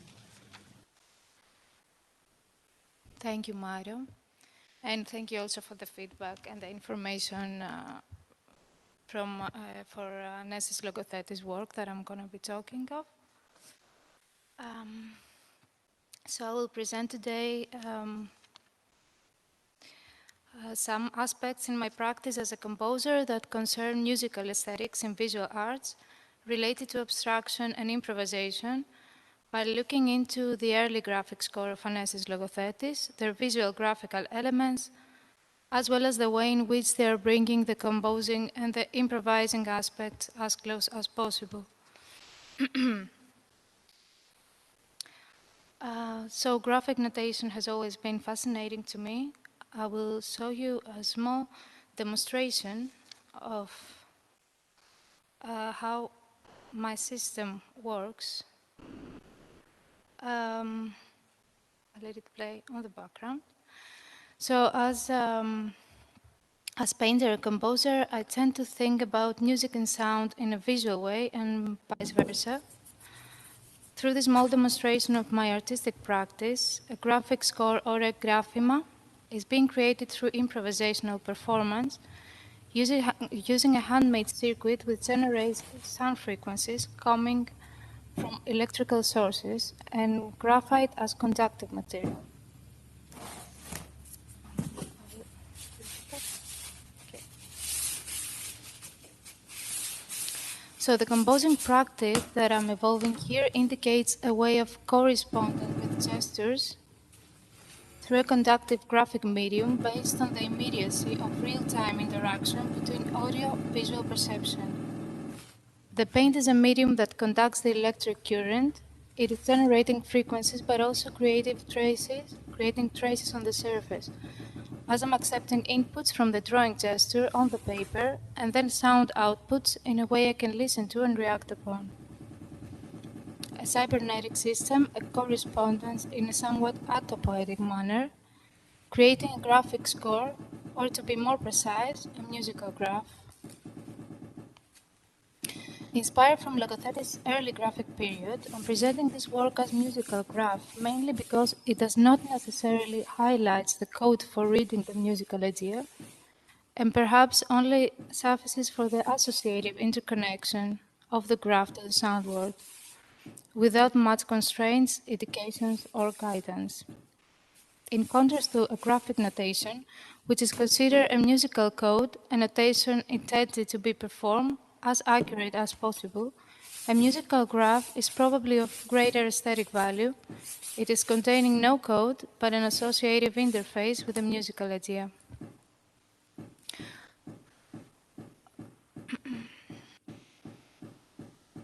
Although Logothetis insisted on emphasizing the concept of graphic notation in his works and distinguishing them from musical graphs, referring to the latter as both to a painterly term and to associate it with musical improvisation, his early graphic work reveals an indication of his need for a new way of representing his ideas, reflecting a period of searching different musical conception of aesthetics.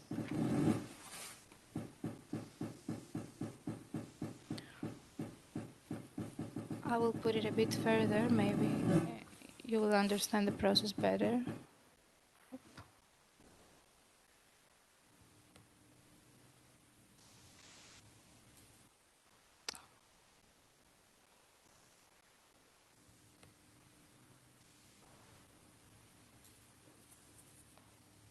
Για να το πάμε πιο εδώ. Όχι, αλλάζει η διαφάνεια. Θέλω να πάρω το βίντεο λίγο πιο κάτω. Προς το τέλος, δηλαδή περίπου εδώ.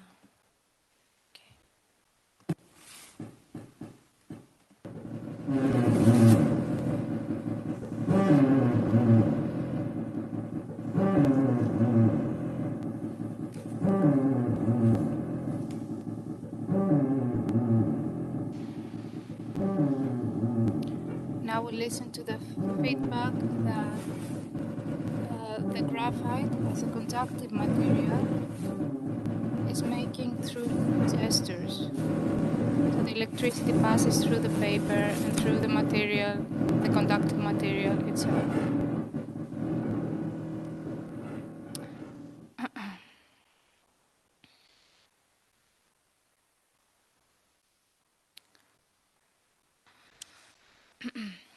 So, more indicatively, I'm referring to the work of Logothetis titled Meditation, a graphema which is one of the few exceptions in Logothetis' system of graphic notation that is presented as a pure musical graph.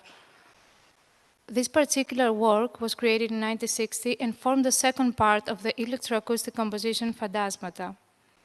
In this work of his early graphic period, the score shows the action, the circular movement and that the musician must perform on the membrane of a drum, is an indication of the composer's need for a new way of making music, directly reflecting his period of searching for a new musical direction of graphs. Consequently, it shows an associative configuration with a musical idea presented as a musical graphema in the sense that it refers both to gestural terms and associated with musical improvisation. To make a distinction here, the composer insisted on emphasizing the concept of graphic notation in his work, separating it from musical graphs or graphemata. He considered the term musical graph not to have real musical associations and are in reality plain visual drawings with pure visual aesthetics values, and he thought that this did not represent his music. By searching Logothetis' work, I focused on the one which fall into the category of graphema and questioned the connective link of music and painting as a morph of interface that is based on an intuitive and an active action. It's exactly the visual aesthetics of this musical graph of his that inspired my research, since in my opinion highlights the concept of his polymorphism, which has to do, of course, with the spatial dimension of the score and the way it is interpreted. Features like the immediacy ascribed to the music graph and the fact that the graphema itself can be seen as an interactive system, an instrument within the performance, the materials, and the composition, makes his work Meditation one of the most exceptional pieces for me and the most inspiring example of a musical graph. As I mentioned before, the sound and visual piece Meditation is part of his tape composition Phantasmata, which means ghost in Greek. The composition draws on the events in the Congo from the space where it was created around 1960 for its musical content. The composition maintains this rhythm of the passage sonority until the end. Textually screaming voices from Congo dancers, alienated by changes in speed, were wrapped up in banks made from sound produced by tearing paper and transferred into spiral metal sounds. The whole thing seems and sounds to lead into a meditative part, which he produced through various types of animal skin, snare drum, tanned and prepared. As he mentions, my seed Phantasmata served as the optical model, while Meditation served as an optical model, while Phantasmata itself was created without drawings. All this decision made it clear that the message of a work is mainly based on the aesthetic treatment of its materials and primarily on their choice of. So Logothetis here ties the musical intentional object too closely to musical scores and notation, revealing the interpretation of music that focuses solely on the mental processes involving the listener, the performer, and the composer, as well as the physical acoustic process. Both in my graphic score and in Logothetis Meditation, there are morphophoric features contained. First, we have the drawing gesture, which becomes a composing act or an improvisational act, in the sense of improvising a real-time composition. The gesture results in a graphic sketch, which has intrinsic morphophoric characteristics, becoming an immediate and intuitive act of cues for the viewer-performer. The non-meditative perception of the different shapes, gradients, shapes, densities, which are represented through traces of graphemata, exist as powerful guides during its development. In this sense, one can look at the score as a palette of sonic elements, available also for visual interpretation. In both works, the trace on the surface is the result of personal aesthetic choices, and it draws inspiration from the various sources and previous creation processes of graphic abstract elements. It also reflects musical choices, and it reveals a personal view on how to draw sound and compose with them, reflecting on the composing process and formalizing some underlying aesthetic choices. One can look at the visual composition on the drum skin in Logothetis Meditation and its relationship with musical composition. The way these graphic elements are combined on the surface can be viewed as a composing continuum gestural process, the result of seamless circulation, movement from one element to another during an integrated approach. Similarly, in my work, I have focused on transposing the energy of gestural power on drawing into sound through a circuit. The drawing gesture has become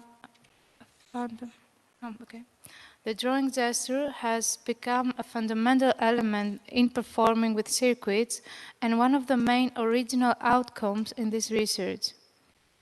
The need for this gesticulation reflects an aesthetic vision to experience a dialectical relationship with the sonic material produced by the circuit, also in a physical way.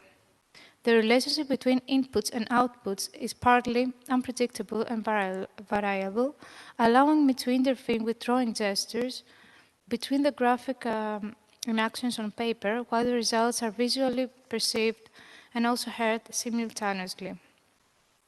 So the drawing lines respond to the gestural movement, changing the rhythm and pitch each state of trace on paper relative to its prior position on the time elapsed since the last movement.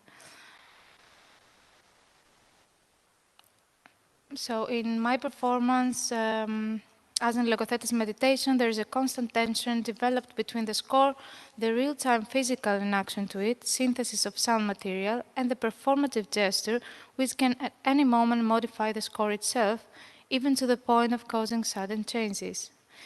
The elements of the sound traces are considered as a composition of alive images or abstract signs in which occurs a poetical interaction between inner and outer world, an inner conflict, a meditative process.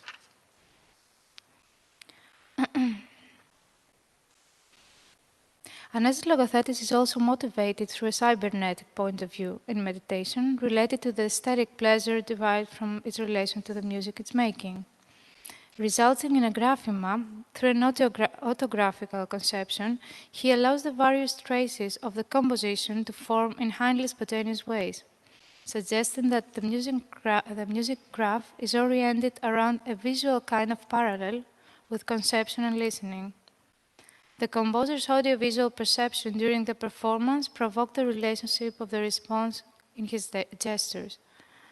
The recording of it, the graphema, is communicating the relationship that this cybernetic variable system is trying to establish.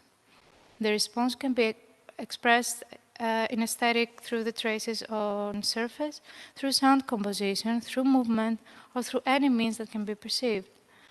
The way he traverses or explores the drum surface becomes the musical output or rendering of the composition performance. Thinking in terms of cybernetics while developing the composition is to conceive that the tactile gestural feedback to the sound should be as direct as possible. The perception through direct transference of gestural movements into traces and their sound in meditation is perhaps allowed for more intuitive interaction with the developing sonic output. In parallel, the act of composing and performing in my practice are combined and merged. During the performance, the way the score is being traversed affects the sonic result, while the time developed of the composing performance is decided during the act, capturing the gesture traces in real time. The composing act as a sort of live painting. The score will be completed during the performance, becoming also a sort of evidence of what has already happened, instead of the plan of something that is yet to come. The result of personal aesthetic choices draws inspiration from the various sources and previous works, a vocabulary that is only a collection of not only a collection of taxonomy of graphic abstract elements. It also reflects musical choices and it reveals a personal view on how to organize electronic sound so as to compose with them. In this sense, formalizing a graphic notation with a machine, circuit in this case, becomes a way to elaborate, to reflect on the composing process and to formalize some underlying aesthetic choices. So here I'm not only interested in the aesthetics of the audiovisual output, but in the relationship established between the composer, the performer, and the graphic score. The purpose of the recordings and graphic score is to communicate the relationship that this cybernetic variable system is trying to establish. The response can be expressed in aesthetic through the graphema, sound composition, movement, or through any means that can be perceived. From within this cybernetic autopoietic process, in terms of its creating itself, the drawing gestures can be perceived as extensions of the circuit. The actual output is being conceived visually and sonically. So the graphic score itself can be seen also as an instrument interface used for the real-time synthesis of sound, challenging the boundaries between the concept of composition, score, instrument, and performance. All these terms can be put in relation with the others in a sort of interconnected grapheme that can also be defined as an inherent score-based system. According to Eddie Maestri, when we create a notation system which is inherent to the developed instrument, it becomes part of the instrument itself. The composer blends with the instrument maker, and the boundary between the score and the instrument disappears.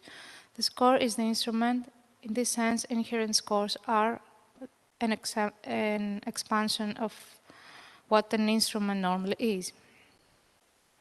These instruments expand and reinforce their affordances, turning into objects acting in the sense of musical composition. In meditation, the composing process feels like framing time on the tracing surface, the drum scheme that serves as an instrument as well. While the imagination itself cannot be imprinted onto a surface, methods of notating interactions among the instruments have the capacity to detail closely an appearance of musical expressions. Action-based graphemas, like meditation, precisely highlights the physical manifestation of sound and compositional work on an instrument surface, disclosing the music inner workings through a focus of their actual mechanics of sound production can be both mystifying and inspiring. As Hajdu wrote, what I'm looking for is a notation, the way of writing text, where fidelity to this text is possible. Perhaps a notation of the way in which instruments actually are played. This leads to the question what actions are actually involved in playing, and here the concept of hypothetically imagined sound is giving rise to uncertainty. On what basis does a performer imagining the sound? Can we wonder how the process of imagining cannot be included in the notation? There is no predefined relationship between time and space in this graphema that could be considered as notation of action-based music, in which the relative size of an event can correspond to a relative size of an action, as in the example from my practice. To me, the process of creating musical graph emerges between abstract and bodily perception mechanism, revealing the action and movement, which is to create an almost self-developed improvisation score, which ideally serves as a basis to a way of performing, not the performance itself. A musical graph can be read as a form of narration, as it combines the visual, sound, and emotional aspects of an event in space and time. It narrates what has already happened, giving space to the respective performer to imagine new sounds and ways of translating the visual narrative. So it seems to me that Logothetis in this work uses essentially different kind of materials with discipline, and he probably underlines the multiform entity of art and its conceptual dimensions. Diving into free association of ideas achieves the departure of the restrictive confines of the metric, the expression of emotions, the special function of composers' extended time and space. His point of view reveals the primal state of creating body of work that reflects a distinctive approach to interpretation, not only to what music and science represent, but also to how the making of them during performance might be carried out and what that might mean for the composer, performer, and engaged listener. So I'm really interested in this interpretative aesthetic from the musical improvisation and gestural reading score. In the consideration of musical practice, the activity of the making and composing in a performance and how this reflects core values about, in this case, the relationship between performers, composers, the work, the instrument, the score, and the event of performance. Elements such as points, lines, and planar shapes form the basis of the development of the graphic score. These elements are combined according to relationships that can be expressed in terms that are used in fine arts, as well as in music and physics. Repetition, the rhythm, the density, the tension, the release, the variety. Cornelius Hajdu, which collects the notes he made while composing the score, he writes, "The way the elements act on each other, it is like chemical processes. Acid bites, circles, roll and drag and bend, the staff lines of musical space. All these elements of this notation are to be considered as gestural shapes, that is, graphic elements that embed the drawing gesture, the energy that created them. This results from the fact that the score is sketched by hand, and therefore the hand gesture is clearly recognizable in the sketch.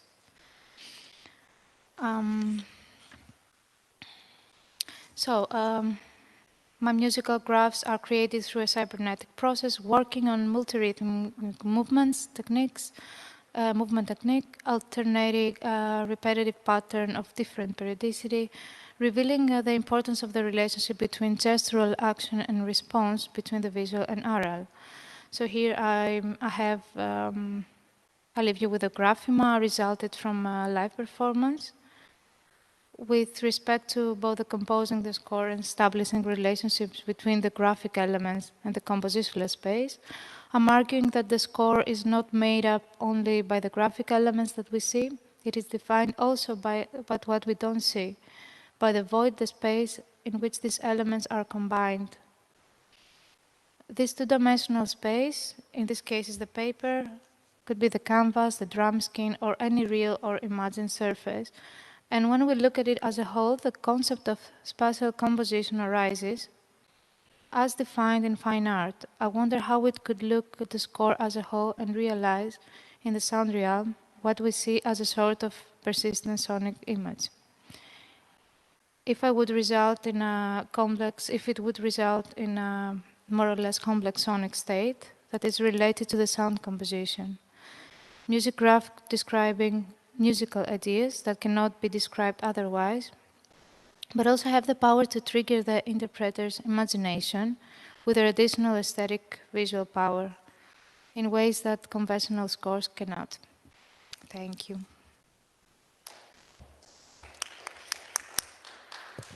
Thank you very much.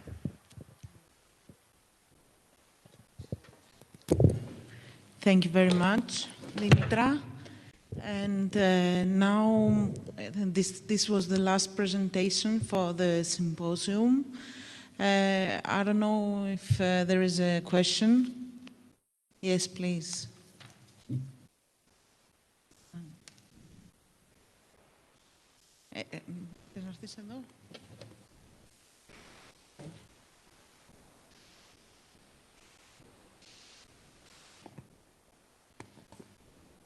Thank you very much, Dimitra. I really enjoyed your talk and your work. I have a question. I'd love to, if you could elaborate a bit on the tactile dimension of your work, and specifically on the aspect of haptic feedback you get. Because what I find to be really fascinating, both about your work and about the work by Logothetis meditation, is the fact that there is an amalgamation of those aspects. So the audio, the visual aspect, the movement, but this amalgamation necessarily results to a certain tactile, sensual dimension which always evades the immediate result of the surface. So even in Logothetis' meditation, I can feel somehow his sort of interaction, like embodied interaction with the surface of the paper. And even if I listen to meditation, I can do that. So could you elaborate? And that was the part you mentioned once, like tactility in your paper, but only once.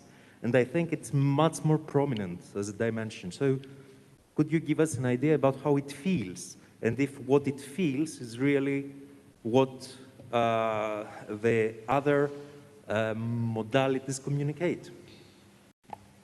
Thank you. Thank you for your question.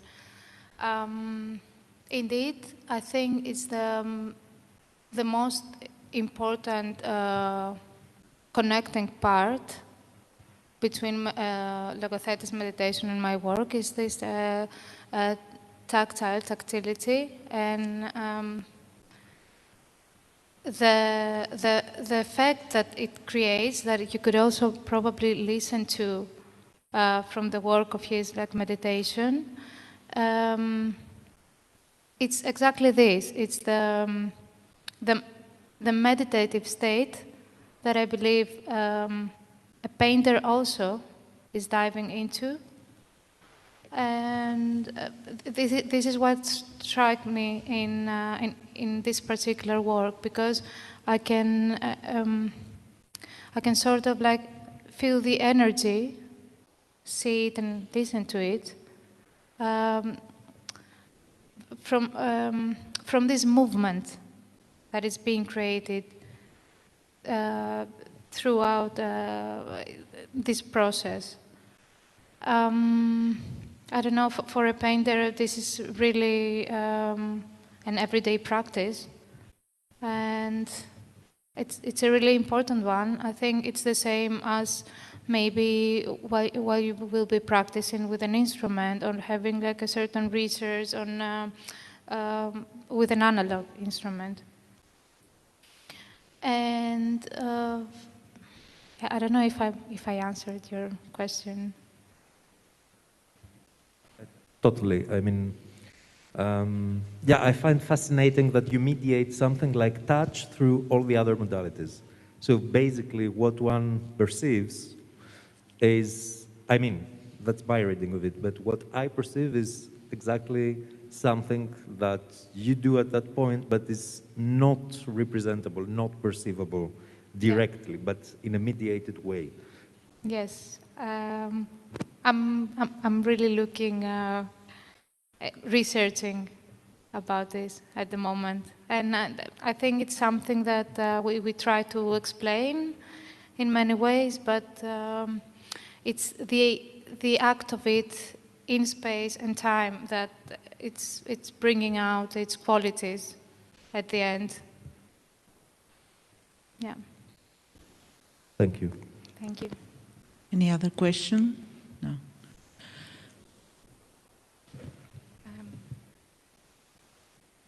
Any question for also the other papers? I mean, from the other speakers. No. Thank you very much. I would like to thank all the participants of this symposium. And I think it was really interesting, the whole symposium. And thank you all. Gesa Finke, thank you too. And I wish we enjoy the concert afterwards. Thank you very much. Yeah?